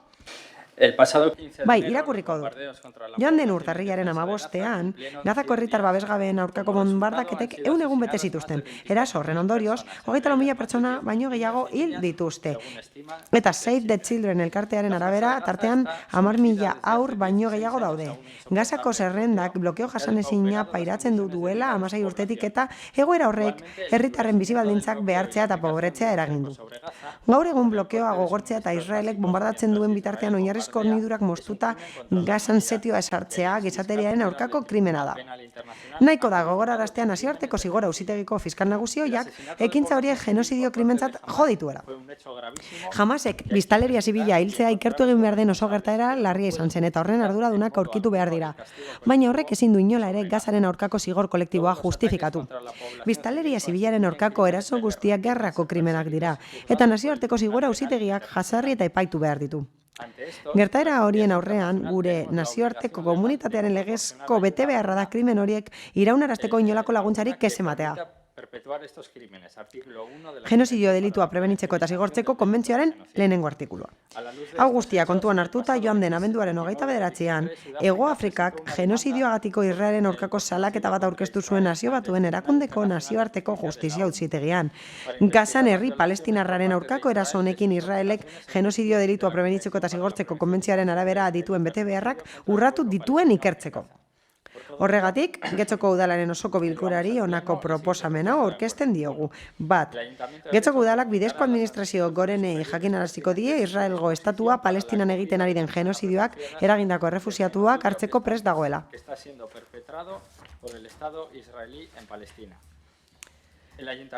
Getxoko udalak, udalerriko elkarte palestinarrekin eta Getxon bizi diren herritar palestinarrekin egingo du lan, une honetan dituzten behar psikosozialei eta familiakoei erantzutearen ondorioetarako. 3. Getxoko udalak hautsi egingo ditu Israelgo estatuarekin gaur egun dituen harreman guztiak. Aldi berean, udalaren konpromisoa da Israelgo estatuarekin berriz harremanik ez ezartzea. Ildo beretik konpromiso hartzen du Israelgo herritarrak kultura kirol edo bestelako ekitaldietara ez gonbidatzeko eta horrelakorik ez antolatzeko. Azkenik, jatorri israeldarreko produktuak ez erosteko eta ez kontratatzeko konpromiso hartzen du. Eta laugarrenik eta azkenik, Getxoko udalak Hego Afrikak nazioarteko zigor gortean jarritako salaketaren alde dagoela jakinaraziko du, bere komunikabideetan eta boseramaien batzordea bilduko du, hau jasotzeko adierazpen instituzionala eta elkarretaratzea onartzeko.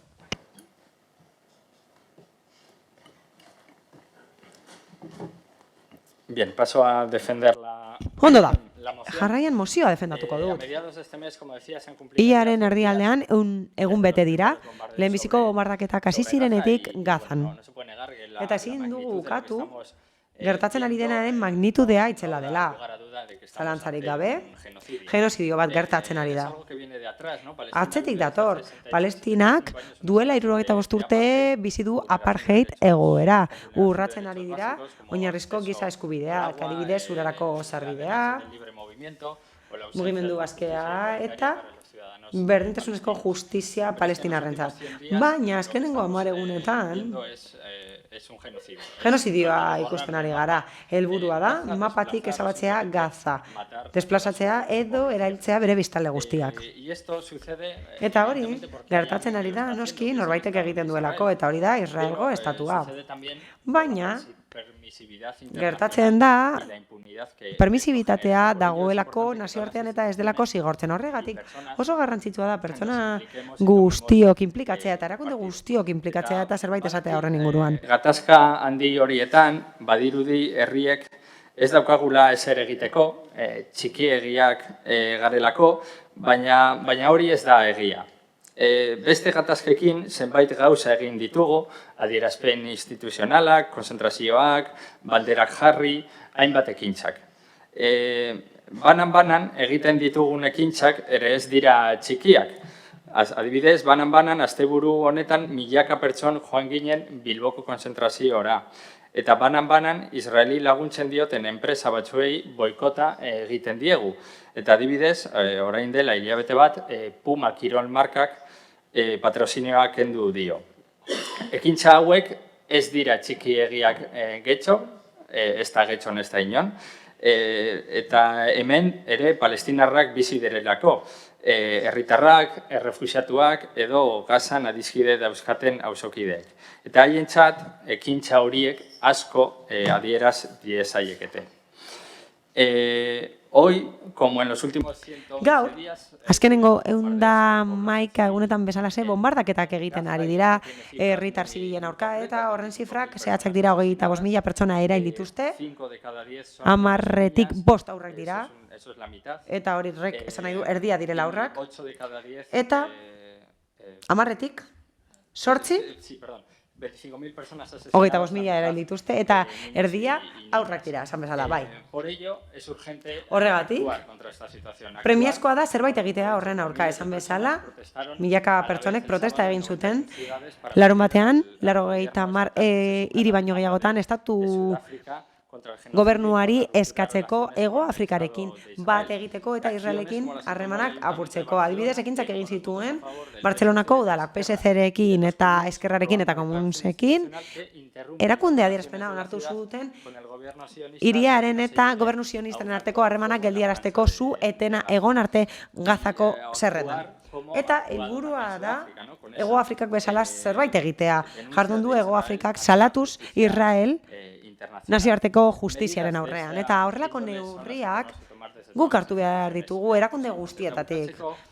Azahara, Euskal Palestina argazte bat, esan dionez, ezin gara berriro genocidio honetara ohitu. No nos podemos acostumbrar, no podemos normalizar. Ezin dugu normalizatu egoera hau, ezin dugu genozidioa normalizatu. Getxotik ere zerbait egin behar dugu, adibidez, mozio honen bidez egindako proposamenak aurrera eramatea. Eskerrik asko.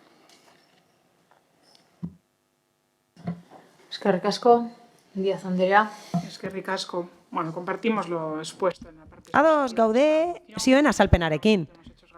Egitateak oso larriak dira, gertatzen ari dena oso larria da, eta hori gertatzen ari da nazioarteko erkidegoak ikusita. Genozidioa egiten ari da Palestinako inuzenteen aurka eta akorralatuta daude Gazako zerrendan. Hori hala da eta horren aurrean erabakiak adostu behar dira nazioarteko erkidegoan. Hausartak izan behar dira gure hitzaldiak eta konprometitu behar gara bakearekin eta gatazka gainditu behar da. Horrelako hitzaldia eman zuen Sánchez presidenteak Netanyahuren aurrean azaroan, joan den azaroan. Guk uste dugu bi estatuak sortu behar direla eta horrela bakea sor daitekeela epe luzera. Eta presidenteak esan zuen bezala, konponbide politikorik gabe, ez du ematen erraza izango denik, oldarkeria zikloetatik ateratzea. Gure presidenteak batasuna aipatzen du, eta aipatzen du nazioarteko konferentzia bat deitu behar dela bakerako alderdiekin, eta zenbait erakundek, mundu osoko zenbait erakundek, uste dute positiboa dela konferentzia hori ospatzea.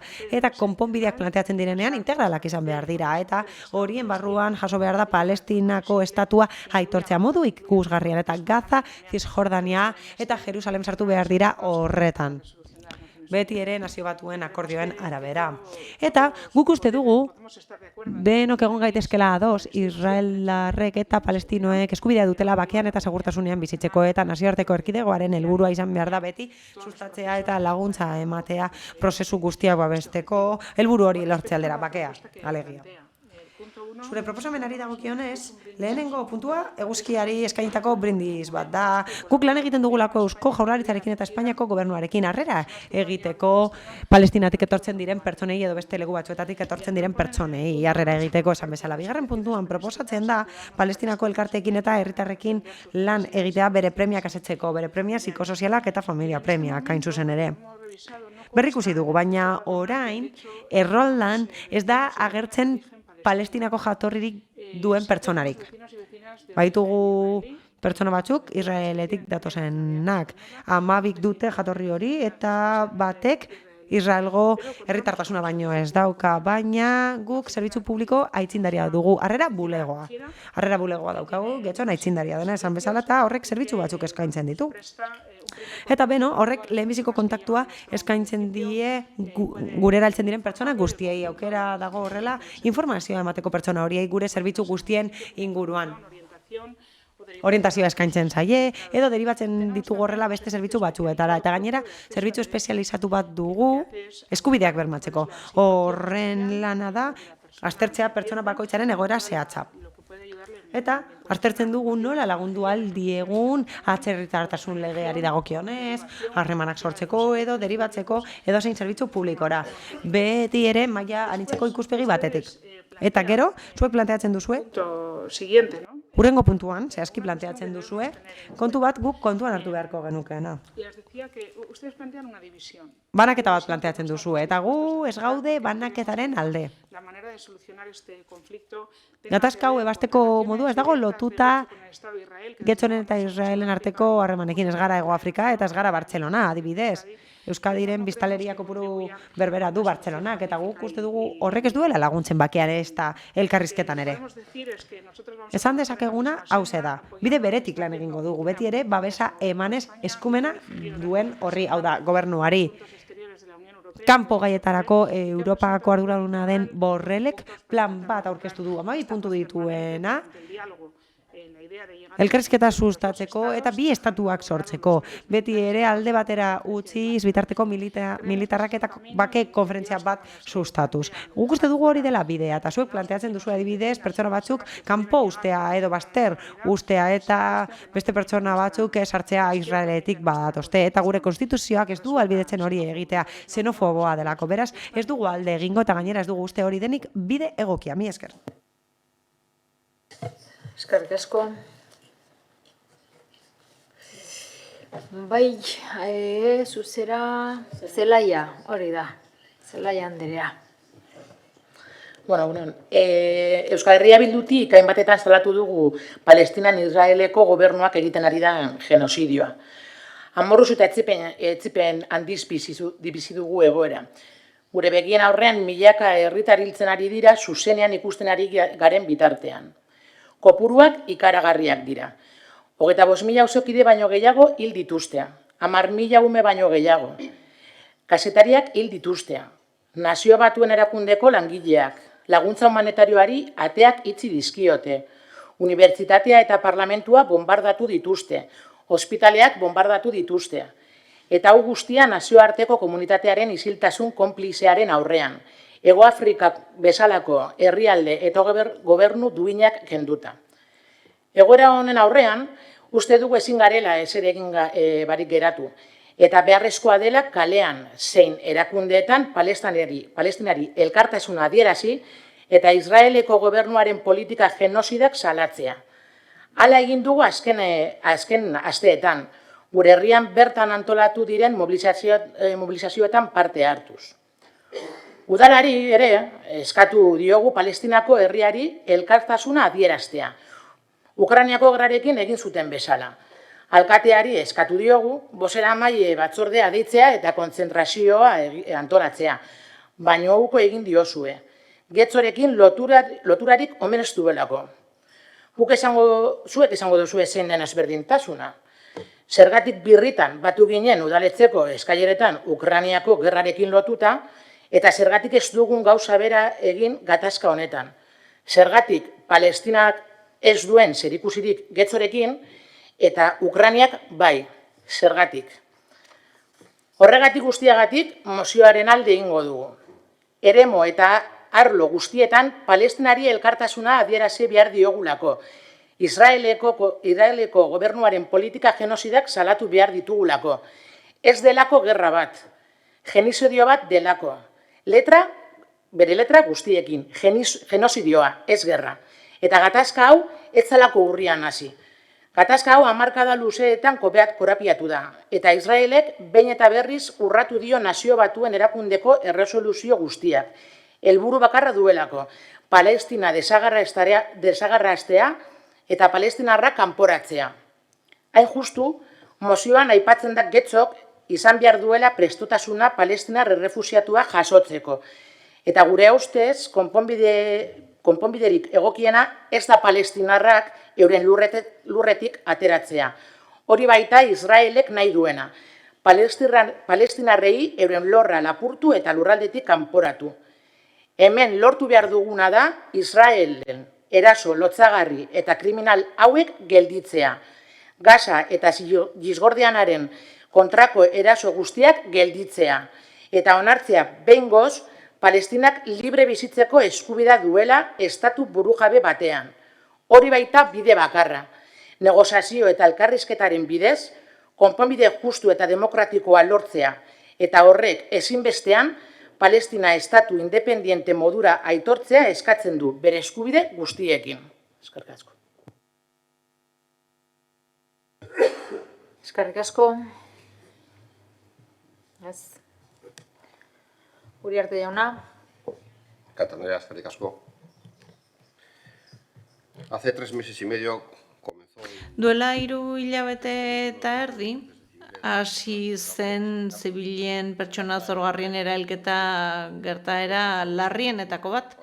Urriaren 7an Hamasek sekulako sarraskia egin zuen, eta Israelek ateak itxi ez ezik guztiz zabalik mantendu ditu, eta sailka ezina da Hamasak egindako eraso, baina gutxienez esan dezakegu ez duela betetzen nazioarteko legedia eta Israelek egiten dituen erasoekin zaurgarriak eta babesgabetasun egoeratan dauden pertsona ugari hiltzen ari direla. Erakundearen ebazpenak errespetatu eta bete behar dira.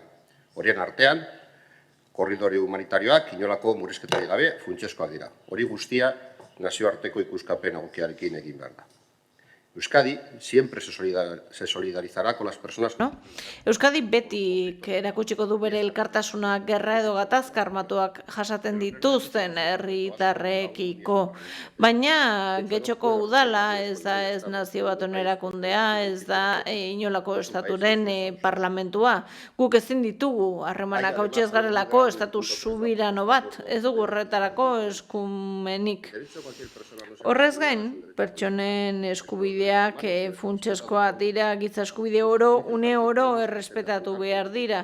Eta ulertzen dugu diskriminazio askeko eskubidearen aurka joan genitzakeela, gintezkeela, Israeldar izategatik Israeldarrak bazartuko bagenitu. Ezin dugu nazionaltasun, arraza, erlijio, genero arrazoiengatik, sexu orientaziogatik, errentagatik, ondaregatik, kulturagatik, hizkuntzagatik, jatorregatik inor baztertu. Hori onartezina da giza eskubideen aurka doa. Giza eskubidetan tinko sinesten dugu. Ez dira eskubide batzuk besteen aurka kontrajarri behar. Hori guztiak, denbora guztian, leku guztietan aplikatu eta respetatu behar dira. Getxoko Elkarrekin Podemosek aurkeztutako mozioak ez du hori egiten.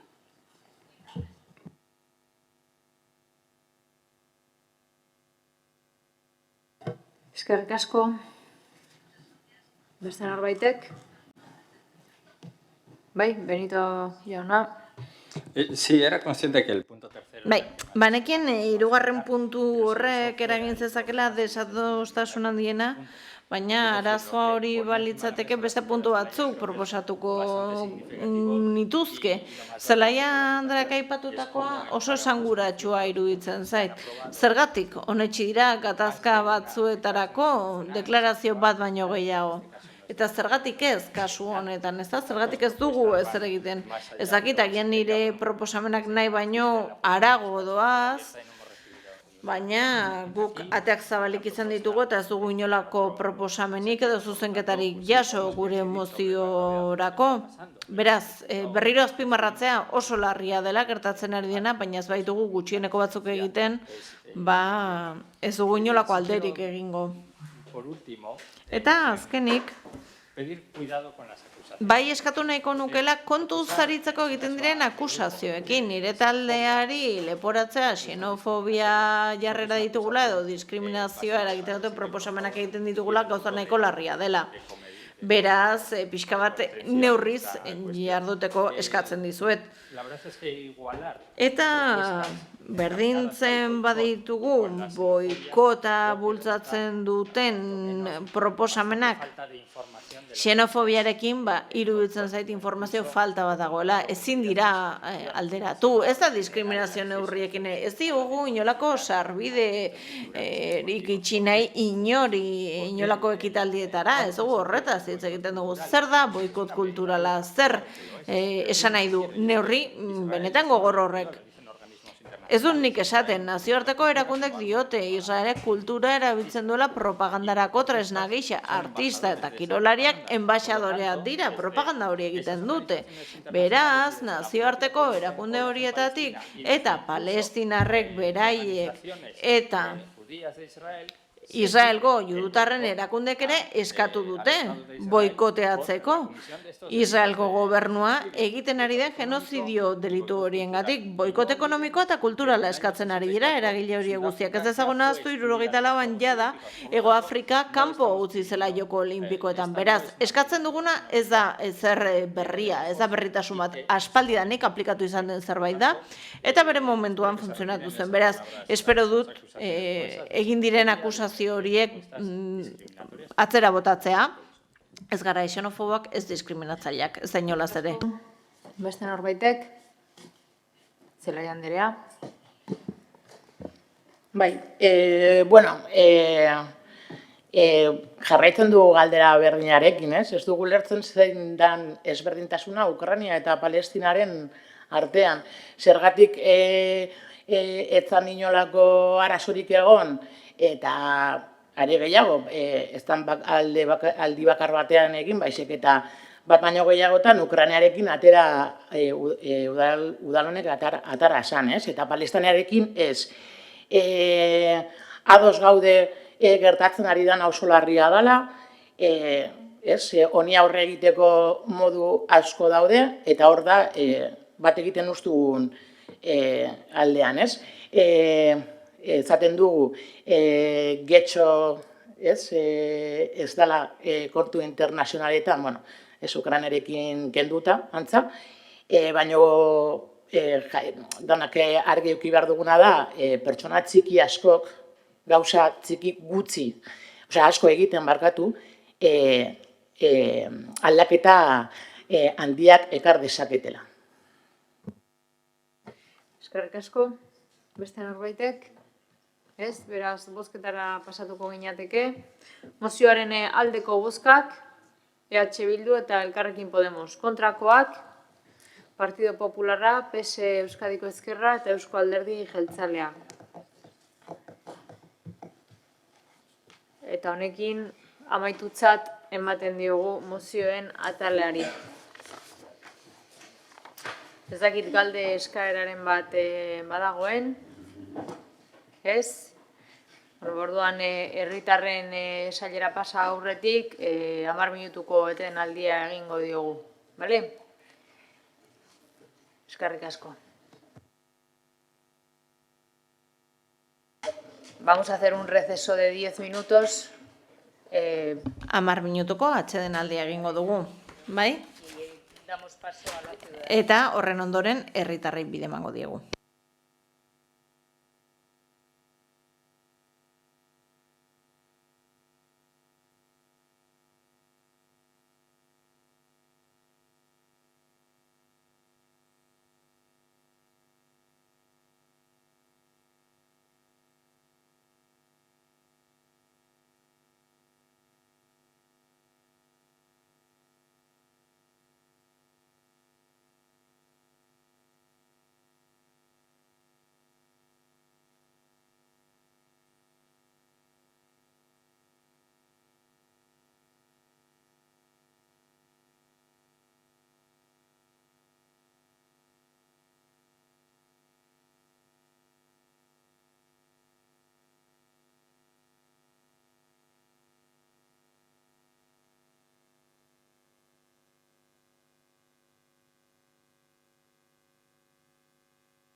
Bueno, listo, ya estamos.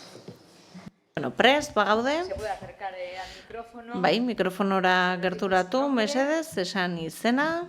Tiene 7 minutos en total. 7 minutu dituzu guztira, 5 minutu azaltzeko, 2 erantzuteko edo 7 minutuak batera. Azkar, Mar Ormaetxea naiz, bertako bizilaguna eta langilea naiz. Hemen egiten du lan getxon. Eta 18 urtez txopoetako ibilbidean ibili nintzen, farmazian, gero Vitoriakoan, eta orain negurikoan nago. Bueno, lehen auzoi buruz hitz egin da, eta nik eskatu nahiko nuke, auzoarentzako zerbait posible balitz. Duela urte batzuk egon nintzen. Eta lehenik eta behin eskerrak eman behar dizkizuet ulertzen dudalako, hemen zaudeten guztiok udalerriaren alde lan egiten duzuela eta borrokatzen duzuela. Beraz, eskerrik asko denei, nik neguriren ere murako eskatzen dut. Batetik, gabonetako dekorazioari dagokinez. Aurten izan ditugu argi more batzuk gabonetan, zuaitzetan, eta ni gustatuko litzaidake ikustea kogitoa pixka bat udalerriko sarrera gisa esan nuen duela urte batzuk, ezta? Zubiko bide hori sarbide bada, zubia bera dakarrenagatik. Eta iruditzen zait sarbide horretan sartzen diren ontzi guztia direla eta turismo guztia direla eta jende asko igarotzen da bertatik, nik dakidanez, orain superhotela dugu. Aipatu genuen, hor jartzen du ere udalerria ikusgai, jendeak gehiago ezagutuko du, hotelak, gida askotan egongo da, fiturren eta barretan, eta horregatik iruditzen zait, ederrago dekoratu genezakela, gustatuko litzake, argi ezakit, gabonetako kutsu handiagokoa jartzea.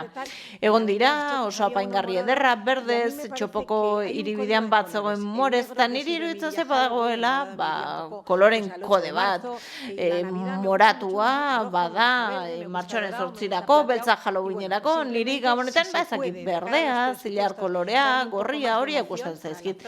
Ezakit, aurrekontuen baitan, zirrar handiago bat manterik baldin balego, eskertuko nuke. Eragako jaitxieldian ere palmeran dekorazioa jartzen da, enborrean, ezaki jarri zare politagoa, zuaitz bat benetan polita, edo lehen zegoen jaiotza, siluetarekin egindakoa, ezakit, posible balitz, primeran. Gero, gauza gehiago. Gure inguruan ere auto asko daude, eta gaur ikusi dut kartel bat, kantinaren frentean, eta kartelak zera dio, 8 aurrera aparkatu daitekela, ikastetxeetako autobusak ez daudenean. Ezakit, agian arratsaldeko 5 amaitu dutenez, agian hori berrikus liteke, eta agian aurreratu pixka bat ordutegi hori orain, kantina ezakitze erden tabernado jatetxea, baina harentzat ere ongi legokela iruditzen zait. Eta ikusi dut ere Ormaetxe kalea bekoa dela eta Sarrene Barri bi kaleak gora eta bera joateko direla eta pentsatu, Ormaetxetik igotzen bagara eta Sarrene Barritik jaisten bagara, agian norabide hori aldatuta bateriako leku batzuk egin ditzakegu. Hasieran badaude Sarrene Barrin oblikuan dauden batzuk eta gero linean daude. Eta kale horietan poliki joan bertzara, noski poliki joan bertzara, baina oso estua direnez, bagian norabide bakarra jarrita hori egin genezake beste iradokizun bat, agian kontuan hartu nahiko duzuelakoan. Eta gaur goizean eta goizero, joaten naiz itsasargira eta bidegorria pintatzen ari ziren, bizikleta batzuk, eta zoitz batean, bazagon paper bat, plastiko batekin, eta marrazki batekin adierazpen bat, geltokira. Eta tira, kartel horiek, ezakite, interesgarri eruditzen zait, ontzietatik jaisten diren horiei kartel bat jartzea, horrela, geltokien ondagoen jakiteko, edo ateratzen direnean kirolportutik seinale bat bulegora, turismo bulegora joaten jakin dezaten, agian hortik igo izango dira eta Mariseseko aldapatik igotzen direnean, eguritik igarotzen dira eta esaten dute aizu eta geltokian ondago ez dute jakiten, agian horrelako karteltxo bat. Argazkia egin diote, ikusi den kartel horri, baina agian horrelako zerbait egin liteke. Eta amaitzeko, eskaera hau bada gaueko ordutegiei buruzkoa. Egun batean, ari ginen komentatzen, jatetxeek, klubek, badutela ordutegi bat, zugabeko ekitaldi bat egiten baduzu. Eta iruditzen zait goiz amaitzen dela eta bakoitza ulertzen dut, lizentzien araberako ordutegia duela eta pixka bat jakin gabe hitz egiten dut. Ez jakintasunetik hitz egiten dut, baina ez dakit zer ekar dezakeen kostu ekonomikoren bat lizentzia batetik bestela igarotzea, ez dakit nola doan. Baina ez dakit ea salbuespenak edo aldian behingo lizentziak emateko aukera egongo litzateken demagun. Nik dudala hotel bat, getxon, eta nire hotelak San Ignacio izena duela, eta San Ignacio egunean festa berezi bat egin duela. Egun horretarako lizentzia bat eskatu, kanon bat ordaindu agian, eta baimen hori eskuratu alizatea. Ezaki festetan egiten den bezala, ez da? Baimen berezi batzuk, edo aldi baterakoak eman alizatea. Festetan egiten den bezala, plazan eta barretan. Ezakit, arauen barruan horrelako salbuespen kontrolatu batzuk proposatza. Hemen aipatu nahi nuen interesgarriak iruditzen zitzaizkialako proposamenak. Besterik gabe, bueno, espero dut zuen iritzi entzutea, nire proposamenei buruz. Eskerrik asko. Bueno, pues... Primero, señora Ormeatxe, le agradezco. Ormeatxe Andre, eskertzen dizut hona etorri izana, eta batez ere egin dituzun ekarpenak eskertzekoa dira. Batzuetan, osoko bilkura hauetan kexak entzuten ditugulako eta ez hainbeste proposamena beraznik eskertzen dizut bai herritar gisa eta bai alkate gisa. Eskertzen ditut zure proposamenak oso interesgarriak iruditu zaizkit eta aztertzeko modukoak iruditzen zaizkit, arloekin lantzeko modukoak. Hitz egin duzu, gaur honetako apaingarriez, aparkalekuez, hainbat eremuz hitz egin duzu. Ongi baderitzozu, egingo duguna zera da, proposamen zehatz hauei, dagozkien arloei, bideratu, eta erantzun bat emango dizugu. Hitzordu bat, jarriko dugu eta erantzun egingo dizugu, zure proposamenak aztertu ondoren, jakin dezazun, ea bideragarriak diren ala ez. Edo ez, bai? Bideragarriak diren ala ez, ikusteko batez ere zuk erantzun bat jaso dezazun. Eta aipatu dituzu gaueko ordutegi horiek, salbuespen kontrolatu horiek, egia da guk ikuskizun publikoen eta aisialdiko jardueren legea jarraitzen dugula. Eta lege horrek aukera ematen du ordutegia zabaltzeko kasu batzuetan. Adibidez, udalerriko festetan, gabonetan, edo inauterietan, ezta? Beraz, hor, hain zuzen ere, kasu horietan bilatzen dena, zuk aipatu duzuna ez, ostalaritzan, ordutegia pixka bat luzatu alizatea, ez hainbeste saltokietarako, baizik eta ostalaritzarako, herritarrek ere beste modu batean, gozatzeko aukera izan dezaten, beraz, zuk egindako ekarpenak ikusita, hitz egin duzu itsasargiaz, dekorazioaz, aparkalekuez, ordutegiez guzti-guztia jasota, geratzen da, kontsultatuko dut, aztertuko dugu, eta ongi baderitzozu, deituko zaitugu, elkartzera, eta erantzun apropos bat emango dizugu, bai? Muy bien, pues muchísimas gracias. Ederki, mila esker. Eta honekin batera, udalbatzarrari amaiera ematen diogu.